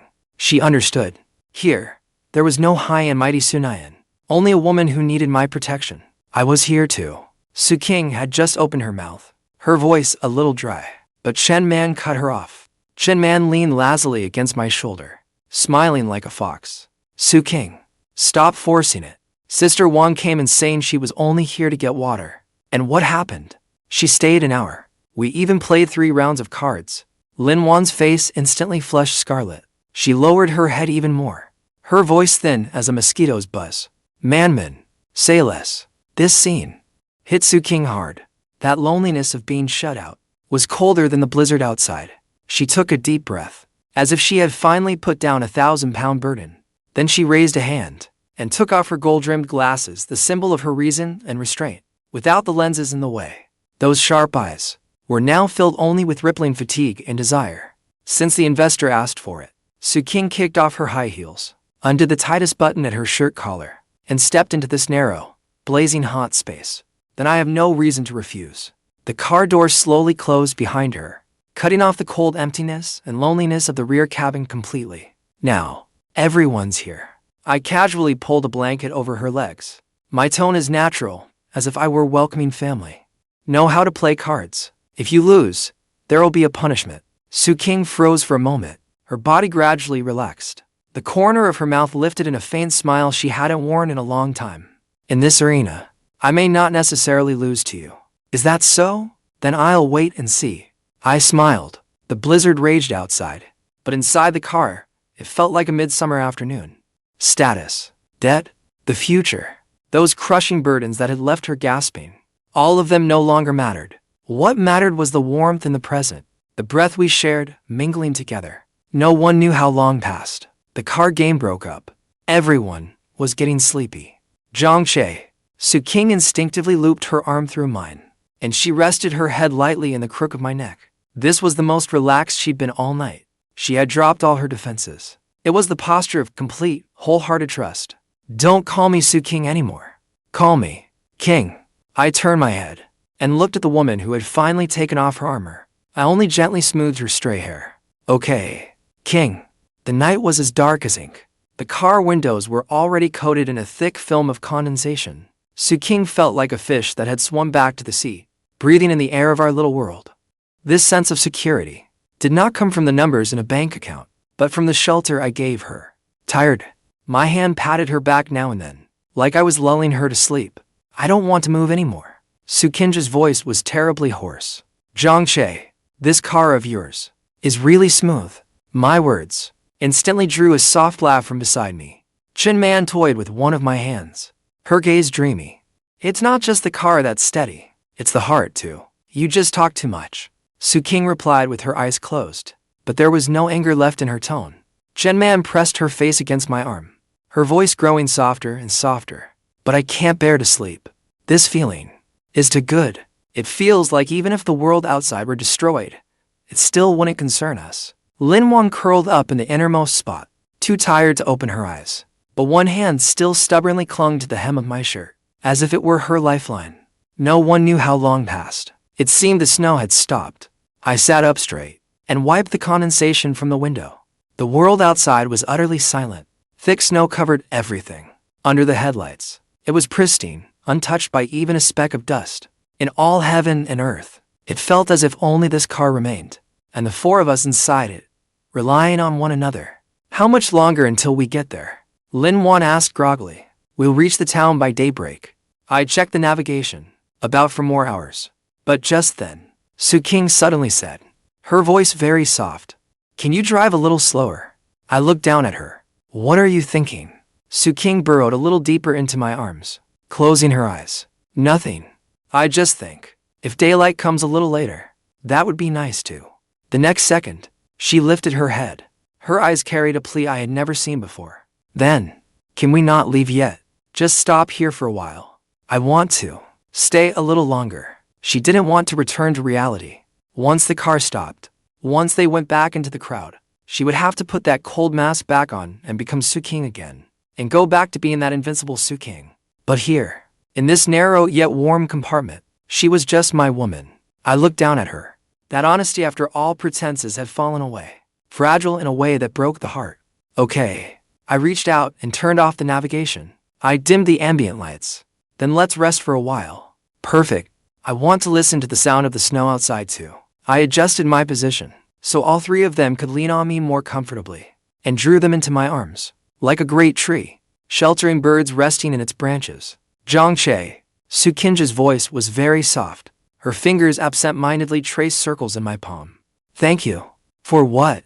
I gave a soft laugh. For helping you escape debt, or for bringing you to see the snow. Thank you for showing me that I'm not just a bystander. Qingge's eyes grew moist. Her long lashes trembled faintly. So it turns out, I can have someone to lean on to. Chen Man, for once, said nothing. She simply held Qingge's other hand in silence. Lin Wan was like a gentle cat, pressing her cheek against my chest, listening to the steady, powerful beat of my heart. No one knew how long passed. Their even breathing rose and fell all around me. I lit a cigarette, but didn't smoke it. I just let it burn between my fingers. This sense of solidity and trust in my arms might be even more satisfying than the cold, hard numbers in the system. So this is what a tycoon's life feels like. Seems like it. And it's really not bad. A pale fish belly white spread across the horizon. A new day was about to begin. The first morning light spilled across the highway. The black night lay there like a sleeping steel beast. My body clock woke me right on time. I moved my arm, which had gone slightly numb. I had slept especially deeply. Qingge was clinging to my left arm like an octopus. She looked nothing like her usual aloof goddess self. Chen Man's feet had stretched all the way to the pillow, and Lin Wan had turned me into a body pillow. Qingge's lashes fluttered. Then she opened her eyes. When she clearly saw the chest in front of her and the scene around her, sprawled in all directions, sleeping positions. Last night's memories came rushing back at once.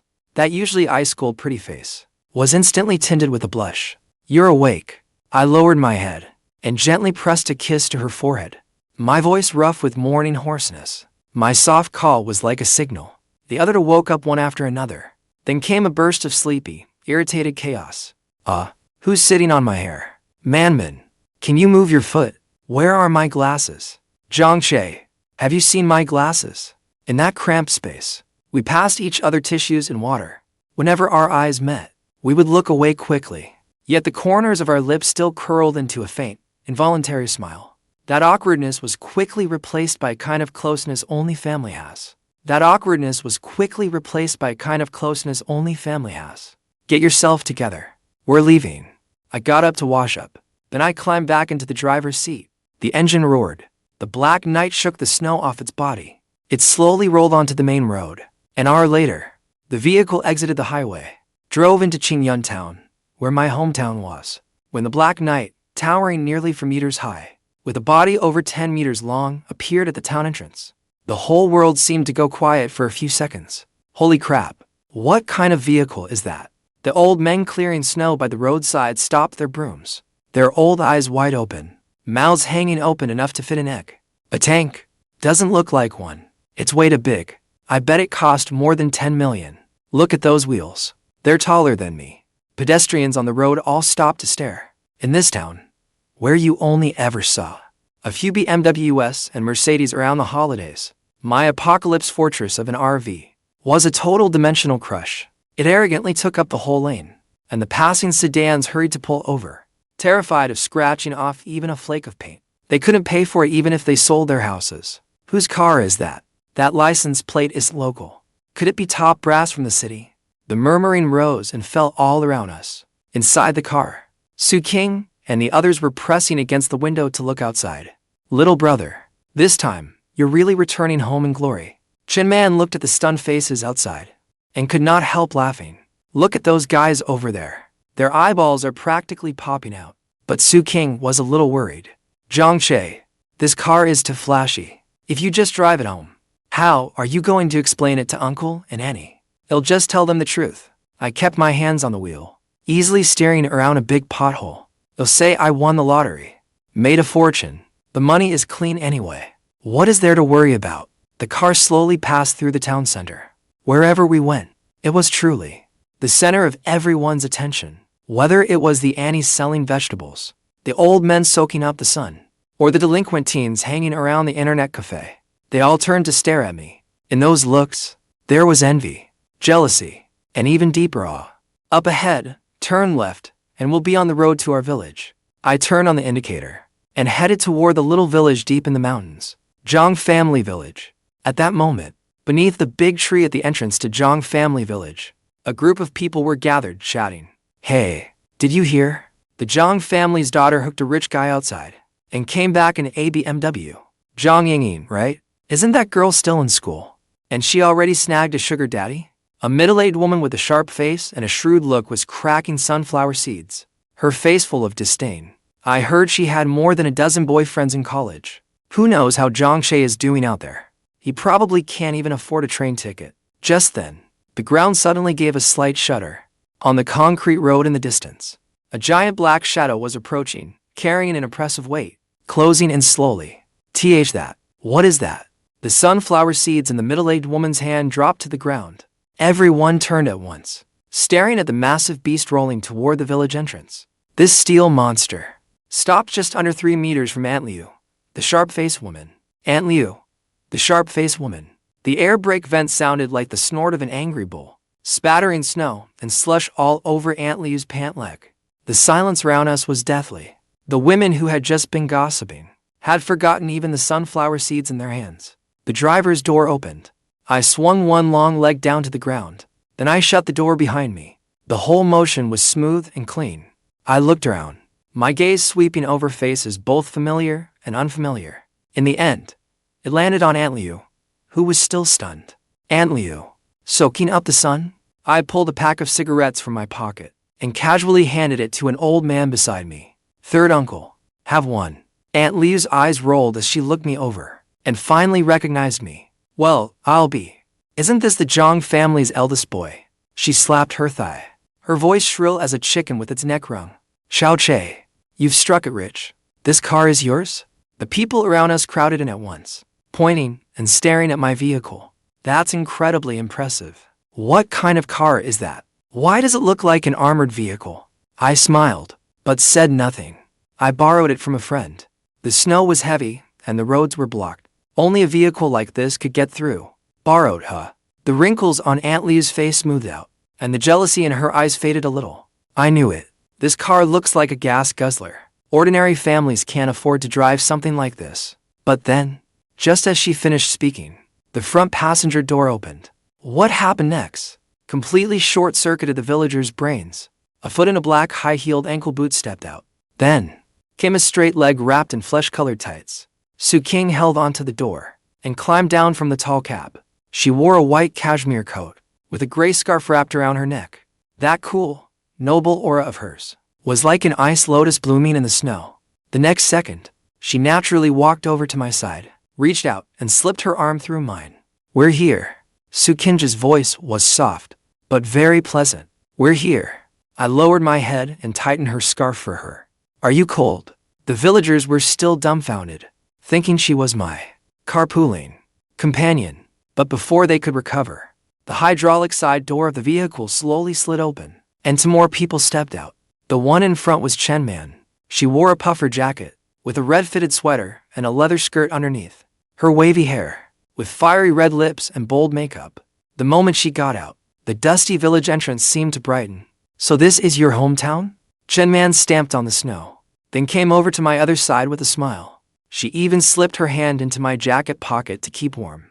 Behind her, Lin Yuan was carrying two large red gift boxes. Carefully making her way down, she wore a long beige puffer coat, which made her look gentle and demure. That mature woman's unique charm made the few uncles there stare wide-eyed.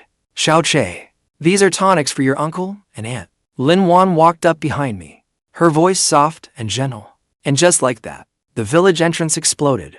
Aunt Li's sunflower seeds spilled all over the snow. Her mouth dropped open and stayed that way for a long time. Bringing back one girl, you could still call her a girlfriend, but bringing back three at once, and each one prettier than the last. Is this what I'm carpooling? Or am I gambling with my life? Xiaoche, second uncle, had even forgotten to light the cigarette in his hand. He was trembling as he pointed at the three women crowding around me. Who are these ladies? Oh, just friends. I didn't even blink. I casually draped an arm over Qingge's shoulder and blocked the wind for Chen Man. The snow's heavy on the road. They had nowhere to go. So I brought them back to spend the new year. Then, I said to the villagers, who were all staring blankly, second uncle, we'll talk later. I'm heading home to see my parents first. After that, I took Qingge, Chen Man, and Lin Yuan, and swaggered straight into the village, leaving the villagers floundering in the wind and snow. My goodness. Aunt Li swallowed hard and slapped her own thigh. The Jiang family grave must be smoking. What kind of college student is this? He looks like the emperor returning to the palace. A sour little guy nearby muttered, what carpooling friend? Looks to me like a harem. Meanwhile, inside my old family house, 3 large red brick main rooms. The light inside was dim, and the stovepipe was glowing red. The air reeked of cheap tobacco, mixed with the smell of long-aged salted cured goods. A matchmaker in a dark red padded jacket was sitting cross-legged on the heated king bed, spattering spit as she talked to my mom. Sister-in-law, I'm not trying to criticize you, but you need to move on this fast. Look, your Xiaoche is about to graduate. These days, college degrees aren't worth much. There are students everywhere. He has no house and no car in the big city. So wanting a city girl? That's a dream. Aunt Wang spat out the sunflower seed shell, spraying saliva everywhere. We have to be practical. This Xiaofang I mentioned to you. Sure, she's divorced and has a child, but she doesn't want a bride price. And she said, as long as Xiaoche is willing to come back, she can open a supermarket in the town. My mom was sitting on a small stool, stringing beans. Her face looked a little uneasy. Annie, Xiaoche is only 22. No need to rush, right? Why wouldn't we rush? Aunt Wang glared at them. Good girls are like leeks in a field. You cut one crop, and there's less left. I heard Xiaoche sent you 100,000 yuan 2 days ago. At the mention of the money, my dad, crouched by the stove smoking a dry pipe, looked up. He tapped the pipe bowl. His voice carried a hint of suspicion. That was the bonus the kid earned writing programs. It didn't fall from the sky. Oh, my brother. Aunt Wang pursed her lips. A sharp glint flashed in her eyes. But money is only money once it's in your hands. This 100,000 yuan would barely cover the shell of a house in the village. And if you add renovations and the bride price, that's a bottomless pit. She scooted closer, leaning in toward my mom. Let me be straight with you. Xiao Fang's family conditions are pretty good. If you agree to meet her, let's get this settled first. Then that 100,000 yuan could be set aside for the two of you to retire on. My mom hesitated. Aunt Wang immediately slapped her thigh. What's there to ask? Marriage has always been up to the parents to decide. If you don't help screen her for him, he could get cheated out there and not even realize it. Those city women love to scam clueless guys who just graduated. But my dad stood up, tucked his pipe into his waistband, and said, let's wait a little longer. The kid's grown up now. He has a mind of his own. Just then, a rush of hurried footsteps suddenly came from outside the courtyard gate. Then, the gate was pounded so hard it shook the whole yard. Old Jiang, come out here now. It was my neighbor Shunzi yelling. His voice was as loud and clanging as a broken gong. My dad frowned. He threw on his padded jacket and went out to open the door. What's going on? Is it an emergency? Shunzi was panting hard, his face red from the cold, but his eyes were shining with excitement. It was even more urgent than an emergency. He pointed toward village entrance, flailing wildly and babbling incoherently. Your Xiaoche came back, driving a car as big as a house. The whole village has gone to see it. A car. My dad froze. Didn't he say he was carpooling back? He did carpool. Shunzi swallowed hard. But he didn't just bring back a car. he brought back 3 women too. Each one was gorgeous, like a fairy. They've blocked the road at your village entrance. Aunt Wang, who was inside, heard every word clearly. She didn't even stop to put her shoes on properly, and dragged herself outside at once. What? 3 women? She looked completely unconvinced. With the Jiang family situation, bringing back even 1 would be lucky enough to thank the heavens. And now 3. Before she even finished, the ground gave a slight tremor. That deep engine rumble was clear even through several walls. Aunt Wang's expression shifted. My mom got a little flustered too. This kid, why is he making such a commotion? Your dad, shouldn't we go out and meet him? Though my dad said nothing, his hands were trembling slightly too. He straightened his collar and stood up straight. Let's go. Take a look. At that moment, I was driving the Black Knight and slowly pulled up outside my family's worn wooden gate. The black paint reflected a cold sheen off the snow. It looked like a visitor from the future, utterly out of place in this poor little mountain village. The dirt road outside my house, already narrow, was completely filled by my car. The engine was still running, and the pressure it gave off already made the people in the yard feel a little breathless. Aunt Wang instinctively shrank back, looking at this pitch-black monster. The little calculation in her head, about the 100,000 yuan, and the gears in her head, suddenly stopped clicking. Hiss. The air brakes hissed. I brought the car to a steady stop. Then, I opened the driver's door and jumped out, seeing my parents standing there dazed at the doorway. The tension that had been on my face all the way home finally softened. Dad, Mom, I'm home. I had returned home in glory, and ID brought back 3 stunning beauties. But when my mom saw them, she was instantly flustered and at a loss. Xiaoche, these are. My parents had thought I wasn't doing well out there, and had even planned to set me up on blind dates. They never expected the 3 women behind me to be more dazzling than the last. The ice-cold Qingge, wearing a high-end custom cashmere coat, her presence fully unleashed. Hello, Uncle Annie. I'm Qingge, Zhang Che's friend, the fiery Chen man, with red lips and bright teeth, smiling brightly. Happy New Year, Uncle Annie. I'm Chen man. Even Lin Yuan, the gentlest of them all, was gripping the gift so tightly that her fingertips had turned white. Uncle Annie. I'm Lin Yuan, and I brought a small gift. 3 women, 3 completely different presences, instantly lit up this drab farmhouse yard. But at that very moment, Aunt Wang, still tucked by the doorway, chimed in with a mocking tone. Well, so these are the people you brought back. Friends. She especially stressed the word friends. It's the new year, and they're not going home. So what are they doing out here in our little backwater? Don't tell me they're just here to show off. The atmosphere in the yard instantly dropped to freezing. Qingge's hand paused for a split second as she adjusted her scarf. Behind her glasses, her gaze was ice-cold. I wasn't angry, just gave her a cool look. Aunt Wang, your imagination would be a shame not to put in a book. After we went inside, these 3 heaven-sent beauties showed no sign of disgust. Qingge sat on the rickety stool as if it were a boss's chair. Chen Man was even more at home, plopping down on the edge of the heated bed to warm herself by the fire. Lin Yuan rolled up her sleeves and started pouring water. But just when the room's mood was warming up, Aunt Wang started up again. She sat cross-legged at the head of the Qingge bed, her beady eyes darting between the 3 women. She cleared her throat and spat a sunflower seed shell onto the floor. Sister-in-law, now that Xiaoche is back, shouldn't we hurry up and handle that? My mom's face stiffened as she tried to put it off. Aunt Wang slapped the Qingge table hard, her voice suddenly rising. How can you say we'll talk about it later? Xiao Fang has been waiting at home all morning. When she heard Xiaoche was back, she even changed into new clothes. As the elders, our word has to mean something. The moment she said that, Chen Man froze, the cup halfway to her lips, raised her brows and looked at me with a faint, mocking smile. Little brother, you sure are popular. You get a blind date waiting for you the moment you get home. I didn't even lift my eyelids, just handed the peeled orange to Qingge. I don't know any Xiaofeng, but Aunt Wang jumped right in to pitch her. All smiles. Oh, come on. Xiaoche, the girl I'm introducing to you is one of the best girls in town. Sure, she's divorced, and she has a child, but she doesn't ask for bride price. The next second, her words came out even harder, and the whole room exploded. As long as you open a supermarket for her in town, you'll be living easy. The air instantly froze. Pfft. Chen Man couldn't help laughing out loud, laughing so hard she was shaking. Aunt Wang's face darkened. What are you laughing at? Chen Man waved it off. Her eyes were full of mockery. I just think, Annie, your abacus is clicking pretty hard. I could hear it from the city, clear as day. Aunt Wang immediately turned to my mother. Her tone was full of complaint. Sister-in-law. Xiao Feng got stood up.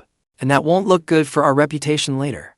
Besides, Xiao Che is a good catch. Finding someone who truly cares for him back home is no easy thing.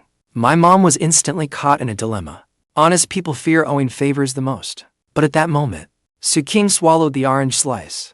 She dabbed her mouth elegantly. Aunt Wang, right? Her voice was cool, but it carried unmistakable pressure. Jiang She is only 22, and you're introducing him to a divorced woman with a child, and making him pay to open her a supermarket. A cold curve touched Qingge's lips. Are you finding him a wife? Or are you finding a long-term meal ticket for that Xiao Feng? Aunt Wang felt guilty under her pressure. Still, she stiffened her neck and shot back. Who are you?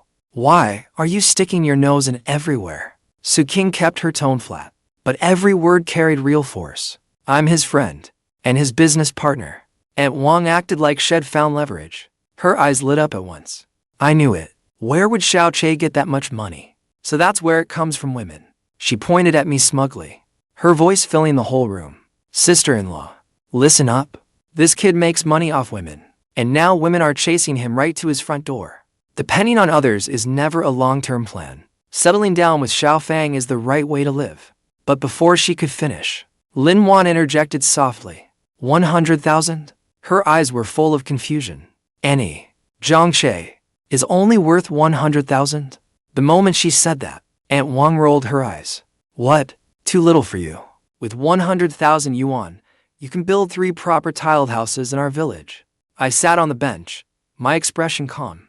Chen Man toyed with the limited edition lighter in her hand. Click. It sounded especially sharp in the quiet room. 100,000 yuan, she said lazily with a mocking tone. That's certainly a big number. It's not even as expensive as one of my pens. Matchmaker Wang snorted on the spot. Come on, stop bluffing. They only cost 20 yuan at the town market. It looked like they were about to start arguing. My mom hurried to smooth things over. Aunt Wang turned her head and threw it down right there. Xiao Feng will be here any minute. Today, this meeting is happening whether you like it or not. You'd better not dare drive her off, or you're looking down on me, Aunt Wang. As soon as she finished speaking, there was a screech of brakes in the yard. A sharp female voice rang out. Annie, I'm here. Has that boy from the Wang family come back yet? The curtain was yanked open. A burly woman with an explosive perm stormed in. She was leading a snot-nosed boy by the hand. This was Xiao Feng. She locked onto me at a glance. Her eyes lit up. The moment she saw Qingge and the others, her hostility shot through the roof. Annie, who's this? Why are there women here? Aunt Wang hurriedly explained that they were friends. Xiao Feng's hostility quickly turned to disdain. She dropped down onto the seat and immediately started laying out her terms. After we get married, your salary card will be mine to manage. The supermarket has to be put in my name. And hand over that 100,000 bride price first, to pay for my son's insurance. I set down my teacup, and finally spoke. My tone was flat. Once you're done, you can leave. I am not opening a supermarket, and I'm not going on a blind date. Xiao Feng blew up on the spot. Her eyebrows shot up. What do you mean? You look down on me? What right do you have to act so high and mighty, you broke-looking kid? At that moment, her son suddenly pointed at the imported chocolate on the table and screamed, Mom, I want candy. Mom, I want candy. His filthy little hand reached out. Lin Yuan instinctively reached out to stop him. Kid, smack. Xiao Feng slapped Lin Yuan hard across her pale, delicate hand. The sound was sharp and piercing. It's just a piece of candy. So what? Cheap, much. This will be my home too. Lin Yuan's hand instantly went red. Her eyes turned red, and hurt welled up in her chest. That slap completely lit the fuse. My eyes went cold in an instant, but before I could say a word, Qingge was already on her feet. This is your home. Her voice was as cold as a blade of ice. Who gave you the nerve? Xiao Feng stood up, all that thick skin on full display. She looked fierce. What? Aunt Wang said so. This matter is basically settled. Aunt Wang. Chen Man, who had not said a word the whole time, suddenly walked over with a smile. She stopped in front of Aunt Wang. Her lighter clicked in her hand. Annie, your business skills are really nothing special. And you still dared bring someone like this here. Who are you talking about? Xiao Fang instantly bristled. She shoved at Chen Man, but Chen Man shifted to the side and casually stuck out a foot. Ouch! Xiao Fang, like a mountain of flesh, went flying straight into the cabinet. Crash! The red gift box Lin Yuan brought was knocked over. The lid popped open at once. 2 white porcelain bottles rolled out and shattered on the floor with a crack. A rich, mellow aroma instantly filled the whole room. My liquor! Lin Yuan cried out. Those were 2 bottles of 50-year-aged Matai. You almost never see them on the market. My dad's an old booze lover. And the smell made his face change at once. His face changed at once. This is real liquor. But Aunt Wang still refused to back down. Aren't they just 2 bottles of baijiu? If it's broken, it's broken. It's only a few dozen bucks. A few dozen bucks. Jiang crouched down and picked up a shard of porcelain. She clicked her tongue in amazement. Annie, your eye for value is really sharp. Each bottle would fetch 80,000 at auction. 2 of them make 160,000. She stood up and looked at Xiao Fang, still sprawled on the floor in a daze. Her smile faded at once. Add in this rosewood box. All told, it's about 200,000. Pay up? 200,000? Xiao Fang was completely stunned. She screamed and tried to run. You 2 are working together on an extortion ploy. Annie, let's go. Trying to leave, I stepped forward and blocked the doorway. Like a wall of ice. We haven't even settled the matter of you hitting someone. And now you want to welch on this too. Aunt Wang was so scared she dropped her sunflower seeds. This really is 200,000. Even if you sold everything, you still couldn't cover it. Zhang Che, this is just a misunderstanding. Su Qingge said coldly. Call the police. Damaging someone else's property for such a large amount has to be dealt with. Call the police. Those 2 words landed like a hammer blow. Xiao Fang's legs gave out. She collapsed onto the floor and burst into loud sobs. Her crying shook the whole room. Her son started howling too. He howled while stuffing chocolate into his mouth. My dad stared at the shattered porcelain all over the floor, his heart aching so badly his hands trembled. He asked Lin Yuan in a trembling voice. Was that really 200,000? Lin Yuan nodded and shook her head in a flurry. Uncle, it's okay. If it's broken, it's broken. Those words hit Xiao Fang and Aunt Wang like a thunderbolt. 200,000 worth liquor. Just to have a taste. How deep would your pockets have to be this extravagant? Aunt Wang was green with regret. She finally understood she had not brought back a daughter-in-law. It was a disaster. She plastered on the ugliest smile imaginable, trying to edge away. Calling the police during New Year is so unlucky. Chen Man leaned against the doorframe, her eyes amused. Saying you didn't mean it doesn't give you the right to hit people. Feeling pretty tough, are you? And you still want to control Zhang Che's salary card. Go on.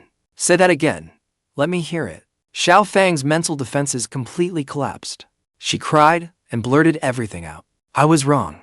I don't have money to pay. Annie, save me. You were the one who insisted I come.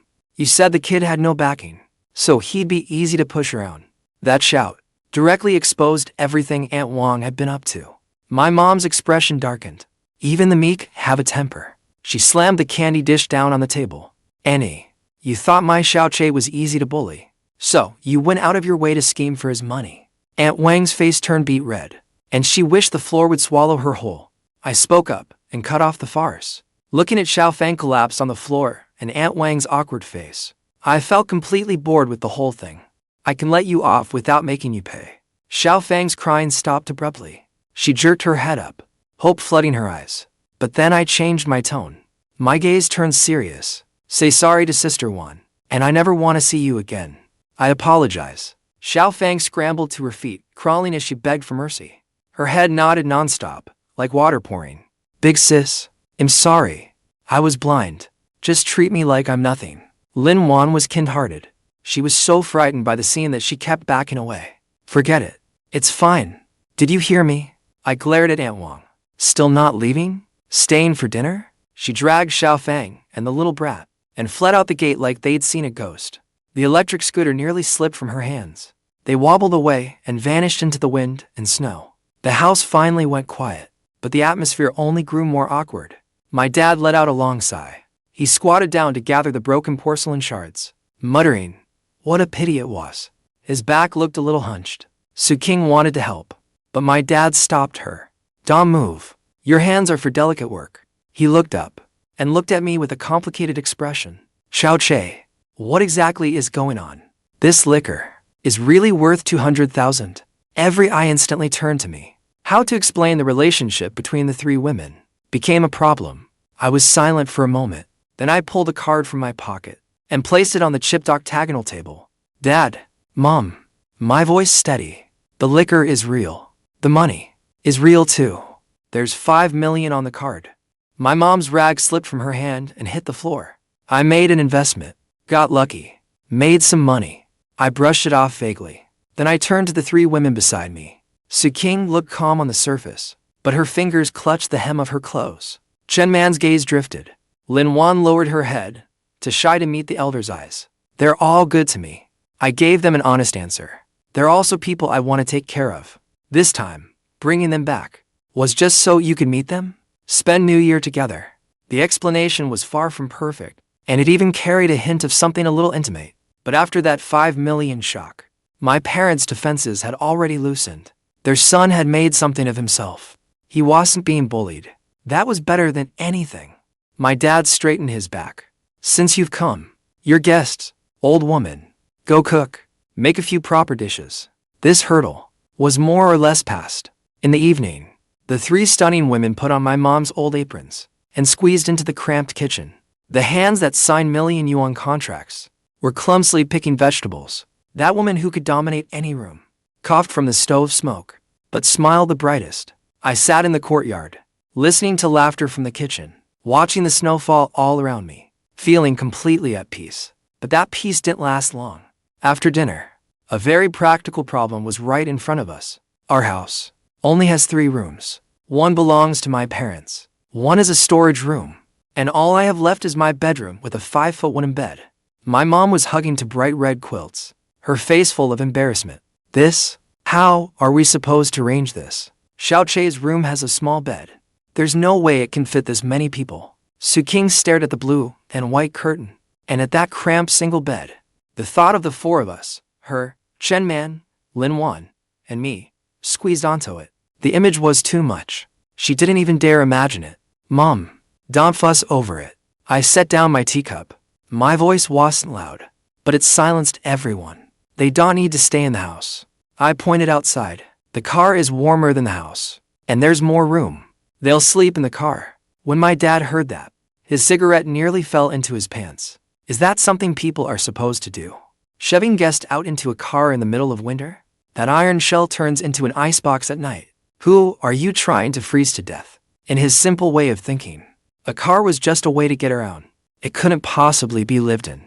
But Chen Man just pulled her coat tighter, smiling slyly. Uncle, don't scold him. The car really is more comfortable than the house. My mom set the quilts down on the king. Your guests. So, how could I let you sleep outside? As she spoke, she was about to go tidy up the storage room. Mom, I stood up, took the quilts and put them back on top of the cabinet. Hearsay can be misleading, but seeing is believing. Come on, I'll show you my mobile quarters. My mom still wanted to refuse, but Yuan linked her arm through hers. Annie, come take a look. So we all stepped out the door. Cold wind and snow hit us in the face. In the yard, the black night stood like a silent fortress. I pulled out the key and hit the unlock button. Beep, beep.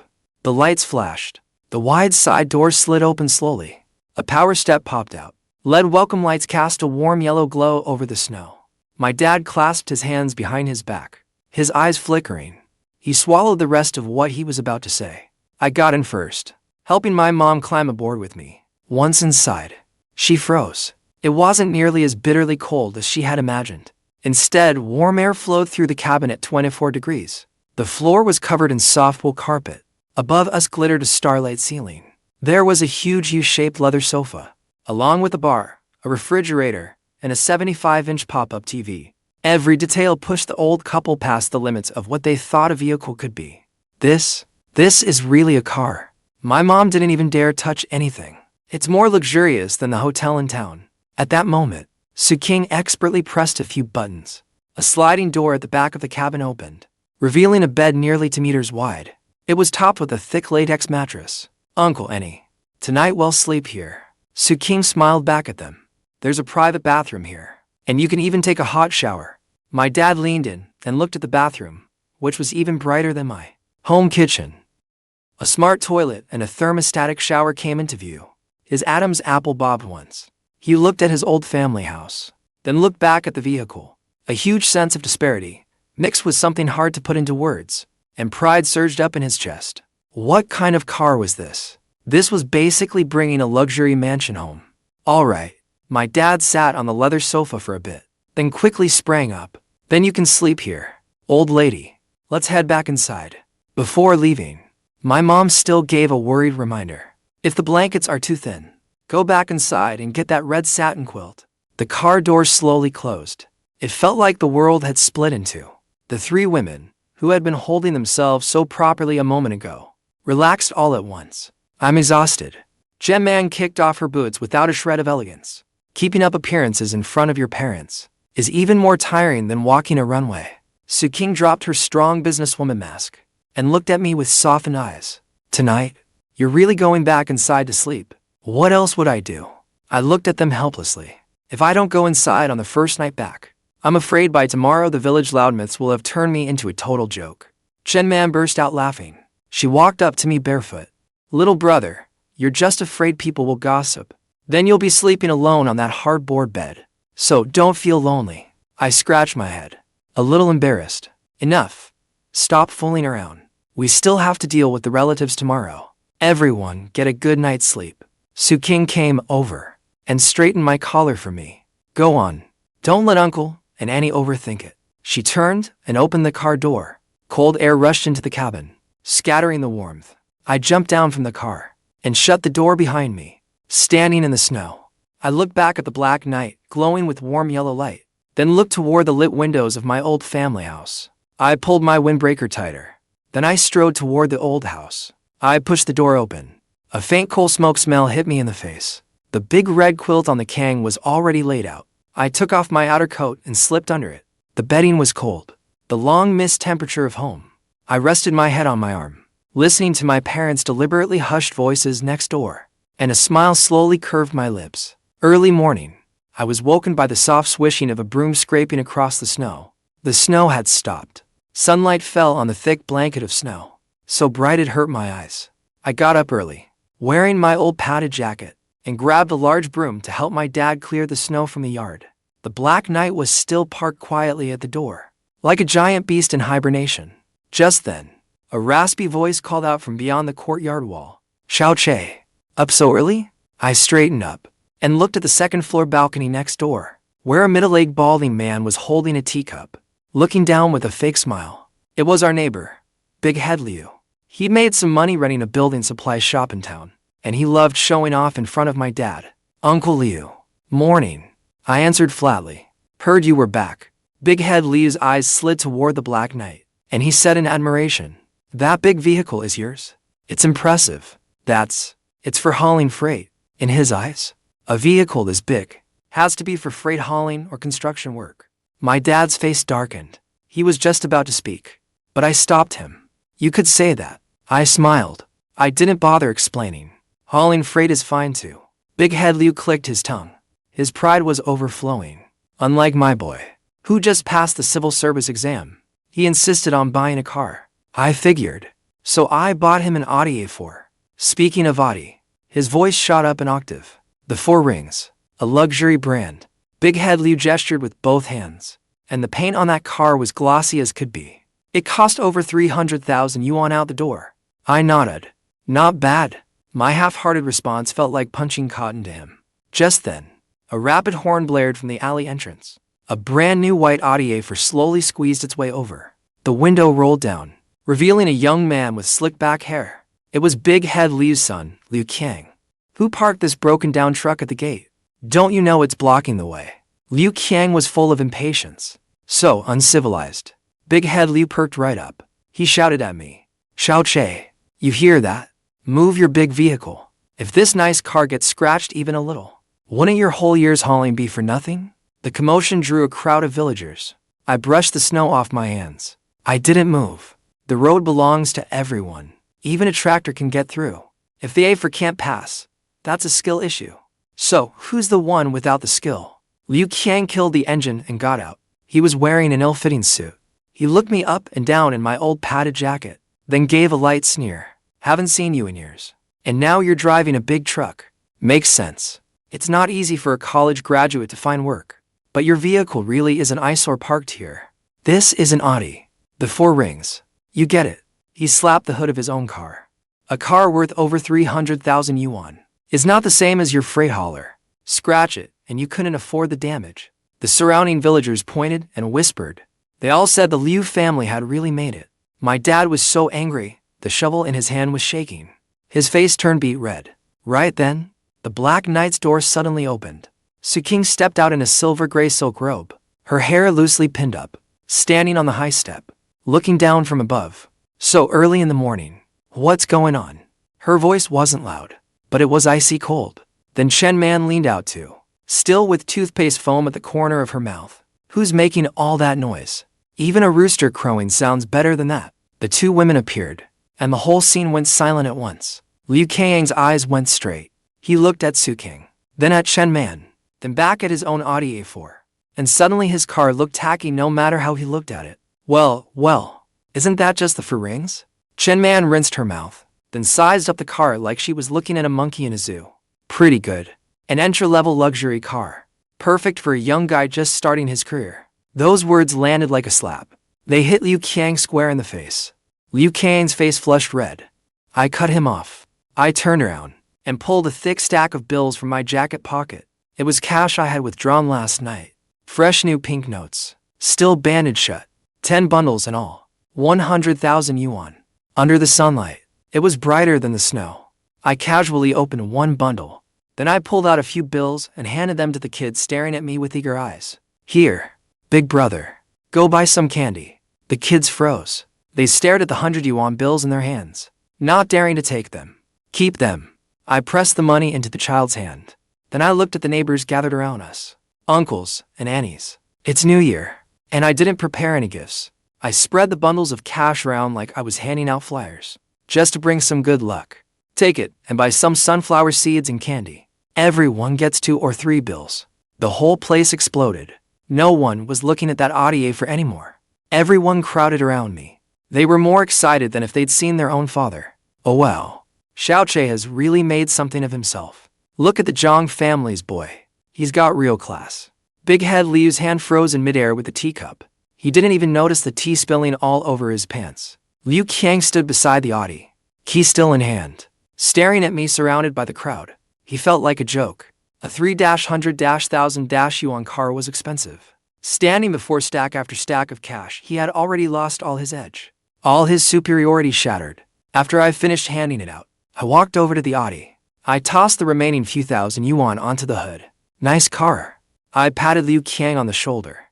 My tone was sincere. Take this money and fill up the tank. Call it a little gesture from your big brother. This car burns a lot of gas, right? Liu Qiang's face went red, then white. The money felt hot as coals in his hand, but he didn't dare throw it back. By the car door, Qingge watched the scene, a faint smile tugging at her lips. Childish, she said softly. Then she turned and got back in the car. Still, that was pretty satisfying. That Audi A4 ended up slinking back into its own yard. The few thousand yuan on the hood.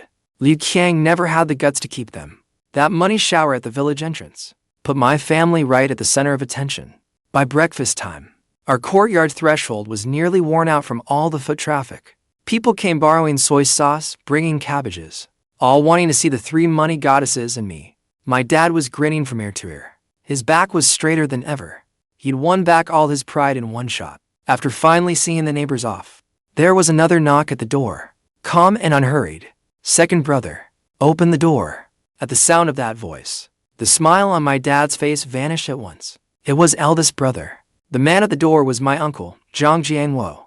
He had standing in the family, and he'd once been a minor official. All the big and small family matters were decided by him. As soon as the door opened, Jiang was wearing a mouse suit. He walked in with his hands clasped behind his back. His first glance locked onto the Black Knight. He walked halfway around the vehicle, tapped the steel body, and frowned deeply. This vehicle has something special about it. eldest uncle. I stepped up and offered him a cigarette. Xiaoche is back. Zhang Jiangwo sized me up. I heard you were handing out money at the village entrance. That caused quite a stir. Just for fun. He didn't say much. His gaze passed over me and landed on Qingge and the others. Even dressed plainly, the three women stood out like a sore thumb in the rustic courtyard. And these ladies are. Zhang Jiangwo narrowed his eyes. My dad quickly introduced them. Qingge also set down her bowl and gave a slight nod. Zhang Jiangwo nodded. He said nothing more and went straight into the main room. The mood at the table turned a little serious. Zhang Jiangwo took the seat of honor, took a sip of tea, and spoke slowly. Xiaoche, I've seen my fair share of the world in the county town. That vehicle isn't an ordinary RV, is it? That batch, if it was built on a fully imported MAN chassis from Germany, it'd probably cost at least 10 million yuan. The moment he said that, my dad's chopsticks clattered onto the table. How much? My dad asked, his voice shaking. Over 10 million. Zhang Jiangwo stared into my eyes, his tone turning heavier. And those broken porcelain pieces by the base of the courtyard wall. That was 50-year-aged Matai, wasn't it? One bottle is worth a whole apartment in the county seat. The room went so quiet you could hear only breathing. My parents looked at me, their eyes unfamiliar and frightened. A car worth over 10 million. A bottle of liquor. An apartment. For a family that lives off the land and works from dawn to dusk. That number was a heavy burden. Xiaoche, tell your eldest uncle the truth. Zhang Jiangwo lit a cigarette and took a deep drag. Out there, what exactly do you do? And this money, what's it for? All eyes turned to me. Qingge's hand was quietly reaching across the table to hold mine. I turned my hand and gently squeezed hers. Uncle, your eye is sharp. I smiled. My tone was calm. The money is clean. I work in investments. I've been lucky. I caught a few hot opportunities. As for the car and the liquor, I paused and looked at the three women beside me, their blessings brought by friends. Zhang Jiangwo stared at me. Those old eyes that had seen countless people couldn't quite read me now. Too steady. This kind of steadiness isn't an act.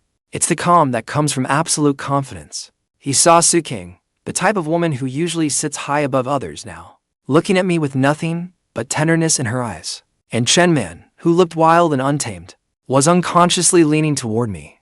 And the gentlest one, Yuan, was peeling shrimp from me, her eyes full of concern. This was about more than money. Zhang Jiangwo suddenly smiled. He patted the table. Since you know what you're doing, I won't ask anymore. Our old Jiang family hasn't seen anyone like you in generations. As long as you stay on the right path, the family will be your strongest backing. The atmosphere instantly relaxed. My parents were still dazed. But since Big Brother said so, then it must be fine. Eat. My mom hurriedly called everyone over. The meal lasted a long time, but the mood was lively. Zhang Jiangwo no longer asked where the money came from, and instead chatted with Qingge about the economic situation. Qingge answered smoothly, with sharp, original insight. That made Zhang Jiangwo nod again and again. His gaze grew more and more approving. After a few rounds of drinks, Zhang Jiangwo set down his chopsticks. Xiaoche, you didn't come back just for the new year, did you? I set down my glass and nodded. I do have some ideas. Looking at this land that raised me, the roads in the village are rough. So, I want to pay to fix them up. And that patch of wasteland behind the hill, I want to lease it and develop an eco park. Fixing the roads, leasing the wasteland. I'd already planned all this on the way here. How to make the money take root and grow. How to let my parents hold their heads high. Fixing the roads is a good thing, my dad said, so excited his face turned red. But Zhang Jiangwo frowned and said, things in the village are complicated. It involves land use, ancestral graves, and even if you have money, some things can't be solved with money alone. Just as he was speaking, the phone in his pocket rang. The old Nokia ringtone shattered the stillness in the main room. Zhang Jiangwo pulled out his phone, and when he saw who was calling, the sternness on his face eased instantly. It's your Big Aunt. He answered the call. Big Aunt's booming voice came through. Old man, I told you to go get everyone for dinner. So, how did you end up getting yourself lost? Hurry up and bring Xiaoche and the others over. He hung up.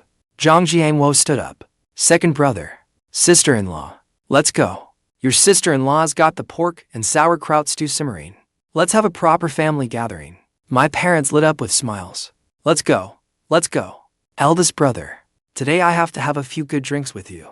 My dad's tone was lighter than I'd ever heard it. Jiang looked at me again. Xiaoche. Bring your friends and taste your big aunt's cooking. It's the real deal, cooked on a clay stove in an iron pot. I stood up with a smile. The sauerkraut Big Aunt made is something I'd crave even in my dreams. At least you've got some conscience, kid. I turned to look at the three women beside me. Qingge was calm as ever. Chen was full of curiosity about the pork and sauerkraut stew. Only Yuan hesitated, glancing down at the high heels on her feet. Change into another pair of shoes. I said softly. The road isn't easy to walk on. Yuan blushed. Her heart felt like it was soaking in warm water. She nodded gently. A few minutes later, our group set out in a grand procession through the gate. The village road was muddy. I was carrying 2 bottles of mutai and 2 cartons of Jiang cigarettes. In the village, visiting relatives with gifts like these was top-tier treatment. My parents and Jiang walked in front. Their usually hunchbacks were straight as boards today. They seemed to have wind under their feet. Qingge and Chen walked on either side of me. Their expensive fur coats looked wildly out of place in the drab village. The villagers along the way stared straight at us. They shouted at the top of their lungs from far away. Happy New Year. What's the point of getting rich if you never return home in glory? It's like wearing silk and walking the streets at night. But this kind of wealth was too dazzling. It was like carrying the sun on your back and blinding everyone. Jiang's house was on the west side of the village. It was a small 2-story Western-style house with 3 rooms. We hadn't even entered the yard yet, when a rich smell of meat and sauerkraut hit us. Then came the sound of a woman crying. Sis, stop crying. This isn't your fault. From the yard came a muffled male voice, still rough with a young man's breaking voice. Hoarse and angry. Shh, keep your voice down. A woman's voice cut in hurriedly. Her voice was thick with tears and heavy with the nasal twang. Don't let Mom and Dad hear us. Today is the day Xiaoche comes home. Don't spoil everyone's mood. I slowed for a beat, but the elders were chatting so happily. They didn't hear a thing. My eldest uncle, Jiang, pushed open the bright red iron gate. Old lady, they're here. The yard fell silent at once. A girl in a gray puffer jacket was crouched by the well washing vegetables. She hurriedly stood up, turned away, and quickly wiped her face. Beside her, a tall, skinny boy was holding an axe, staring blankly at the firewood. They were my older cousin, Jiang Yu, and my younger cousin, Jiang Feng. Xiaoche. Jiang Feng reacted the fastest. He dropped the axe and ran over, but stopped halfway. He saw the 3 beauties behind me, and he also saw the polished-looking third uncle and second aunt. That presence instantly cowed the village boy. Jiang Feng awkwardly wiped his hands on his pants.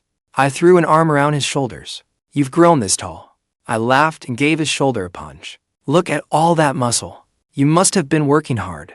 That familiar gesture instantly broke the awkward distance between us. Jiang Feng grinned. Bro, you've changed too. You've changed so much I almost don't recognize you. Just then, Jiang Yu walked over. Her eyes were badly swollen and red. Second uncle. Xiaoche. Her voice was hoarse. She nervously tugged at her hem. I saw her fingers were bright red from the freezing water. She'd been washing vegetables with well water in the dead of winter, and her hands were frozen like carrots. Sis, I nodded, letting my gaze linger on her swollen eyes for a second. Without saying anything in front of everyone, come inside quickly. Big Aunt greeted us warmly. When she saw the cigarettes and liquor in my hands, her wrinkled face bloomed into a smile. We all went inside. The atmosphere looked festive on the surface, but I sharply sensed a heavy, oppressive tension underneath. Jiang kept her head down, busying herself. She deliberately avoided meeting anyone's eyes. After a few rounds of drinks, Qingge lifted her teacup, her gaze drifting toward Jiang, who was making a phone call in the corner. The mockery coming through the phone was practically stabbing my ears. To be MWX5S. Paid in full. Manager Wang let out a cold laugh, barely holding back his anger. I could feel his contempt through the screen. Listen to yourself. You really don't know when to shut up. You're Plant Jiang you brought in, aren't you? Quit pretending. Hurry up and get your sister over here to keep us drinking. Otherwise, I ignored his roar completely. To point to million Yuan, my tone stayed as calm as ever, like I was just naming a home-cooked dish. He sent me the card number. I guarantee the money will arrive within 5 minutes. If it didn't arrive, I'd take the loss on this deal. But if the money came through, my eyes turned cold in an instant. I spoke into the phone word by word. each word like ice shards. You have to apologize to my sister. And another thing, throw that jerk out. When I buy a car, I don't want to see any random trash hanging around. My pressure got to him. He must have been thinking about those more than 2 million yuan. Manager Wang gritted his teeth and gave me the company account. Then he threw out a vicious threat. I'll be watching finance. If I don't see the money, I'll destroy you. The call ended. Without hesitation, I opened mobile banking on the spot. My fingers flew across the screen. Every step was plain for everyone to see. Qingge sat upright, sipping tea. Chen whistled and watched the show. Only cousin Jiang kept rubbing her hands together. Her eyes were about to turn red. Xiaoche, don't act on impulse. Her voice was clearly trembling. That's more than 2 million. It isn't worth it just for pride's sake. Worst case, I'll quit. My parents were terrified too. They wanted to speak, but the shock left them speechless. But I'd already hit confirm. A glaring green checkmark popped up on the screen at once. Transaction successful. In that instant, a familiar electronic voice exploded in my head. Ding! Detected. Host has completed the family care spending task. Spend amount 2.2 million yuan. 2.2 million yuan. Congratulations, host. You have received 10 times cashback. Cashback amount 22 million yuan has been credited. 22 million yuan. A faint smile curled at the corner of my lips. That move didn't just cost me nothing. I actually netted 19.8 million. That was the tycoon cashback system for you, clean and ruthless. The room fell dead silent. My eldest uncle froze with his chopsticks in midair. His eyes were locked on my phone. Even my dad's heart skipped a beat. A red flush of disbelief rose over his face. Seeing more than 2 million yuan go out like water with his own eyes was such a shock it nearly blew his mind. But then, less than 2 minutes later, Zhang Yu's phone suddenly started vibrating wildly. It shattered the silence at once. She answered with trembling hands. Before she could even speak, Manager Wang's voice burst out on the other end. So phoning it practically dripped through the line. Oh, Xiao Yu. No. Manager Jiang. It's a misunderstanding. A huge misunderstanding. Manager Wang was so worked up his voice cracked. You could smell the groveling through the screen. Finance confirmed it. The full 2.2 million yuan came through instantly. Your client's payment speed is incredible. This. Who exactly is this big shot? Why didn't you tell me you had such powerful connections? My cousin was completely dumbfounded. She looked like she was floating on clouds. She glanced at me instinctively. I took the phone and switched it to speaker. Then I coldly said 2 words. Apologize. I am truly sorry. Manager Wang was probably already on the verge of kneeling on the other end of the line. Humbled to the extreme. I really lost my head. My brain was full of water. I shouldn't have forced Manager Jiang to drink. Please be generous. Just treat me like a fart and let me go.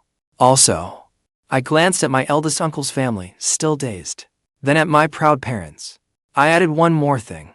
Not a single cent of commission or bonus can be missing. If even 1 cent is short, I'm returning the car. No problem. Absolutely no problem. I'll give you triple. The commission will absolutely be paid at the highest rate. The call ended. That suffocating atmosphere vanished instantly. In its place came sheer shock and wild joy. The car was bought. My cousin Zhang Feng's mouth fell open wide enough to fit an egg. His eyes were sparkling with excitement. Bro, you're incredible. To be MW X5 South too. My eldest uncle took a deep breath. His hand still shook as he lifted his glass.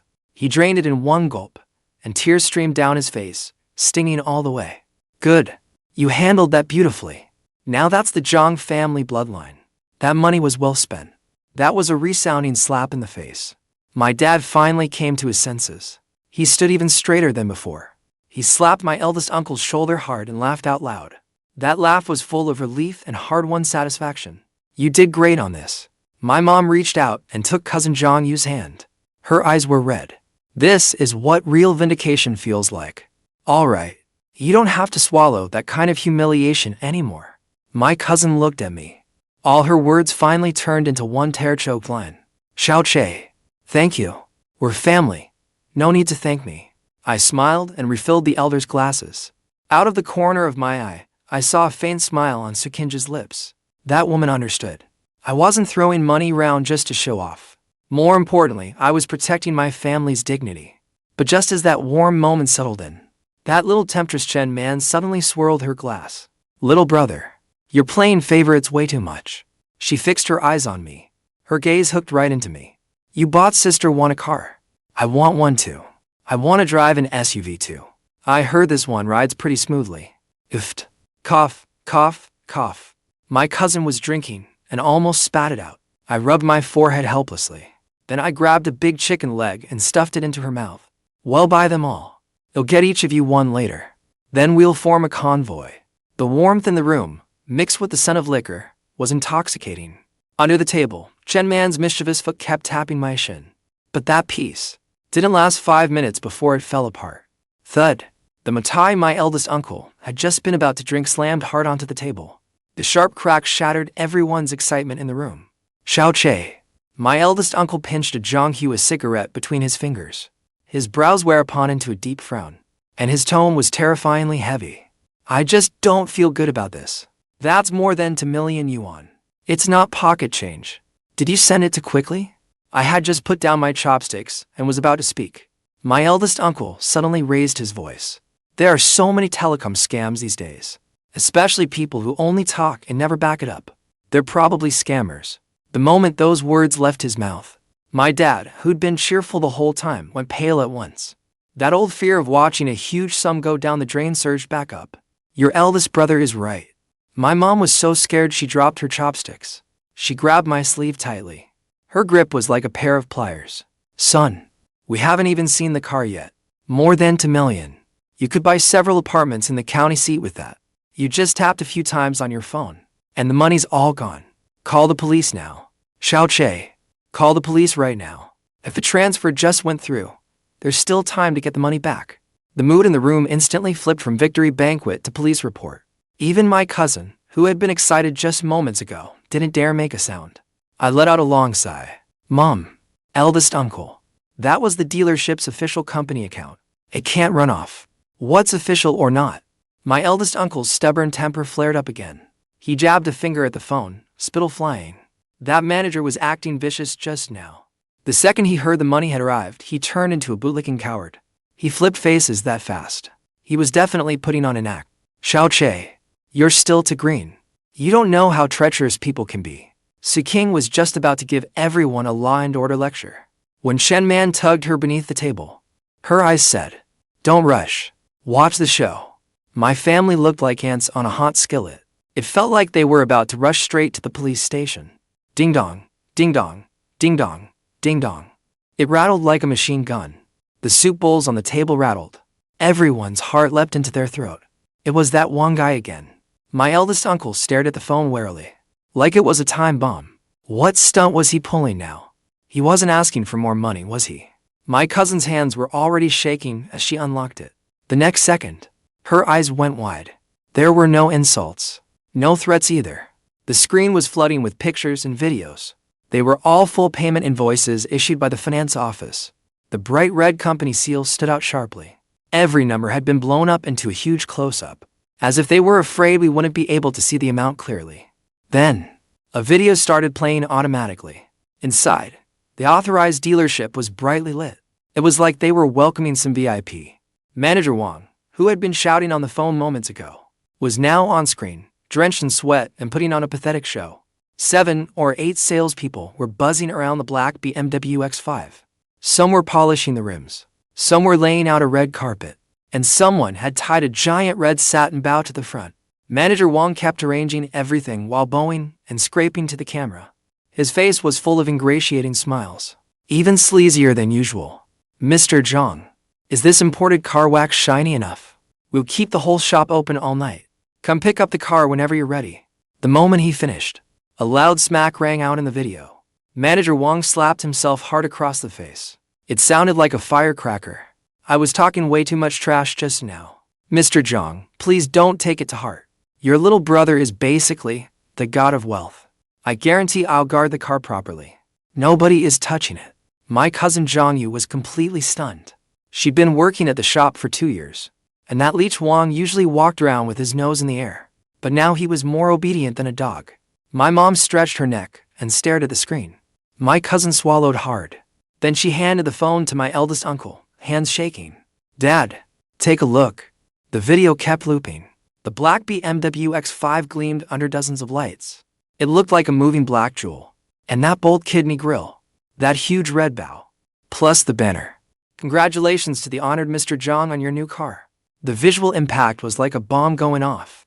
My eldest uncle's hands finally stopped shaking. But the Jiang Hua's cigarette between his lips still hadn't been lit. And he didn't even notice when it dropped onto his pants and burned a hole in them. That's really that car? My eldest uncle's voice was dry as sand. Yeah. Fully loaded, top trim. It's usually locked in the middle of the showroom. Nobody's allowed to touch it.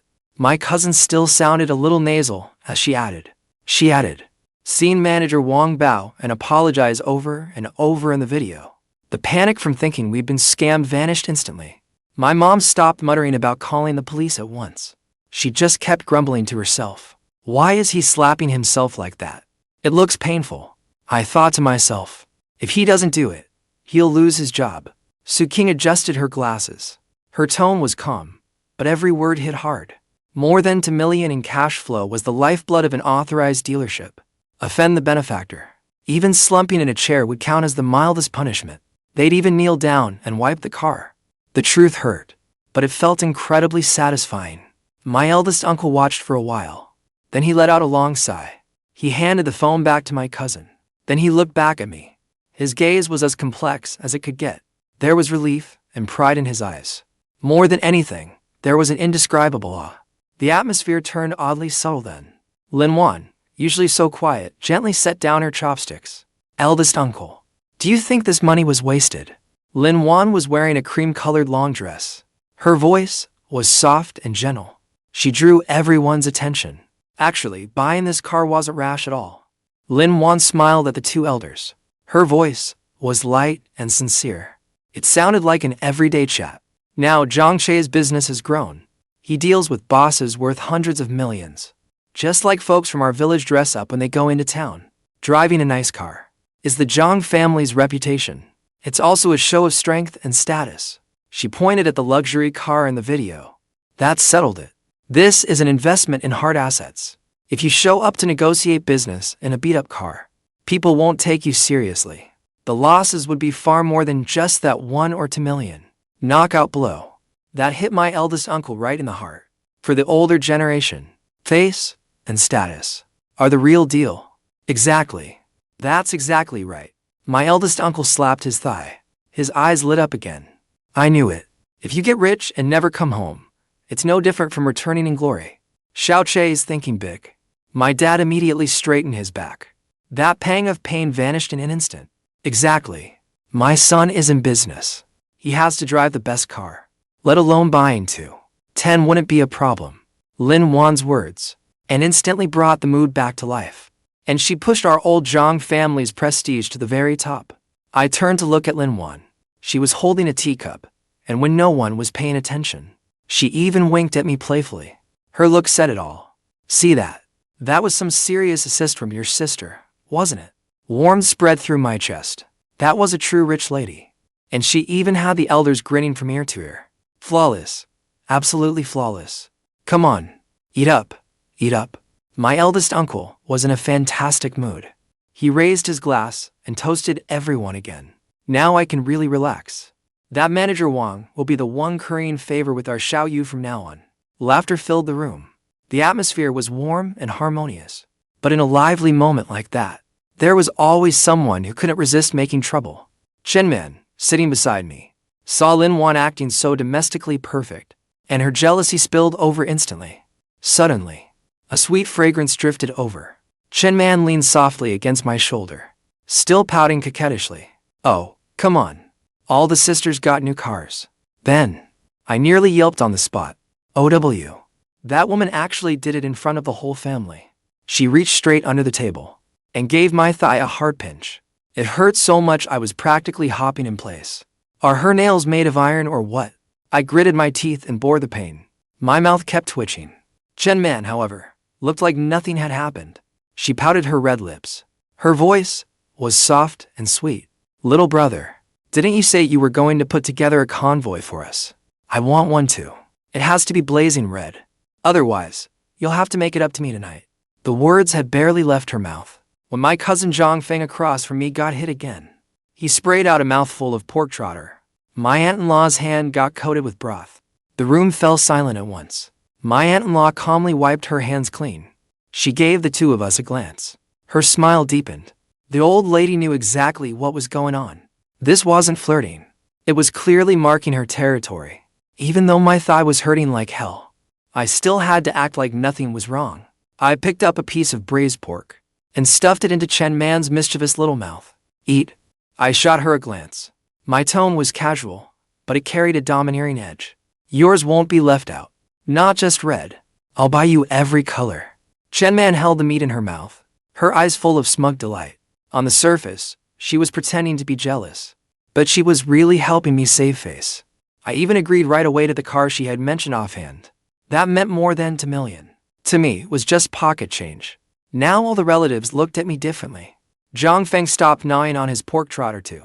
He leaned over, looking worshipful. Bro, I'm sticking with you from now on. This isn't just a car convoy. It's basically a flagship convoy. I patted him on the head. I didn't say a word. I just smiled. Just then, Qingge, who had stayed silent the whole time, set down her chopsticks. She dabbed the corner of her mouth gracefully. She carried herself like a judge taking the bench. Zhang Yu. Her voice wasn't loud, but it carried real pressure. My cousin quickly sat up straight. She looked like a grade schooler at her desk. Sister Sue, go ahead. The money's all in, and we've gotten our revenge. Should we wrap things up next? Qingge pushed up her gold-rimmed glasses. Sharp intelligence flashed behind the lenses. That manager's a total snake. He might even make things hard for you. If you're done with that job, I'm done too. My cousin's eyes brightened. I'll go quit tomorrow. If you're quitting, quit for real. You have to show some backbone. A ruthless smile curved Qingge's lips. Don't take the bus tomorrow. Drive the new BMW X5 straight there. My cousin froze. Huh. You want me to drive that car? Yes. Qingge's tone stayed calm. Every word landed exactly where it should. Not only should you drive it there, you should park it in the most eye-catching spot. Once you're inside, don't make a scene. Throw your resignation letter on the desk. Take your money and walk out. That was a total flex from a higher tier. Make them understand. You're leaving because this lousy place isn't good enough for you. Since you're going to leave, you've got to keep your face. Walk out with your head held high. My cousin felt her whole body heat up as she listened. She had kept her head down at that shop for 2 years, and never dared imagine she could one day walk out so coolly. MMHMM. I understand. Thank you, Sister Sue. The words had barely left her mouth when her phone buzzed. Buzz. My cousin picked it up and looked at it, and tears came pouring down at once. What is it? My aunt-in-law jumped in shock. Mom, the money's in. My cousin held up her phone, shaking so hard she could barely hold it. Her voice was trembling too. The commission and last year's year-end bonus all came through. Even that manager Wang added another 10,000. He called it compensation for the trouble. Looking at that long string of zeros, all the hurt she had suffered seemed to wash away. More than $2 million was just a number. But once the money actually landed in her account, that was real redemption. Why are you crying? I stood up on the spot, grabbed the bottle, and filled my cousin's glass to the brim. Sis, tonight, let's drink until we're satisfied. If anyone dares to bully you from now on, call me right away. Remember, our Jiang family doesn't go looking for trouble, but we are never afraid of it either. My cousin kept looking at me, her gaze a little dazed. The me who used to trail after her, begging her for candy, had already become her backing. She casually wiped away her tears, then lifted the baiju with both hands. Little brother, my cousin said, her voice trembling, but her eyes held a strength I'd never seen in her before. I'm not good with words, but I'll keep this kindness in my heart. I'll finish this cup. With that, she tipped her head back and drank it in one gulp. Good. My uncle's eyes were red-rimmed. He slammed the table and shouted, That's what a woman from our family looks like. She's got backbone, and she's got confidence. The cup hit the table and rang out with a crisp clink. My cousin's face flushed bright red, but the hurt was gone, replaced by pure, hard-earned confidence. Dignity really does come at a price, but if you can afford it, don't save a single cent. I watched the scene, and even the cold alert sound from the transfer notification seemed sweet. This money was worth every cent. Keep drinking. If you're not drunk tonight, don't even think about leaving. My uncle was beaming with joy. But under that warm table, something had started stirring. A mischievous foot was teasing along my calf. It felt like an electric shock. I didn't even need to look. I was absolutely sure it was Chen Man's foot. I still didn't change expression. My left hand held up my cup, and under the cover of the tablecloth, my right hand suddenly grabbed that mischievous ankle. I pinched hard. OW. Chen Man shivered slightly, a sly, smug smile curling at her lips. She even secretly shot me a flirtatious glance. Her lips formed silent words. Bad boy. Su King, sitting diagonally across from us, caught all of it. She pushed up her gold-rimmed glasses, a cold gleam flashing across the lenses. Her smile said everything. By the third round of drinks, my aunt-in-law, who had been smiling brightly just moments ago, her expression darkened at once. She let out a heavy sigh. You're really something. Big Annie tossed away the sunflower seed shells. Her eyes stayed fixed on me. Unlike our Xiao Feng, who's about to head to the provincial capital for his internship. That's prime real estate. Rent.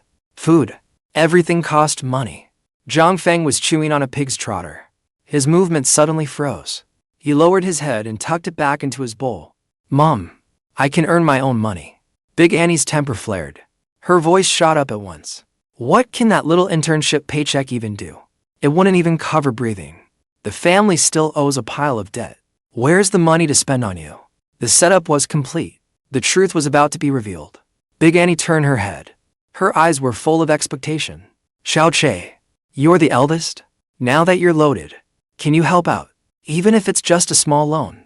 It'd be enough if your brother had a place to stay. The room fell silent at once. Dad's hand with the cigarette froze in midair. His face turned bright red. Asking to borrow money right after a meal wasn't really proper. But the eldest brother is like a father. And that wasn't wrong either. Mom was just about to awkwardly smooth things over when I cut in directly. No problem. I said it as casually as if I'd agreed to help carry a bag. Big Annie's eyes lit up instantly. Oh, I knew you were the most loyal. So, about how much can you lend? I didn't answer. I just turned and looked at Chen Man. Sister Man, go to the car and bring me that black gym bag. Sure. My little brother's business is top priority.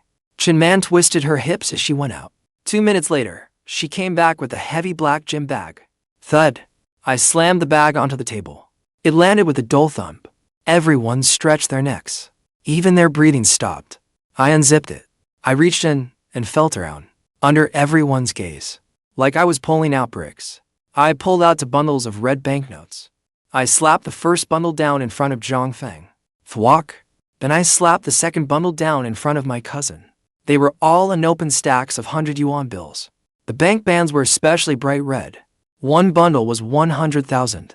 2 bundles made 200,000. That kind of visual shock hit far harder than the transfer numbers ever could. It hit straight to the heart. The room was so quiet you could hear a pin drop.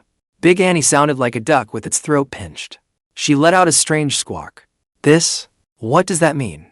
New Year's lucky money? I leaned back in my chair. My tone was as calm as if I were talking about the weather. Xiao Feng can't go to the provincial capital without money. Take this 100,000. Rent a nice, comfortable place. Don't shortchange yourself. If it's still not enough, just tell me. I pointed to the bundle in front of my cousin. Sis, take this 100,000 as next year's wedding fund advance. Buying the car just now is business. This is personal. Use it to buy a few nice outfits. Next time you go on a blind date, humiliate those snobs for me. Jiang Feng stared at the thick stack of bills, trembling. His hands were shaking like a sieve. He didn't even dare touch it. Bro, that's too much. I can't take this. If I tell you to take it, then take it. I frowned slightly. My tone turned firm. A man out in the world can't go around with no money in his pocket. Take it. My words left no room for argument. Jiang Feng was completely convinced. His eyes turned red in an instant. He nodded hard. Thanks, bro. My life is yours from now on. Got one down. I said to myself. Big Annie was completely dumbfounded. All her tearful sob story tricks, the whole broke and starving routine, debt collectors showing up at the door, all got shoved right back by those 2 big bundles of cash. She couldn't say a word. Borrow money? No need to borrow. He'll just give it to you. He pulled out 200,000 at a single stroke. The way Big Annie looked at me changed. I'm not just a nephew. I'm practically a bodhisattva, a human money printer. She reached out trembling to touch the money. Her smile was so wide it could kill a fly. Xiaoche, you've gone to so much trouble. Since this is the care you're giving your little brother and sister, I'll accept it on their behalf. Oh my, our old Jiang family has really raised a dragon among men. My parents sat off to the side, their backs straighter than usual by a factor of 2, feeling absolutely pleased. Now that's real presents? Dad had ash all over his pants and couldn't even be bothered to brush it off. He just took a deep drag, his eyes full of admiration when he looked at me. That move, money to shut them up, was perfect. It gave them face, shut their mouths, and handled the courtesy perfectly. All right, stop standing around like idiots. I raised my glass with a smile. To the good days ahead for our Jiang family. Cheers. The whole room roared. It almost lifted the roof. The meal broke up. The real emotional battlefield was only just beginning. Mom had just stood up to clear the dishes, when a fair hand suddenly reached over. It snatched the dishcloth. Annie, rest a bit. I'll do it. Yuan had rolled up her sleeves at some point, showing a length of smooth, pale arm. The expensive wool sweater she was wearing didn't seem to bother her at all. Her movements were so nimble you'd think she'd been doing this for years. Oh no, that won't do. Mom was badly startled. You're a guest? How could you? Bro. Zhang Feng moved closer, looking at the 3 women with worshipful admiration. Bro, how do you do it? These 3 are practically goddesses. Teach me. I casually patted his shoulder. Then I said earnestly, talk less, make more money. Once your money power is there, even the gods will come to help you. It was getting dark. My front gate was already in chaos. The news spread faster than light. News that the Jiang family was handing out money and buying luxury cars had swept through the whole village. The snowy front gate was packed black with people. Some came to see the luxury car. Some just came to gawk. Some wanted to soak up a little good luck. And some were so jealous they were almost grinding their teeth to dust. Oh my, this car is bigger than a house.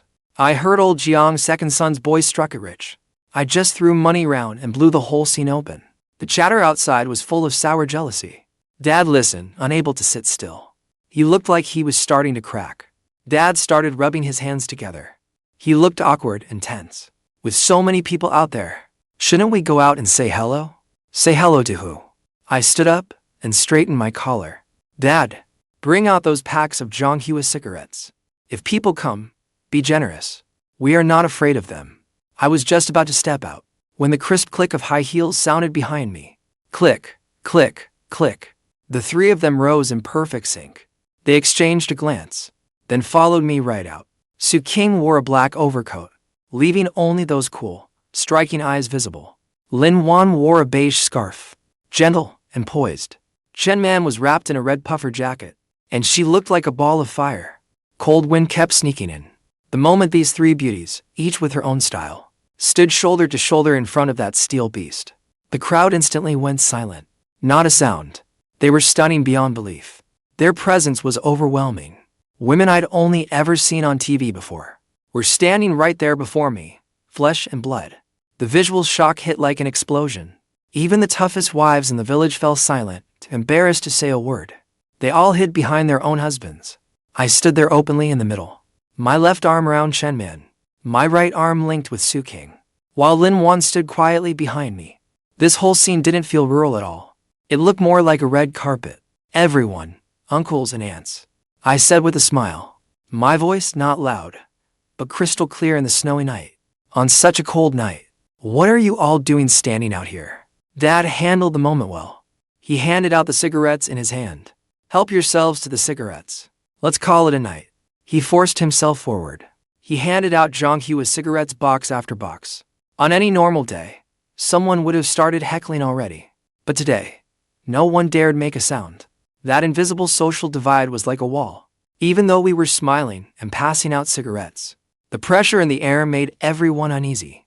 It felt like two completely separate worlds. The crowd slowly dispersed. In the dark, the black night's pulse lights glowed. Everyone knew it in their hearts. The old Jiang family had really made it.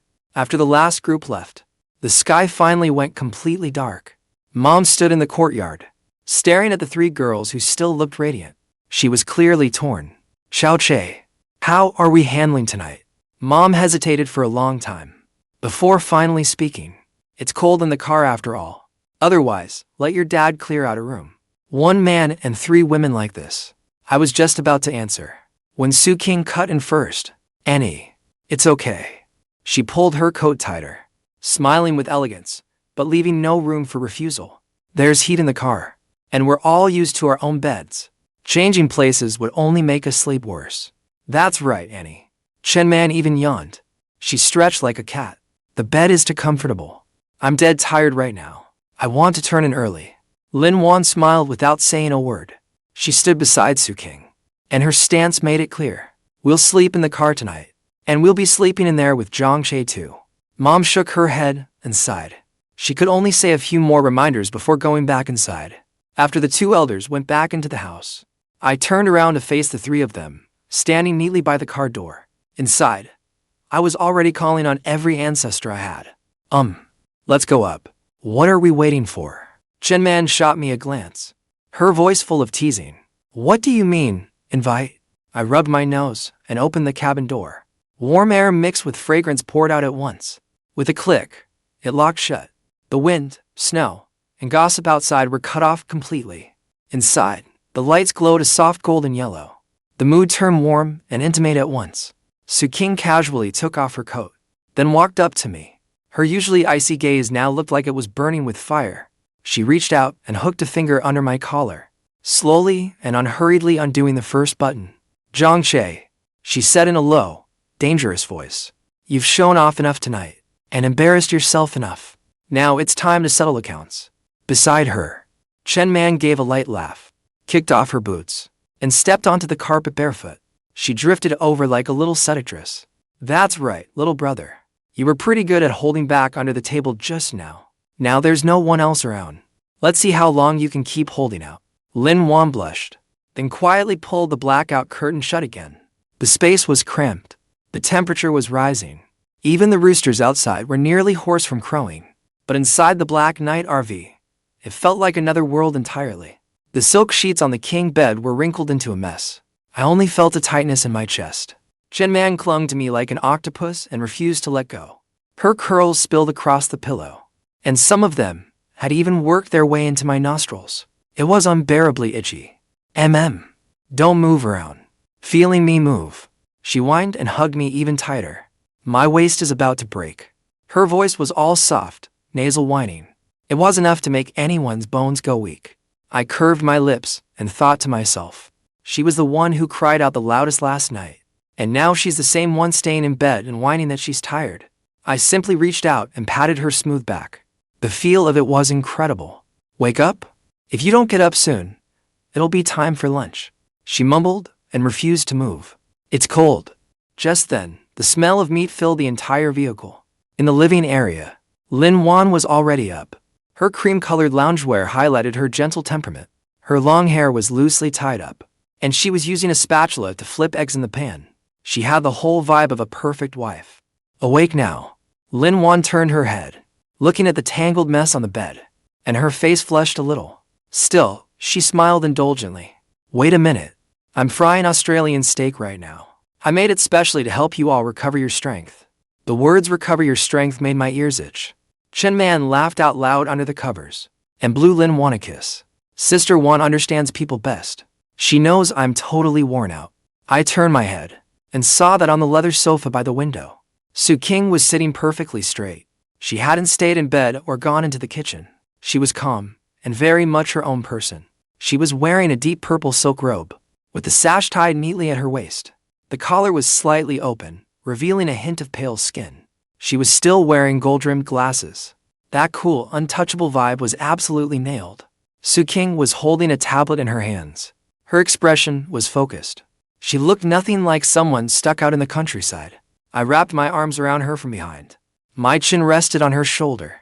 I couldn't help muttering to myself, it's almost New Year. Why hasn't Qingge given herself a vacation yet? Qingge's body gave a slight shiver. After a moment, she softened again. She leaned into my arms. Her voice was calm, but it carried a dominant edge. Money is only worth it if you spend it where it matters. Even if I make money fast, I can't just let it all blow away in the wind. That's how clear-headed Qingge is. even when the mood is this intimate. Her mind is clearer than anyone else's. Then suddenly, knock, knock, knock. A tense knock at the door cut straight through the mood inside the vehicle. Xiaoche, are you awake? Big Uncle lowered his voice, and he sounded especially cautious. Secretary Zhao is here. He wants to talk to you about the road repairs. The air froze at once. Then, the three women moved at once. Chen Man rolled out of bed in one quick motion. She threw on her clothes. The little seductress from moments ago instantly turned into a workplace warrior. Lin Wan turned off the stove at once. In just a few quick motions, she tittied the hair at her temples. The kitchen was cleaned up spotless. Qingge took off her glasses and wiped them lightly. Then she put them back on. She closed the tablet. She crossed her legs elegantly. Her chin lifted high. Her queen aura kicked in instantly.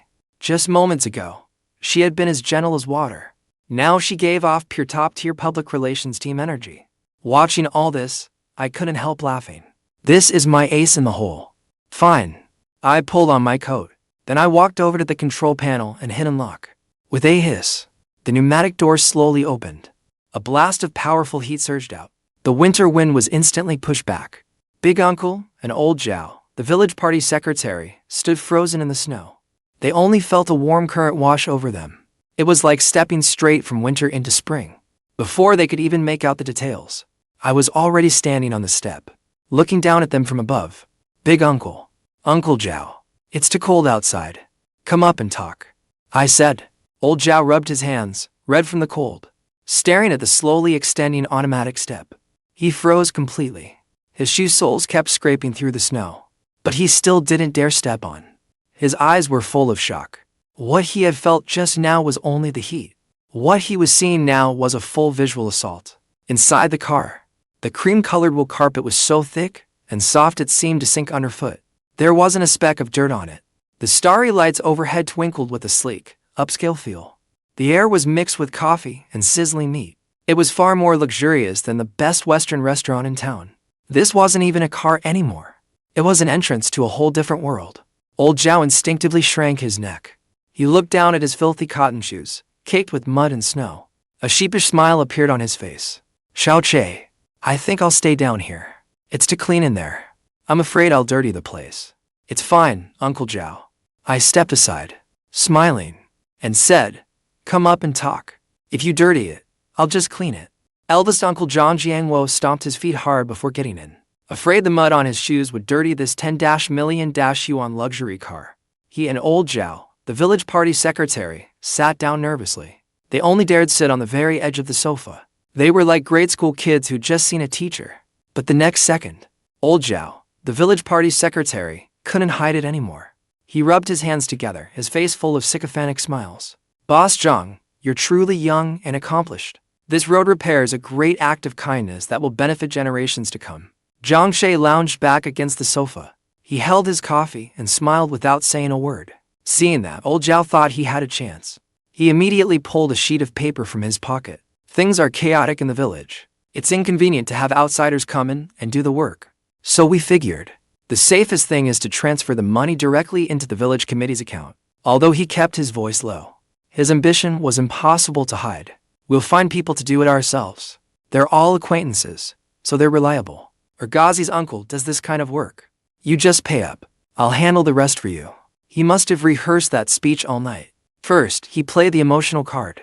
Then he used the mess in the village to put pressure on me. He was betting I'd pay to make the problem go away. The curve of my mouth deepened. I was just about to speak. Ding! The crisp clink of porcelain against the cup wall suddenly broke the silence inside the car. Qingge, who had stayed silent all this time, slowly set down her coffee cup. She lifted her eyes. Behind her gold-rimmed glasses, her gaze was as cold as metal. Secretary Zhao, is that right? Old Zhao's heart lurched. He nodded instinctively. Qingge raised one finger. Her voice was flat, yet intensely oppressive. First, using familiar contractors. Does the bidding process comply with regulations? Is there third-party supervision? Which national standard grade are the construction standards based on? That string of professional terms left Old Zhao completely dumbfounded. Bidding, supervision, national standards? That uncle of Ergazi's, who was great at fixing pigpens. How would he understand all these twists and turns? He was so anxious that sweat broke out on his forehead. He could barely get the words out. The village roads don't have that many rules. A cold smile curved Qingge's lips. She held up a second finger. Since we're the ones paying for it, the accounts must be open to audit. Does the village committee have its own financial account? Can it stand up to a third-party audit? If anything is wrong with the books, will you, Secretary Zhao, take personal responsibility for it, or put up the village's collective assets as collateral? Old Zhao's head went numb with a sudden buzz. How did this suddenly become collateral? Qingge gave him no room to think it over. She leaned forward a little, and her ruthless decisiveness hit them like a wave. Third, what are the land compensation standards? Have they been posted publicly? If the village committee is supervising itself, how do you resolve that conflict of interest?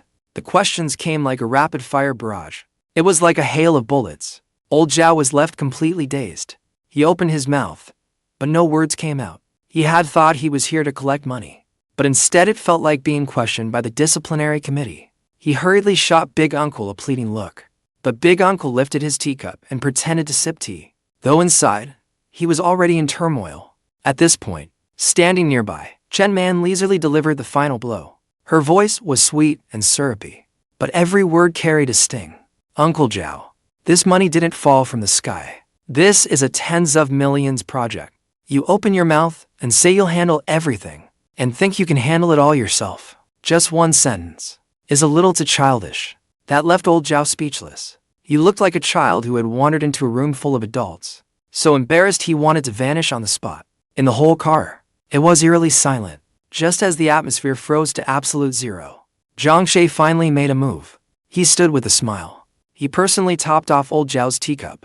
In an instant, he eased the standoff. Uncle Zhao, don't take it personally. Jiang smiled innocently. That's just how she is in business. It's an occupational habit. Old Zhao hurriedly took the opening and backed down. He quickly wiped away his cold sweat. Yes, of course. People from the big city really are particular. That's a good thing. But Jiang changed the subject. His tone remained gentle, but he had already taken control of the room. That's how it is. Money. I'll definitely put it up. But how it's spent has to follow the rules. How could old Zhao dare bring up the village committee collecting the money again? He nodded furiously. Boss Jiang, just say the word. We'll do whatever you say. It's simple. Jiang gave Qingge a slight nod. We'll set up a special purpose fund. The money will be used strictly for that purpose. From a bag of cement to a truckload of sand, every expense must be traceable. The construction team has to go through open bidding. The supervisor must be a third party. Jiang locked eyes with old Zhao. He enunciated each word.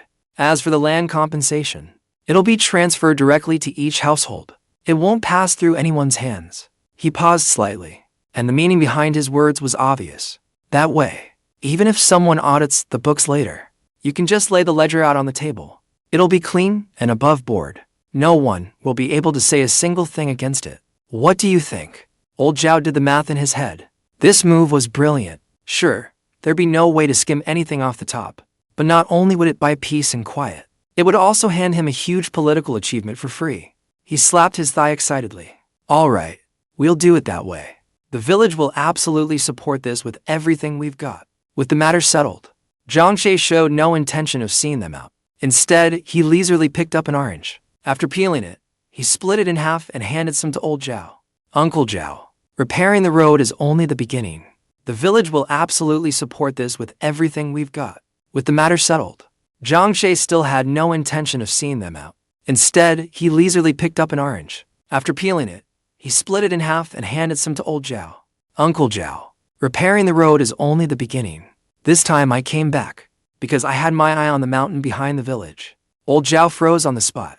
What's so interesting about that barren mountain? What do you want it for? I plan to build an ecotourism resort. Jiang said it lightly as if it meant nothing, but it hit like a bombshell. But it landed like a bombshell. Build guest houses, open a pick-your-own orchard, and even set up fishing at the reservoir. Old Zhao's eyes widened instantly. A resort? If this actually gets done, he as village party secretary would be able to swagger anywhere. At that moment, Qingge added right on cue. That preliminary estimates put the first phase investment at around 50 million yuan. 50 million? With a plop. The orange segment in old Zhao's hand fell onto the carpet in shock. Big Uncle didn't even notice the cigarette butt burning his fingers. He just stared hard at Jiang. Xiao, you're not joking, are you? How can you talk about something this big so casually? Jiang slowly wiped his hands. Then he looked out the window, his gaze drifting far away. As for whether this project will work, that depends on how well the road gets built. It also depends on whether the villagers cooperate. If one family blocks the road today, and another makes trouble tomorrow, then as for this resort, Jiang left it hanging, only shaking his head meaningfully. Old Zhao immediately understood. He was dangling a 50 million yuan project as bait. Anyone who dares sabotage the roadwork would be cutting off the whole village's source of income. It would also cut off Old Zhao's path to promotion. I'd like to see who dares. Old Zhao shot to his feet. Red-faced and flushed with excitement, he swore, his momentum 100 times stronger than when he first arrived. Boss Jiang, you can rest easy. Anyone who wants to be a troublemaker, Zhao Tiju, will be the first to deal with him. That's more like it. Jiang nodded in approval. Then he took the initiative and held out his hand. Pleasure doing business. Old Zhao was instantly flattered and overwhelmed. He gripped Jiang's hand with both of his old face flushed bright red. Pleasure. A real pleasure. I'll head back to the village and call a meeting right away. Jiang looked at the crumbling mud wall outside the window. A faint smile touched his lips. 50 million. That's quite a big promise you're making. Jinman wrapped her arms around him from behind. She rested her chin lightly on his shoulder. You're really planning to invest that much? Why wouldn't I? Jiang turned around with emotion. His arms slid around her slim waist. If my money's just sitting there, it's just sitting there. Might as well use it to make my hometown more beautiful.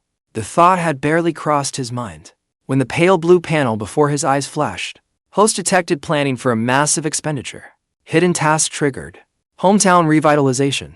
The smile at the corner of Jiang's mouth deepened. Wasn't this perfect timing? At the same time, the village committee loudspeaker suddenly blasted to life.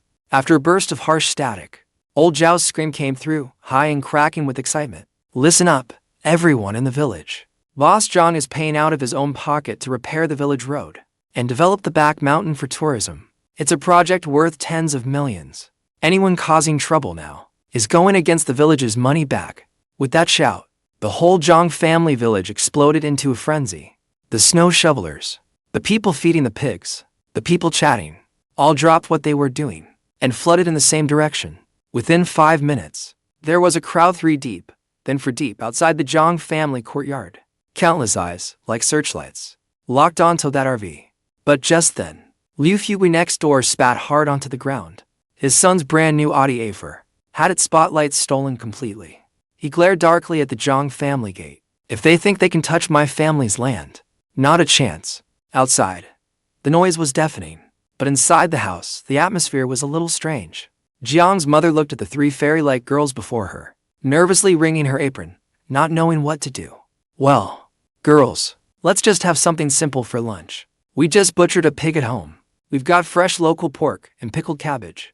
To her surprise, Lin Wan smiled and stood up. Annie, I'll do it. She casually took off the expensive cashmere cardigan, revealing the white undershirt underneath that traced her perfect figure.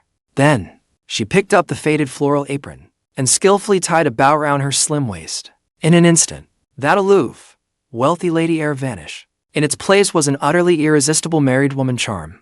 But Lin Wan didn't stop there. Instead, she had Chen Man bring 2 insulated containers from the car. As soon as they were opened, Big Annie's eyes nearly popped out. Inside were 2 slabs of premium Wagyu beef and several black, lumpy things that looked like chunks of coal. What kind of meat is this? It's all fat. Big Annie wrinkled her nose in disgust, then pointed at the black lumps and asked, Are these half-burned charcoal blocks? Chen Man almost spat out the water in her mouth. Lin Wan held back a smile and explained, Annie, this is M9 grade Wagyu beef, and this flat black stuff is black truffle. It's a kind of mushroom. Mushroom. It looks just like donkey droppings. Big Annie curled her lip, muttering to herself, City people are so strange. They won't eat fragrant pork, but insist on eating this grease and donkey dropping stuff. It's a kind of mushroom. Mushroom. It looks just like donkey droppings. Big Annie curled her lip, muttering to herself, City people are so strange. They won't eat fragrant pork, but insist on eating this grease and donkey dropping stuff. Lin Wan stood before that black iron wok. Every movement was graceful, like she was playing a piano. What she was stir-frying in the wok was exactly what Big Annie had scoffed at. Fat and donkey dropping mushrooms.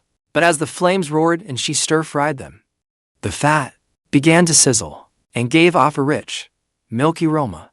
And the donkey dropping mushrooms, once sliced and tossed into the pan, an indescribably rich, unusual fragrance, instantly took over the whole kitchen. As soon as the dish was served, Jiang picked up a piece of wagyu and popped it into his mouth. The next second, his eyes went wide with shock. The meat didn't even need chewing. Melted the moment it hit his mouth. It slid over his tongue like ice cream. Good heavens. Jiang slapped his thigh hard. I've lived 60 years, and all the beef I used to eat was basically leather rope. Jiang smiled and picked a dish for Yuan. She gave him a sweet smile, then untied her apron. As long as Mom and Dad are happy, that's enough. That one call, Mom and Dad, came out so naturally that Jiang's mother lit up with joy. The way she looked at Yuan was even warmer than if she'd been her own daughter. Jiang was getting tipsy, patting his chest and making a firm promise. Xiaoche, just go for it. If anyone dares block the road project, I'll go lie down right in front of their door. Just as the atmosphere was heating up, the courtyard's big iron gate was kicked open with brutal force. Then, the BMW X5 shrill alarm tore through the air. The laughter inside the house vanished at once. Before anyone could react, an old man in a tattered military coat charged in like a cannonball. His eyes locked onto Jiang. The next second, amid the gasps from everyone in the room, the old man thudded. He went down hard on the concrete floor. The sharp crack of his knees hitting the ground made everyone's scalp crawl. Boss Jiang, my kind-hearted benefactor Jiang, please, have mercy and save a life. The old man's cry was heartbreaking, with tears and snot all over his face. My grandson is still lying in the county hospital. If we don't get another 500,000, he'll die. He clutched the table leg tightly, then suddenly looked up, and madness flashed in his muddy eyes. You're throwing millions around just to pave roads for the village. What is 500,000 to you? If you can spend money on roads, why can't you spend it to save a life? Before he even finished, Old Lee started smashing his forehead into the floor over and over. Thud. Even the concrete floor rang with the impact. His forehead instantly turned blue-black. Blood ran down his face. The rich aroma of the M9 Wagyu in the room was instantly swept away by a sour, musty stench and the smell of earth. Jiang's father was so startled he dropped his chopsticks and hurried forward to help him up. Old Lee, what are you doing? I am not getting up. Old Lee clung to the table leg, his eyes bloodshot, and he howled like a madman. My grandson is about to die. How can you be so cruel? The moment he said that, the temperature in the room seemed to drop to freezing. But Jiang sat firmly in the seat of honor, not moving an inch. He idly toyed with the lighter. Click, click, click. The crisp sound stood out clearly over the crying. Jiang's mother had a soft heart and was already red-eyed, and her eyes were already turning red. She gently tugged at Jiang's sleeve. Xiaoche, maybe we should. Mom. Jiang took her hand in his own and stopped her next words with a look. Just then, a soft laugh broke the tension. Chen was leisurely chewing wagyu in her mouth, while her phone camera was already aimed at Old Lee on the floor. Sir, your acting is amazing. What a waste not to be in the movies. Chen savored the beef, her tone full of sarcasm. Storming the door, kneeling, kodoing, wailing like the dead. You really know the whole routine. Come on, give me a shot. I'll upload it to Diane for you. I guarantee you'll go viral by tomorrow. Old Lee was completely stunned by this move. What's wrong with this city girl? Shouldn't she be rushing to hand over the money? His old face turned beet red. How can you talk like that, girl? That's a human life. A human life. Qingge put down her coffee cup, a flash of cold light passing behind her lenses. Old man, extorting 500,000 yuan. That's enough to land you in there for 10 years. Her voice was not loud, but her presence instantly made it hard to breathe. Uncle, call the police. At that moment, a hubbub suddenly broke out outside the door. Liu Fugui was jumping around in the courtyard shouting, Everybody come take a look. The Jiang family isn't just standing by and watching someone die. They're even trying to send him to prison. Does nobody care about justice anymore? The surrounding villagers were immediately led along and started pointing at the house and gossiping. They were willing to spend millions on road repairs, but they won't give a single cent for a life-saving emergency. The richer people are, the blacker their hearts. Aren't capitalists all the same? Seeing someone backing him up, Old Lee's shameless tantrum instantly came roaring back. He roared at the top of his lungs. Jiang, if you won't save my grandson today, I'll smash my head right on the corner of your table here and now, and I'll make your whole family carry a death on their conscience. At that, Jiang's father and mother were truly panicked. They pleaded with tears in their voices for Jiang to hand over the money at once. In an instant, all the eyes and pressure inside and outside the room converged on Jiang alone. However, at the very last second, Jiang suddenly laughed. He casually snapped the lighter shut. With a crisp click, the whole room fell silent at once. He stood up, walked slowly over to old Li, and crouched down. Grandpa Li, get up. The floor is too cold. Old Li froze for a moment. He figured this kid had probably relented. Joy surged through him, but he still kept wailing. If you won't agree to save my grandson, I'll kneel here until I die and never get up. Save him. Of course I'll save him. Jiang's tone was unusually firm, loud enough for the people outside the courtyard to hear every word. This is a matter of life and death, not to mention 500,000. Even if it were 5 million, I'd still have to pay. The murmurs outside the courtyard stopped abruptly. Old Li was even more ecstatic. He tremblingly pulled out a bank card. Really?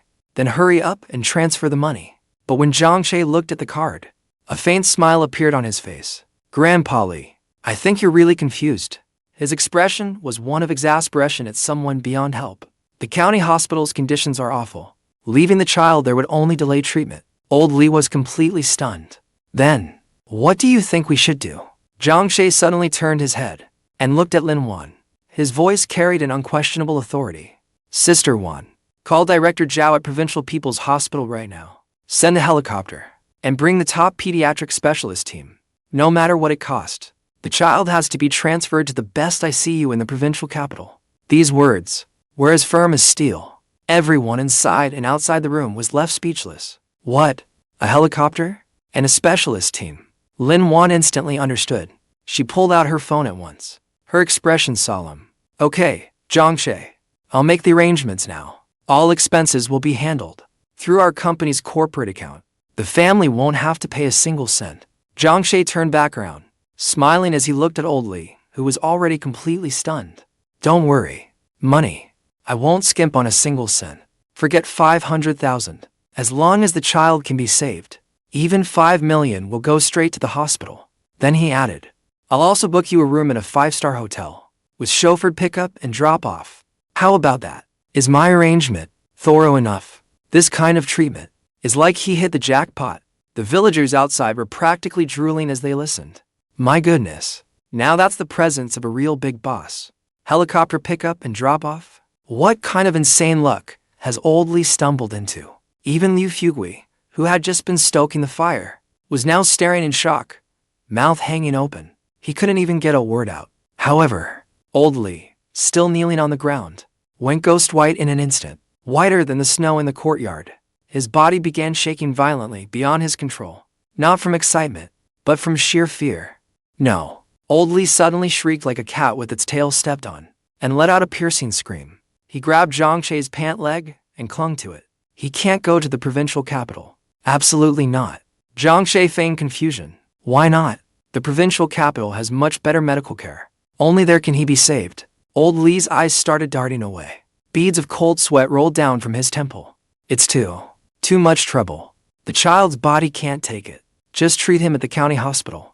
Just give me the money directly. I know people there. Jiang's face darkened at once. His tone carried a trace of reproach. What kind of thing is that to say? This is a matter of life and death. I'm just an outsider, and I don't even care about the money. So why are you, as the grandfather, suddenly worried about the money? We're not going. Not even if it kills us. Old Li grew so frantic he started rambling nonsense. He even started acting shamelessly. Give me the money. That's my life-saving money. What right do you have to wire it straight to the hospital? If you don't give me the money, then you don't want to save anyone. He shouted at the top of his lungs. The doctors in the provincial capital all looked down on country folk, and looked down on us country folk. Going there would only mean suffering for nothing. As soon as those words came out, even the villagers watching from the doorway were left speechless. They'd even brought in a top specialist team, with helicopter transport to boot. If he went there, he'd be treated like royalty.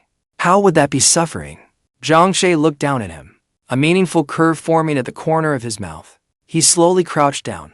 Grandpa Lee, since you think the provincial capital doctors aren't any good, then let's change places. How about Mayo Clinic in the United States? I'll arrange a chartered flight right away. It'll only take a dozen hours or so. Old Lee shuddered all over. He nearly wet his pants on the spot. A chartered flight? And you're sending him abroad? Then, would there even be a single cent left for him to pocket? Absolutely not. After holding it in for a long time, he finally came up with an excuse. The child is still young. He gets motion sickness. Yes, that's it. Motion sickness. Motion sickness, huh? Jiang nodded thoughtfully. That is a problem. Old Lee had just started to relax a little, thinking Jiang was finally about to give up and hand over the money. Who knew Jiang would snap his fingers, his tone turning even more earnest. Then let's just bring the provincial capital's ICU here. What? Old Lee was completely stunned. Jiang turned to look at Lin Yuan and instructed her in a dead serious tone. Sister Yuan, contact the best equipment supplier. Get top-of-the-line ventilators, monitors, and sterile ward equipment, all brand new. Have it all shipped straight to our village. Set it up in the village committee's courtyard. He paused briefly, then flashed Old Lee a bright white grin. Grandpa Lee, rest assured, for this whole setup, it'd cost at least 5 or 6 million. That's a lot more thoughtful than handing you 500,000 in cash, isn't it? Old Lee's mouth hung wide open, like a fish out of water. What he wanted was money, real cash. But just then, a voice suddenly came from the crowd at the door, dripping with sarcasm. Liu Fugui squeezed his way in, looking indignant. Nephew, you can't just waste money like this even if you've got it. Old Uncle Lee only wants 500,000 to get through this emergency. Why insist on helicopters and moving an entire hospital over? I think you simply don't want to pay. You're just making excuses on purpose. Seeing public opinion start to swing the wrong way again, Jiang hadn't even had time to speak when a flash of fiery red suddenly sprang into motion. Clack! The sound of high heels striking the concrete floor was crisp and sharp, like war drums pounding. Chen Man walked straight up to Liu Fugui and folded her arms. Her eyes were full of contempt, as if he were trash. Mister, you look familiar to me. That audiaphone at the door is yours, right? Liu Fugui unconsciously puffed out his chest. It is. What about it? Then this is easy. Chen Man nodded. Then her expression darkened. Her voice suddenly rose several notches. Since you're so generous and so reasonable, why not sell that Audi first and raise at least half the life-saving money? Liu Fugui's smug smile froze instantly. You, what nonsense are you spouting? That's my car. Why should I sell it? Oh. Chen Man stepped in closer, her presence so overwhelming it was suffocating. You're so generous when it's someone else's money. So, why do you start hurting when it's your turn? Did you think Jiang's money fell from the sky? So, your car is blood and sweat, but his money isn't, and his isn't. You just move your lips and demand 500,000 from someone else, but you won't even part with a single wheel yourself. Is your face made of shoe leather or something? It's that thick. It could stop bullets. Liu Fugui was completely talked over, his face turning red with frustration. He couldn't get a single word in. The villagers around them burst into laughter. The hostile, resentful mood instantly broke apart. Just then, Lin Yuan, who had stayed silent all along, came over carrying hot tea. She seemed not to notice the tension from moments ago. She simply crouched down gently in front of Old Lee. Sir, please don't rush. Have some hot water and warm yourself up. What exactly is wrong with your grandson? What symptoms does he have? That way I can give the specialist team an accurate report. Old Lee was taken aback by the sudden softness in her voice. Well, he's just sick, that's all. What illness exactly? Lin Yuan's face was full of concern. Her big eyes blinked with sincerity. Is it a fever that won't break? Or is he unconscious? Or is he bleeding somewhere and it won't stop? If we report the wrong condition and bring the wrong medicine, that could delay something serious. Old Lee's hand started trembling around the teacup. How would he know what symptoms there were? His precious grandson was at home right now, playing honor of kings like mad. Well, he just has a headache. Old Lee could only make it up as he went. He was in so much pain he kept rolling around in bed. And his leg hurt too. He couldn't even walk. His head hurt and his leg hurt. Lin Yuan's pretty brows knit slightly. Her face was full of confusion. These symptoms. Why does that sound like the growing pains kids get while they're growing up? Is it life-threatening? It's life-threatening. Old Lee was completely panicked. He smashed the teacup onto the ground. Anyway, my grandson is dying. Are you giving us the money or not? At that, even Jiang's most easygoing mother could hear the scam in it. Just then, Qingge, who had been quietly working on her tablet beside them, suddenly adjusted her glasses. Found it. Just 2 short words, and the whole room went needle-drop quiet. She lifted the tablet. The screen showed a densely packed information table. Li Jiang, 68 years old. Under your name, besides this homestead plot, you also own a fully paid-for apartments in the county seat. One of them was bought just last year. Your son's credit report also shows that he picked up a brand new Toyota Prado just last month. Qingge slowly raised her head. The look behind her lenses was so sharp it seemed to pierce right through people. Also, I just checked the admission records for your county hospital. All morning today, there wasn't a single critically ill patient named Li Xiaolong in pediatrics. She paused, then delivered the deadliest blow. The only Li Xiaolong was registered with emergency surgery. The diagnosis was a superficial abrasion. The total bill came to 12.50 yuan. Clang! Someone's shovel slipped from their hands and hit the ground with a thud.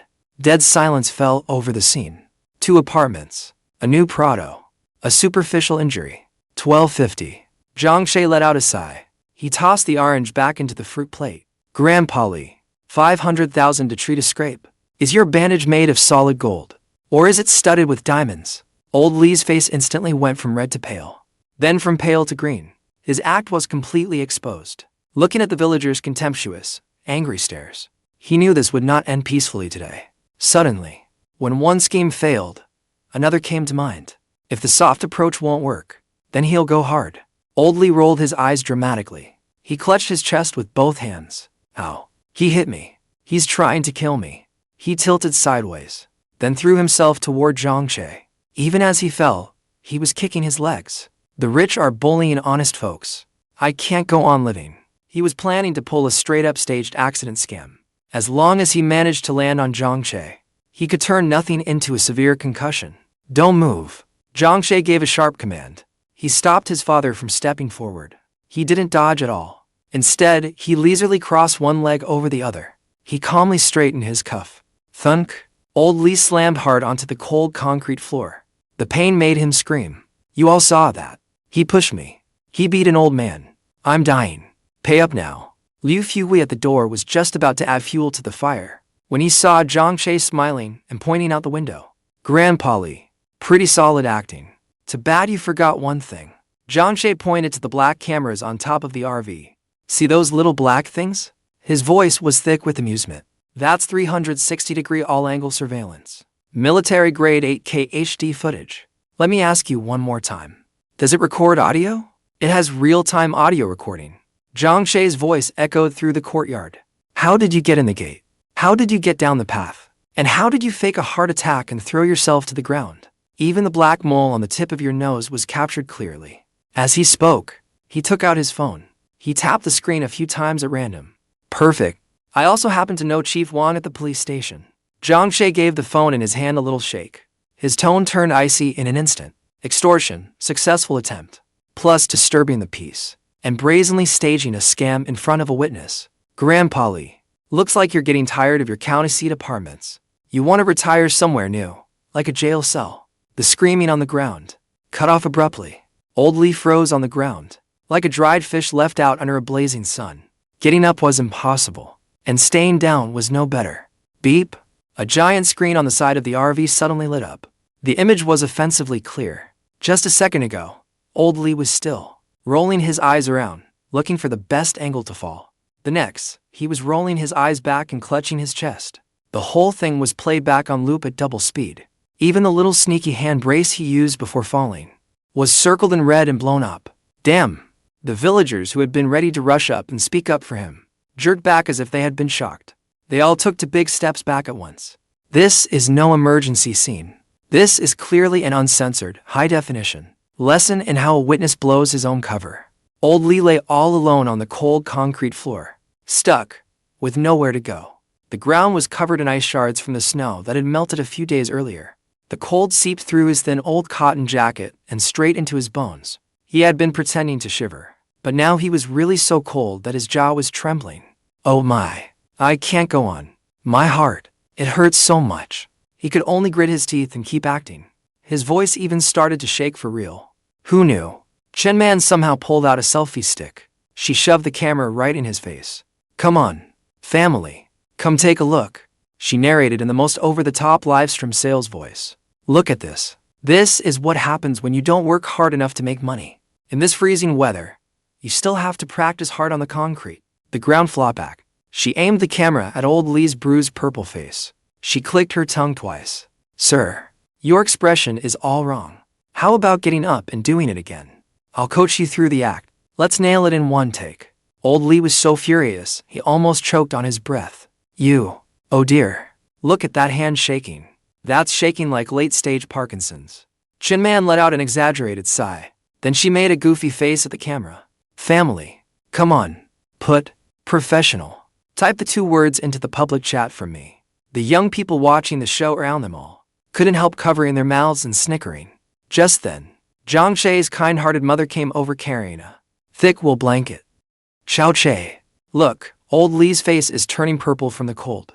Don't let him actually freeze out here and get hurt. As she spoke, Jiang Che's mother moved forward to cover him. Mom, don't move. Jiang Che suddenly barked sharply, startling his mother so badly that she nearly dropped the blanket. He hurried forward and stopped her. His tone was more grave than ever before. Mom, if you go over there, you'll be killing Grandpa Lee. Jiang Che's mother froze completely. How does giving him a blanket count as hurting him? Grandpa Lee is having a sudden heart attack. Jiang Che lied through his teeth with a straight face. For a patient with an acute heart attack, the worst thing you can do is move him around or change his body temperature. Right now he's lying on the ground, using the low temperature to help slow his body's metabolism. That low temperature is what's keeping him alive. No sooner had he finished speaking than he shouted at old Lee on the ground. Grandpa Lee, you have to hold on. Don't move. If you move, your cardiovascular system could snap, burst at any second. Old Lee was cursing him out in his head. Like hell, I believe you.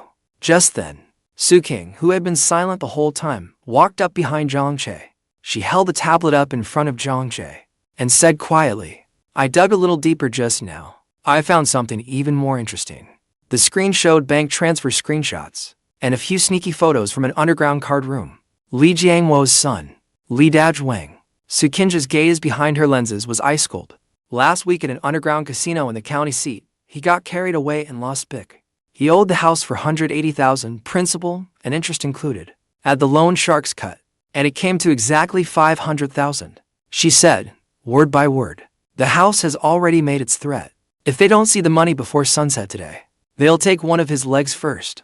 Jiang Che stared at the numbers on the screen, a cold curve forming at the corner of his mouth. So that's how it is. And they were talking about a grandson in critical condition. About life-saving money. So it was the son who lost money gambling out there, and the father came here to stage a scam and find a sucker to fill the gap. This whole family is ruthless. Jiang Che asked coldly, where is Li Dazhuang? His phone signal is closing in fast. Qingge glanced at the time. Estimated arrival at the battlefield in 2 minutes. Perfect. Jiang Che turned to look at his eldest uncle, who had long since been scared stiff. Uncle, I need you to do something. He pointed at old Lee on the ground. Call his son right now. Tell him his father isn't going to make it. Tell him to hurry back and see him one last time. The uncle pulled out his phone with trembling hands.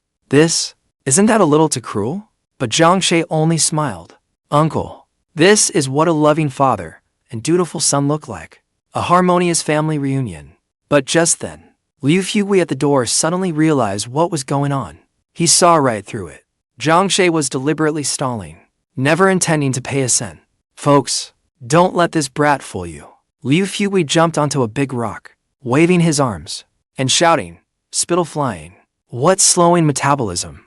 What not moving? It's all a load of bullshit. He has tens of millions to spend on roads and buy himself a good reputation. But he couldn't even bear to give old Lee a blanket. Is that even human? Everyone, follow me in. Carry old Lee inside.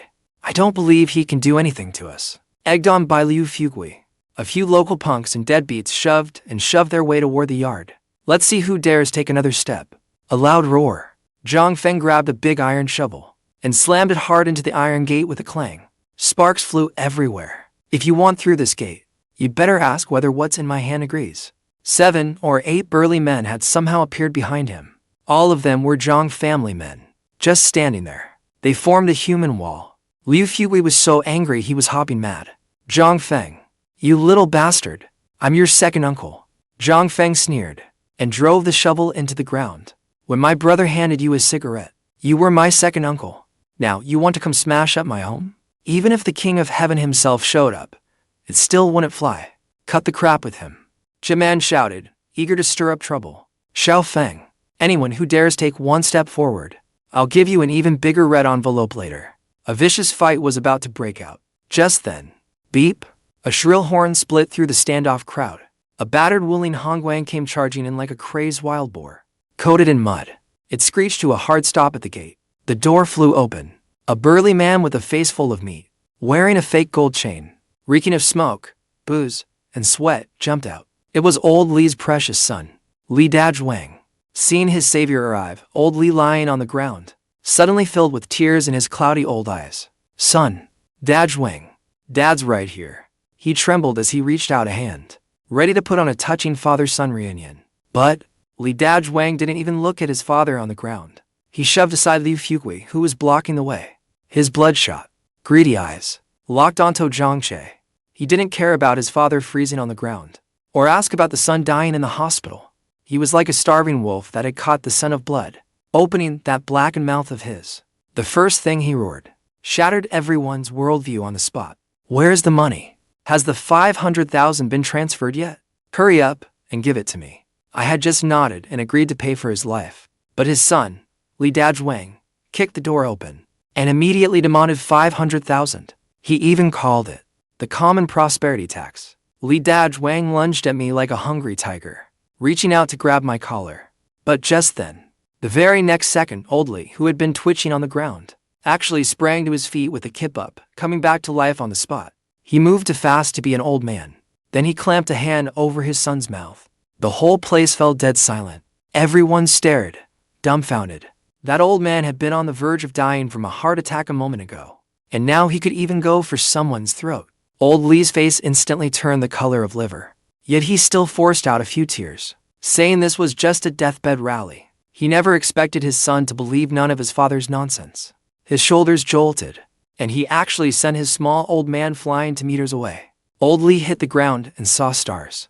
But Li Dazhuang didn't care at all. His eyes were red as blood, as if he wanted to eat someone. He stared straight at me. He pointed at my RV, worth tens of millions, and roared that he'd scratch it up. I didn't even lift an eyelid. I kept peeling the orange at my own pace.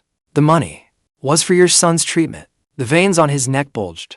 He roared that his family had a secret remedy. 500,000 a dose. Once he swallowed the miracle medicine, he'd be up and moving in no time. At this point, the beautiful streamer Chen couldn't hold it in anymore. She burst out laughing. She sized up Li Dazhuang from head to toe, her eyes full of mockery. This folk remedy of yours couldn't be some immortal pill refined personally by Lord Lao himself, could it? That hit Li Dazhuang right where it hurt. Humiliated and furious, he opened his mouth to hurl curses. But Chen Man didn't give him a chance to blow up. She shoved her phone camera right into his face. Your son sent you a WeChat message. Why didn't you reply? Li Dazhuang instinctively looked at the screen. It was completely empty. Then Chen Man's voice shot up 8 notches. You just want to use this money to cover your gambling debts. You don't give a damn whether your son lives or dies. That sentence was like a match, instantly setting off Li Dazhuang like a powder keg. He exploded on the spot. Bullshit. That little brat is fine. He's at the internet cafe grinding Legend of Mir, alive and kicking. Before he even finished, the whole place fell silent. What did he just say? At the internet cafe, playing games, and alive and kicking. Chen Man was in full dramatic mode. She exaggeratedly covered her mouth and shouted to the live stream. Everybody hear that, right? This is the critically ill kid they're asking 500,000 to save. Liu Fugui's face beside him instantly turned green. It was like he'd swallowed a live fly. He stammered, trying to cover it up. Dazhuang, your son, wasn't he lying in the hospital? The village head and old Li were still desperately trying to explain. They said he was just flustered and talking nonsense. But just then, the usually silent Lin Wan stepped forward. She raised her phone and connected it directly to the giant 80-inch screen outside the RV. A video instantly projected onto it. In the noisy internet cafe, a sturdy, round-faced little kid, was wearing headphones and screaming at the top of his lungs. Hey, does that support even know how to play? He even stole my kill. That kid had plenty of lung power, shouting with full force and then some. In this state, he didn't look like someone who needed 500,000 to survive. At the end of the video, he even grabbed a Coke and gulped down half the bottle. Then the image froze. Now, everyone in the village understood. This had been a scam from start to finish. How shameful. You've completely disgraced our village. The villagers' anger and disdain instantly swallowed up the Li father and son. Old Li collapsed onto the ground on his butt, his face full of despair. It was completely over. But Li Daj Wang was different. If he didn't get the money, his hand would be gone. Fear and despair instantly swallowed his reason. Shut the hell up, all of you, he roared. He even pulled a switchblade from his pocket. With a sharp click, the gleaming blade sprang out. The crowd erupted in terrified screams and scattered in all directions. Li Daj Wang waved the knife around, his eyes finally locking onto the most vulnerable one, Lin Yuan. He charged over like a madman. Hand over the money, or I'll stab her. You want to die. The orange in my hand was instantly crushed into a pulp. The system alarm in my head exploded. Passive defense activated. Combat mastery loaded instantly. In that instant, Li Daj Wang's frenzied movements turned into slow motion in my eyes. I moved. My whole body shot forward like an arrow off the string. I went straight into the blade. Sister One. The next second, there was a dull thud. Then came a grating crack of broken bone. No one even saw how I struck. That hulking man, weighing over 120 pounds, was kicked clean off the ground by me. His whole body looked like a torn sack. He slammed into the courtyard wall 3 meters away with a bang. Snow on the wall came crashing down. It buried him halfway. That switchblade clattered to the ground with a clang and flew far away. Li Daj Wang hung against the wall like a dead fish. He didn't even have the strength to struggle. Pure brute force domination. I slowly drew my leg back. I brushed non-existent dust from my trouser leg. Then I turned to look at Lin Yuan, whose face had gone deathly pale. My tone switched instantly to gentle mode. I've already made you tear up. You'll have nightmares if you keep watching. Lin Yuan's heart was pounding like a drum. But it wasn't fear. It was the flutter of being protected by such strength. Her eyes turned red at the rims. She forced a smile and reached out to straighten my collar. I'm not afraid. Nice. Little brother. You really don't show your true skill until you have to. Chen Man came over with her selfie stick on her shoulder. Her face was full of teasing.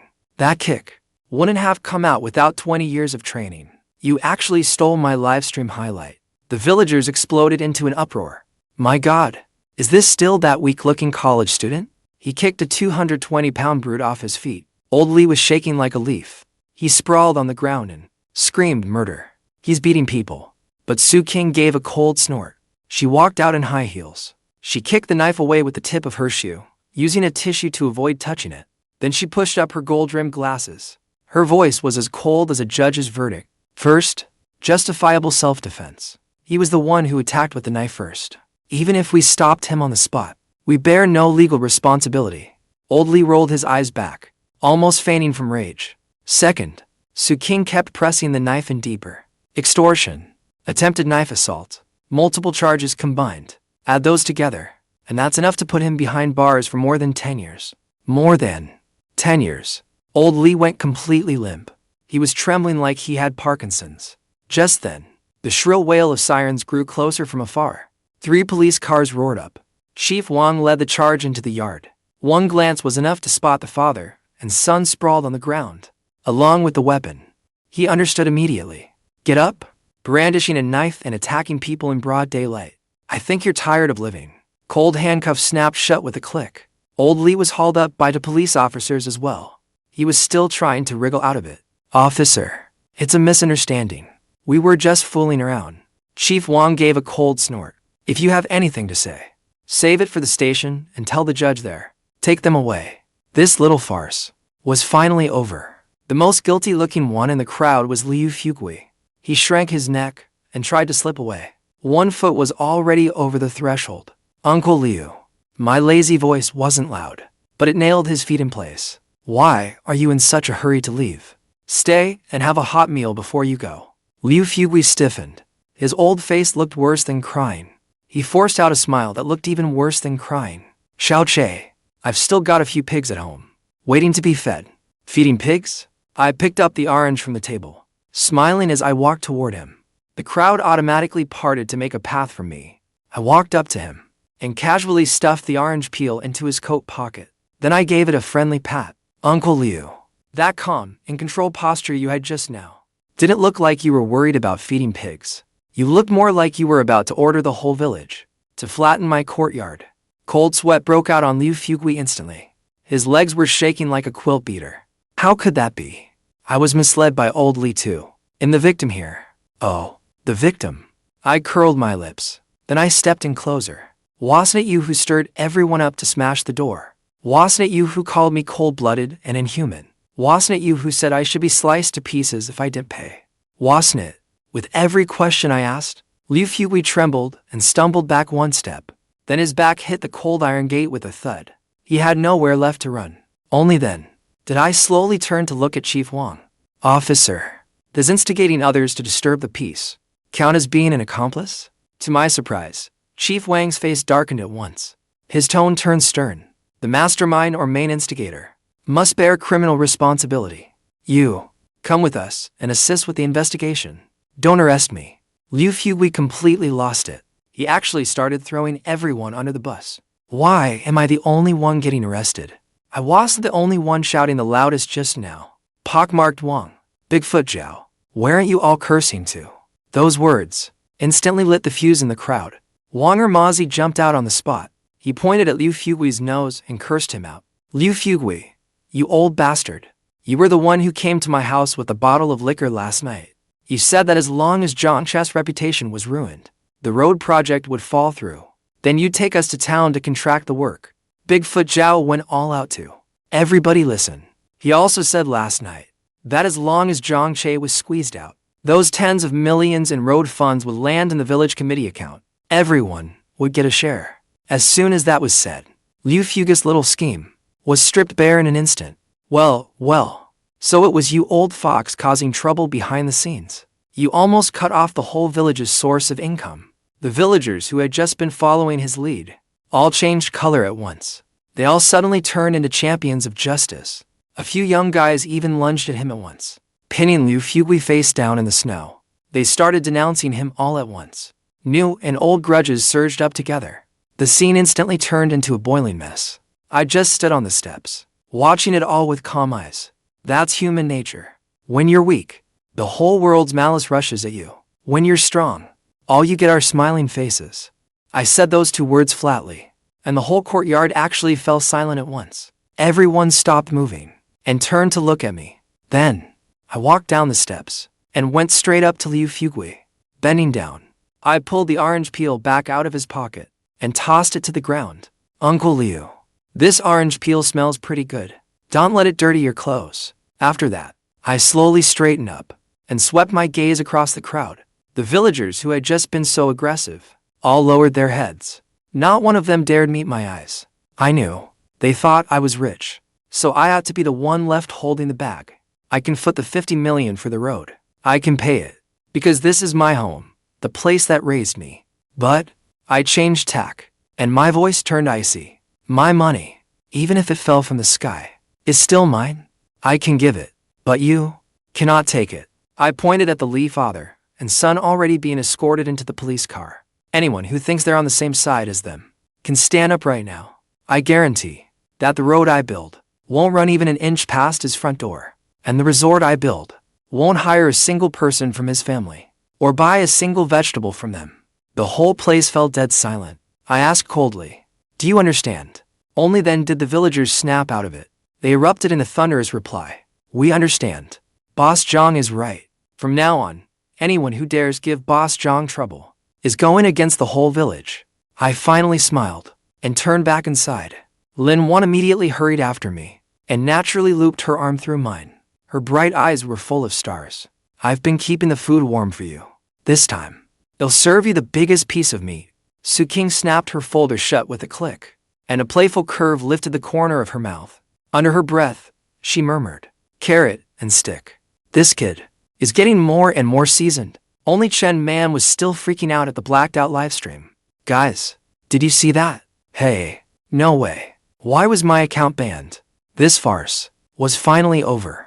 But at the dinner table, my eldest uncle was tipsy and full of worry. Xiaoche, that Liu Fugui is a local power broker in the village. His land just happens to sit in the key spot for the road project. If he comes back to stir trouble, he won't be coming back. Qingge didn't even lift her head. She was elegantly cutting her steak. My eldest uncle froze on the spot. What? What do you mean?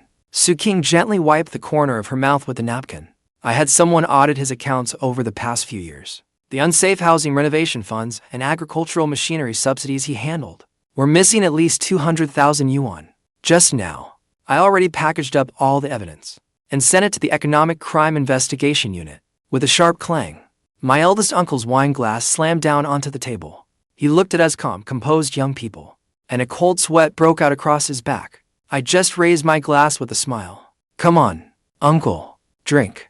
Now that the roadblock is gone, shouldn't we talk about that mountain tomorrow? Just then, a chime suddenly rang in my head, and a notification exploded open. Host has successfully cleared the road construction obstacle. Absolute authority established. Hidden task reward granted instantly. A completely ordinary mine development permit. My hand shook, and I spilled the wine in my cup. Description: this vein contains high-purity rare metals, flowing gold. It is a core aerospace-grade material. Its value is immeasurable. Flowing gold. What barren mountain is this? This is clearly a gold mine that lays golden eggs. Then, the system popped up another red exclamation mark. Side quest triggered. Settle down and put down roots. Host, please renovate the Jiang family old house and turn it into a manor-grade stronghold. Funding support. This renovation cost will be fully reimbursed by the system. Cap? 20 million. 20 million to renovate a rural old house? Is this system trying to make me build the Louvre? What are you looking at so intently?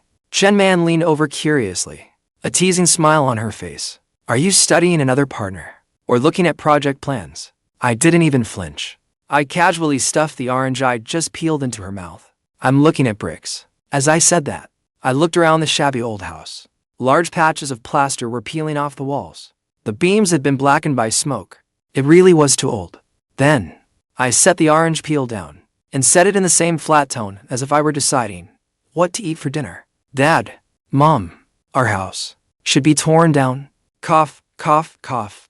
My eldest uncle, who was drinking tea, spit it right back out. My dad's chopsticks jolted in his hand, and a slick piece of fatty meat plopped onto the table. He shot his head up. In shock? Tear it down? Son, you haven't had too much to drink, have you? I'm not drunk. I pointed at the beam overhead, hollowed out by termites. This house is too dangerous. I figured we might as well knock it down and rebuild it. Oh my.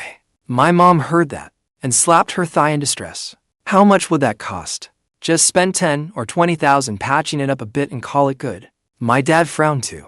Even if you have money, you can't waste it like this. Building a 2-story house in our village tops out at around 300,000 yuan.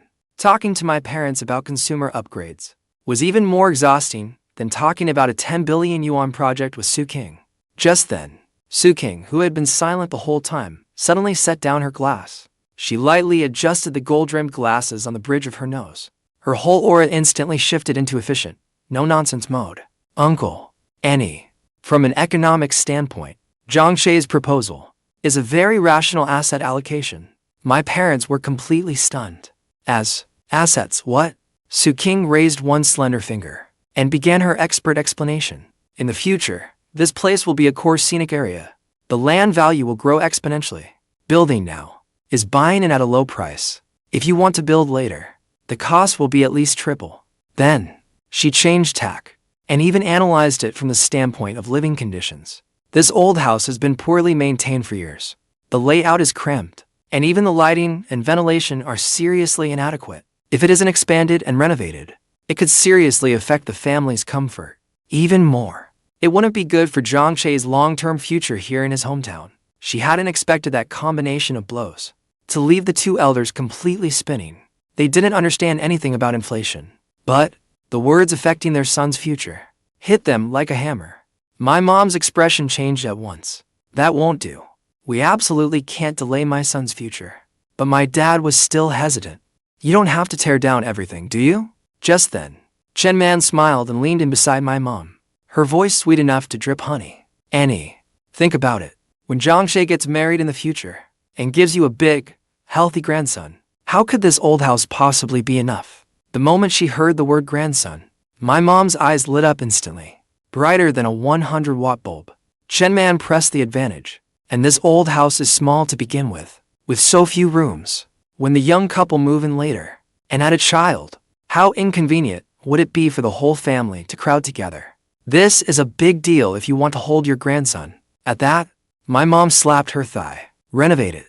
We have to renovate it. If anyone dares to delay me holding my grandson, that would be a monstrous crime. At this point, my dad had nothing left to say. He could only tap his tobacco pipe. Fine. I'll listen to you both. Terrified the old couple might change their minds the next second, I made the call immediately. Eldest uncle, contact the construction crew this afternoon. It has to be the best in the city. As I spoke, I walked to the doorway and pointed at the more than to of barren land beside it, my tone full of a ruler surveying his domain. Not just the foundation of this old house, the 2 of barren land next to it. I want that too. I want to connect the whole stretch and build a manor with a garden, a deep pool, and an underground garage. Gasp. My eldest uncle sucked in a breath, his mouth opening wide enough to swallow an egg. 2 of land, and you want a pool too. You are not renovating a house. You are building a country palace. I smiled. More or less. A 20 million budget. Spend it first. If it's not enough, I'll add more. 20 million. The moment those 3 words left my mouth, the whole of Jiang family village seemed to hear the sound of hearts skipping a beat. My dad's brow furrowed so hard he could have pinched a fly to death. 20 million.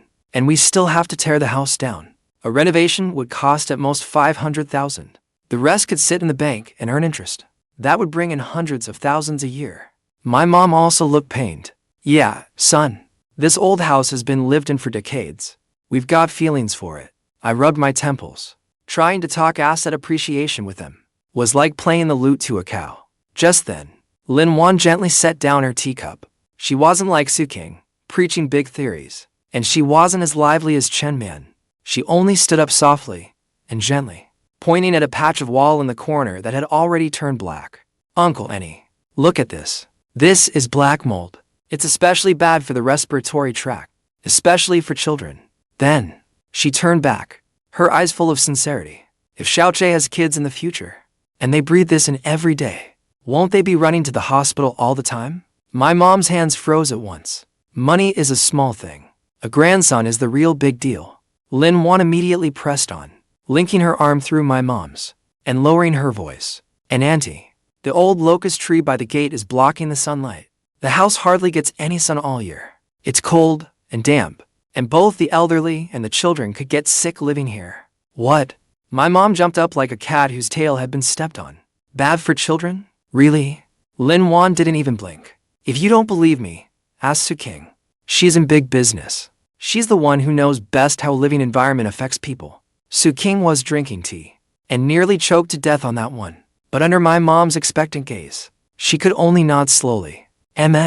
From the perspective of environmental psychology, insufficient light really can affect a person's mood and physical condition. The impact on the health of the elderly and children is especially obvious. Tear it down. My mom slammed the table, fierce and forceful. We have to tear it down. Do it right away. Old man, if you dare stop me, tonight you'll sleep in the pigsty. My dad nearly dropped the tobacco pipe in his hand from shock. I never said I wouldn't tear it down. I gave a thumbs up on the spot. Yuan's move was basically a precision strike. It punched straight through the old couple's last line of defense. No sooner said than done. Everyone immediately started busying themselves packing things up. Just as I was carrying a box of old books, a thunderous scream suddenly came from the inner room. I was so startled I nearly dropped the box. I rushed in 3 steps, taking 2 at a time. What is it? A snake. There was Chen Man, standing in front of an old wardrobe, holding up a yellowed black and white photo high in her hand, laughing so hard she was practically falling apart. Guys, big news. Come look at Jiang's original form. I looked closely, and my whole face instantly turned red. It was actually a photo of me when I was 3. I had a bowl cut, and I was grinning like a little fool. My round little belly was still poking out. My 2 little stubby legs were kicking in the air. It was downright goofy and adorable. Chen man, put that down. I felt like I was about to suffer a social death any second. I lunged at her to snatch it back like a cat with its fur blown out. Nope. Chen man twisted her body and casually handed the photo to Qingge, who had just come in. Quick, take the baton. This is top secret material. Qingge instinctively took the photo. Those eyes that could stare at a multi-million-dollar contract without even blinking were now studying the photo with complete focus. 2 seconds later, she looked up and gave her judgment with a dead serious expression. From the photo, you could already see a spark of cleverness in him as a kid. He really was a stock with potential. Yuan spat out the mouthful of water she had just taken. I was furious. Qingge, give it back to me, or I'll dock your bonus. Too late. Chen man waved her phone, her face full of a mischievous grin. It's already been sent to the group chat. I've even thought up the title. It'll be called Shocking. The billionaire tycoon looked like this as a kid. I gritted my teeth. Just then, the system that had been playing dead in my head suddenly sprang to life. Ding! Detected. The host is decluttering. Temporary mission triggered. Out with the old. In with the new. Please completely demolish the old house within 24 hours. Mission reward. 1 God tier building blueprint. Note, the system will fully reimburse all demolition cost for this operation. My eyes lit up at once. I was just wondering how to design it. And here came a pillow right when I needed one. Half an hour later, 3 brand new yellow excavators rolled grandly into the village. Behind them were the heavy bulldozers. With a display like that, the whole village, young and old, ran out with their rice bowls to watch the spectacle. Good heavens, they're really tearing it down. That's a huge move. That kid Jiang really knows what he's doing. And he hasn't forgotten where he came from. He's even planning to help build up our village. The villagers pointed and whispered, chattering nonstop. I only stood at the courtyard gate and listened without explaining anything. I simply waved them over. Yuan understood immediately. She carried out 2 large cardboard boxes from the car. With a rip, I tore open the tape. Inside were nothing but bright red soft-packed Jiang cigarettes. Everyone, uncles and elders. I grabbed 2 cartons of cigarettes and tossed them straight into the crowd like candy. We're breaking ground at home today, so sorry for disturbing everyone's peace. Take these cigarettes and smoke them. If anyone thinks it's too noisy, go grab 2 bottles of liquor from the shop at the village entrance. Put it on my tab. Charge it to me. Carton after carton of soft-packed Jiang cigarettes flew into the crowd.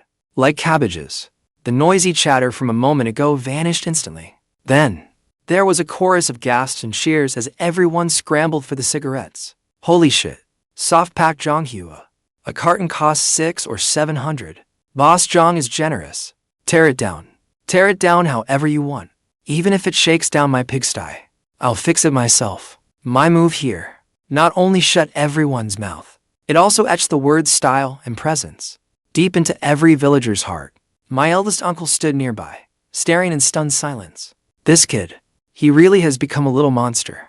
Just then, the foreman gave the order, and the excavator's giant bucket slammed hard into the old wall. With a deafening boom, dust exploded into the air. Watching the old house collapse in a roar, I actually felt a wave of relief. It was as if that poor, desperate Jiang had fallen with that wall and been buried for good. But just then, the excavator operator suddenly stuck his head out and shouted, "Stop, boss. There seems to be something underneath." I frowned and hurried forward. Deep in the foundation of the main room of the old house, the earth had been turned over, revealing a rust-covered iron box. Chen man also leaned in curiously. Could it be some old keepsake your grandfather left behind? My dad looked completely baffled too. I have no idea. I never heard he buried anything down there. Without another word, I jumped into the pit and lifted out the iron box. It felt heavy in my hands. The brass lock on it had already rotted into crumbs. I gave it a light flick with my finger, and with a crack, the lock fell right off. Heads instantly crowded around. Their eyes were as wide as copper bells. In the end, I lifted the lid, but there was no glittering treasure inside. Only a blue-gray stone slab. It was covered with dense, tiny characters. The writing was blurred and hard to make out. I could only vaguely make out Jiang clan, 19th generation, guard, and words like that. My dad immediately looked disappointed. I thought it was some family heirloom. Turns out it's just a broken stone slab. The crowd around us scattered at once. But just as my fingers touched the slab, On the system map in my mind, the pitch-black foggy area behind the mountain flickered with a faint golden light. This thing, is it a key or a map? I calmly closed the lid at once and handed the iron box to my dad. This is an old keepsake too. Put it in the study of the new house later as a display piece. My dad took it with a look of disgust. What's so special about this broken stone? Night fell, but Jiang family village was bright as day. More than a dozen high-powered floodlights lit up the freshly leveled foundation of my home until it blazed white. My dad took it with a look of disgust. What's so special about this broken stone? Night fell, but Jiang family village was bright as day. More than a dozen high-powered floodlights lit up the freshly leveled foundation of my home until it blazed white. Just then, 3 Mercedes business vans pulled up silently beside the ruins. The doors opened, and 7 or 8 men and women in sharp suits stepped out. Leading them was a middle-aged man wearing thick-rimmed glasses. He was the top-ranked architect in the provincial capital, the famously gifted old Jiang.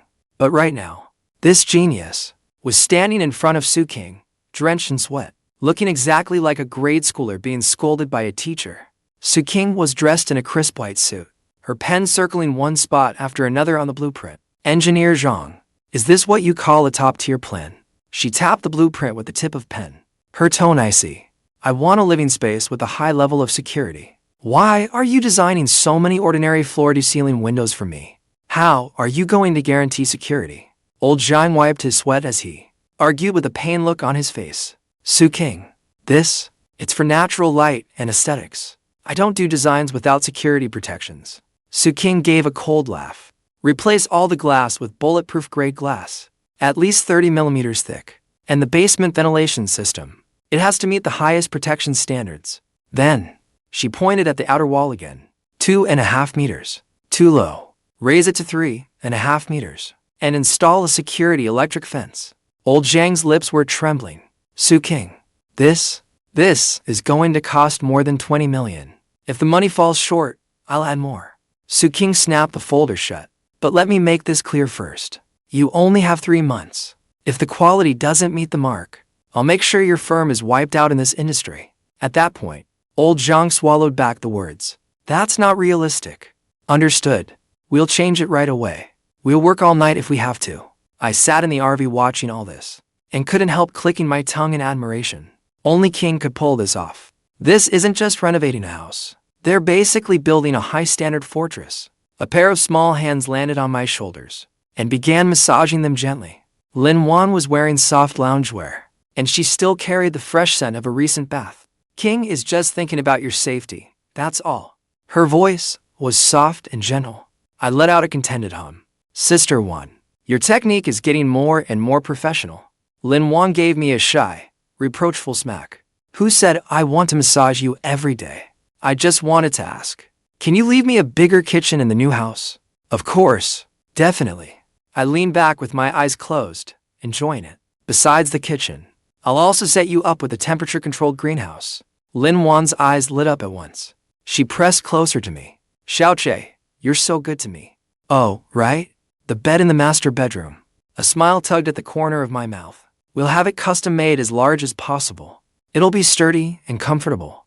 No matter how you turn over, it'll stay steady. Yuan's face turned red in an instant, but her hands pressed a little harder. Just as the atmosphere inside the vehicle turned warm and intimate, a commotion suddenly broke out outside. Guys, see the row of excavators behind me? This isn't some Langshang recruitment fair. This is the site for our new home. Chen Man was wearing casual sportswear, holding a selfie stick and facing the camera. She was chatting with the viewers in her live stream. Her energetic look stood out brightly under the floodlights. The comments in the live stream were flying by nonstop. Someone asked what her relationship with me was. When Chen Man saw the comment, she smiled openly and brightly. What relationship? I'm his personal assistant, the kind who keeps an eye on how he spends money. As she spoke, she turned the camera toward my RV. See that? Boss is inside discussing the grand plan for the new house with Sister Yuan. Let's not go bother them. Listening to the calls and shouts outside, I opened my eyes helplessly. That temptress, Yuan, however, let out a soft laugh. Her fingers circled my temples. Mammon is helping promote you. These days, you need fame before you get fortune. The whole village thinks I'm tearing down the old family house and building a new one. Those influencers block my door every day just to see what this tycoon really looks like. But how would they know? I'm locked in an RV with 3 women, brainstorming. Even crazier than that, the topic of our meeting is actually designing a 5-meter wide bed. No, absolutely not. Qingge held a red pen and marked 7 huge X on the blueprint. Her eyes behind the lenses were full of resistance. The master bedroom is 180 square meters. Are you planning to run a marathon in the bedroom? But Chen snatched the pen away at once, crossed her legs, and crunched her chips loudly. Qingge, you're out of your depth here. What we want is big. She pointed at the huge circle on the drawing and gave me a flirty wink. This bed, I'm having it custom made 5 meters wide, no matter what. Later, the 4 of us. I mean, once we have a baby, we still won't be cramped sleeping together. That temptress kept brushing her toes against my calf. I shot back without even looking up. 5 meters wide? Then who's going to change the sheets? I sure won't. I will. Yuan came over holding a fruit platter, wearing a little bare apron, and gently stepped in to smooth things over. As long as we buy the biggest dryer, it'll be fine. Chen ignored me completely and drew another big circle in the corner of the blueprint. She tapped the table excitedly. The key point is this: an outdoor hot spring, Japanese-style courtyard garden, the kind with cherry blossom trees all around it. Qingge frowned deeply. This is the north. Do you want to freeze into an ice sculpture or live stream a scrub down for the whole village? Chen, however, lowered her voice with a wicked grin. We can plant dense bamboo all around it, then install one-way mirror glass. Keep the water at a steady 42 degrees. Just think about it. Snow falling in winter, while we soak in steaming water and warm a pot of sake. A picture instantly formed in my mind. 3 peerless beauties. I quickly coughed twice to hide my embarrassment and sat up straight. This proposal is very constructive. It's mainly for health and wellness. I've been feeling a little sore in the lower back lately. Lower back pain? All 3 women said it in unison at once. 3 pairs of eyes snapped to my waist. Qingge pushed up her glasses, her gaze sharp. That's a warning sign of kidney strain. I suggest adding a TCM therapy room. Yuan looked worried. Is it because you've been sleeping on the sofa? Tonight I'll stew you a pot of goji lamb soup to help you recover. Only Chen licked her lips and smiled like a little cat. Boss, a sore back is no big deal. The real question is whether your stamina is still there. How about tonight your private trainer gives you a special fitness test? I was instantly filled with silent exasperation. I shouted quickly, "Stop! Let's talk business." Well, that was great. Their demands were completely out of control now. Yuan raised her hand. I want a dual Chinese Western kitchen. The Chinese kitchen needs to handle wok cooking, and the Western kitchen has to have a big oven. I waved a hand grandly. Approved. I'll also set you up with a negative pressure fresh air system. Qingge immediately pointed toward the basement. I want a separate finance office, dedicated fiber optic lines, and a vault that can withstand a nuclear blast. A vault? I froze completely. She, however, gave me a meaningful look. If we do not have it now, that does not mean we will not have it later. What if one day the internet and power both go out? Cash is king. I sucked in a sharp breath. That survival instinct is way too strong. Fine, we'll arrange all of it. Seeing that they were nearly done, I quickly put in my own request. Add a gaming room too. 5 top-spec PCs. The kind where 5 people can sit together. We can team up for gaming sessions as a 5-stack from now on. The moment I said it, the air instantly froze. Chen instantly caught the key point. She asked coldly, 5? There are only 4 of us. Do you still want to find another one? The next second, 3 death stares pinned me in place. Cold sweat broke out instantly. I hurried to explain. I mean, we can queue up as 5 with my cousins later. HMPH. Only then did Chen let out a proud little huff. But just then, Yuan suddenly put down her fruit fork. She spoke with a serious expression. The new year is almost here. Your status is different now. All the village social obligations are probably unavoidable. New year. The moment those 2 words came out, the mood inside the RV changed at once. Back when my family was poor, New Year meant hiding from debts and swallowing insults. But this year, I leaned back on the sofa, a cold smile curling at my lips. Prepare like hell. Before, we were afraid to see people during New Year. This year, we'll be afraid there aren't enough people. I started assigning jobs right away. Manman, you're in charge of shopping.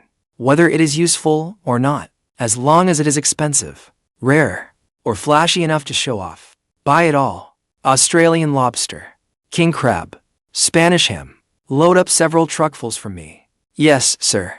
Chen Man's eyes lit up. I guarantee I'll block up the village entrance so tightly that not a drop will get through. Then, I turned to Stockings. Go exchange to million and brand new bills. I want 50s and 100s. Fill several suitcases with them. Stockings frowned. Everyone uses mobile payments now. Why do you need that much cash? I spread my hands, looking perfectly matter-of-fact. To hand out lucky money, of course. Before, the kids in the village used to go out of their way to avoid me. This year, I'm going to make them understand exactly how much a shout of Brother Che is worth. Lastly, my gaze fell on Lin Yuan. It softened at once. Sister Yuan, you'll draw up a list. List everyone who was ever good to our family before.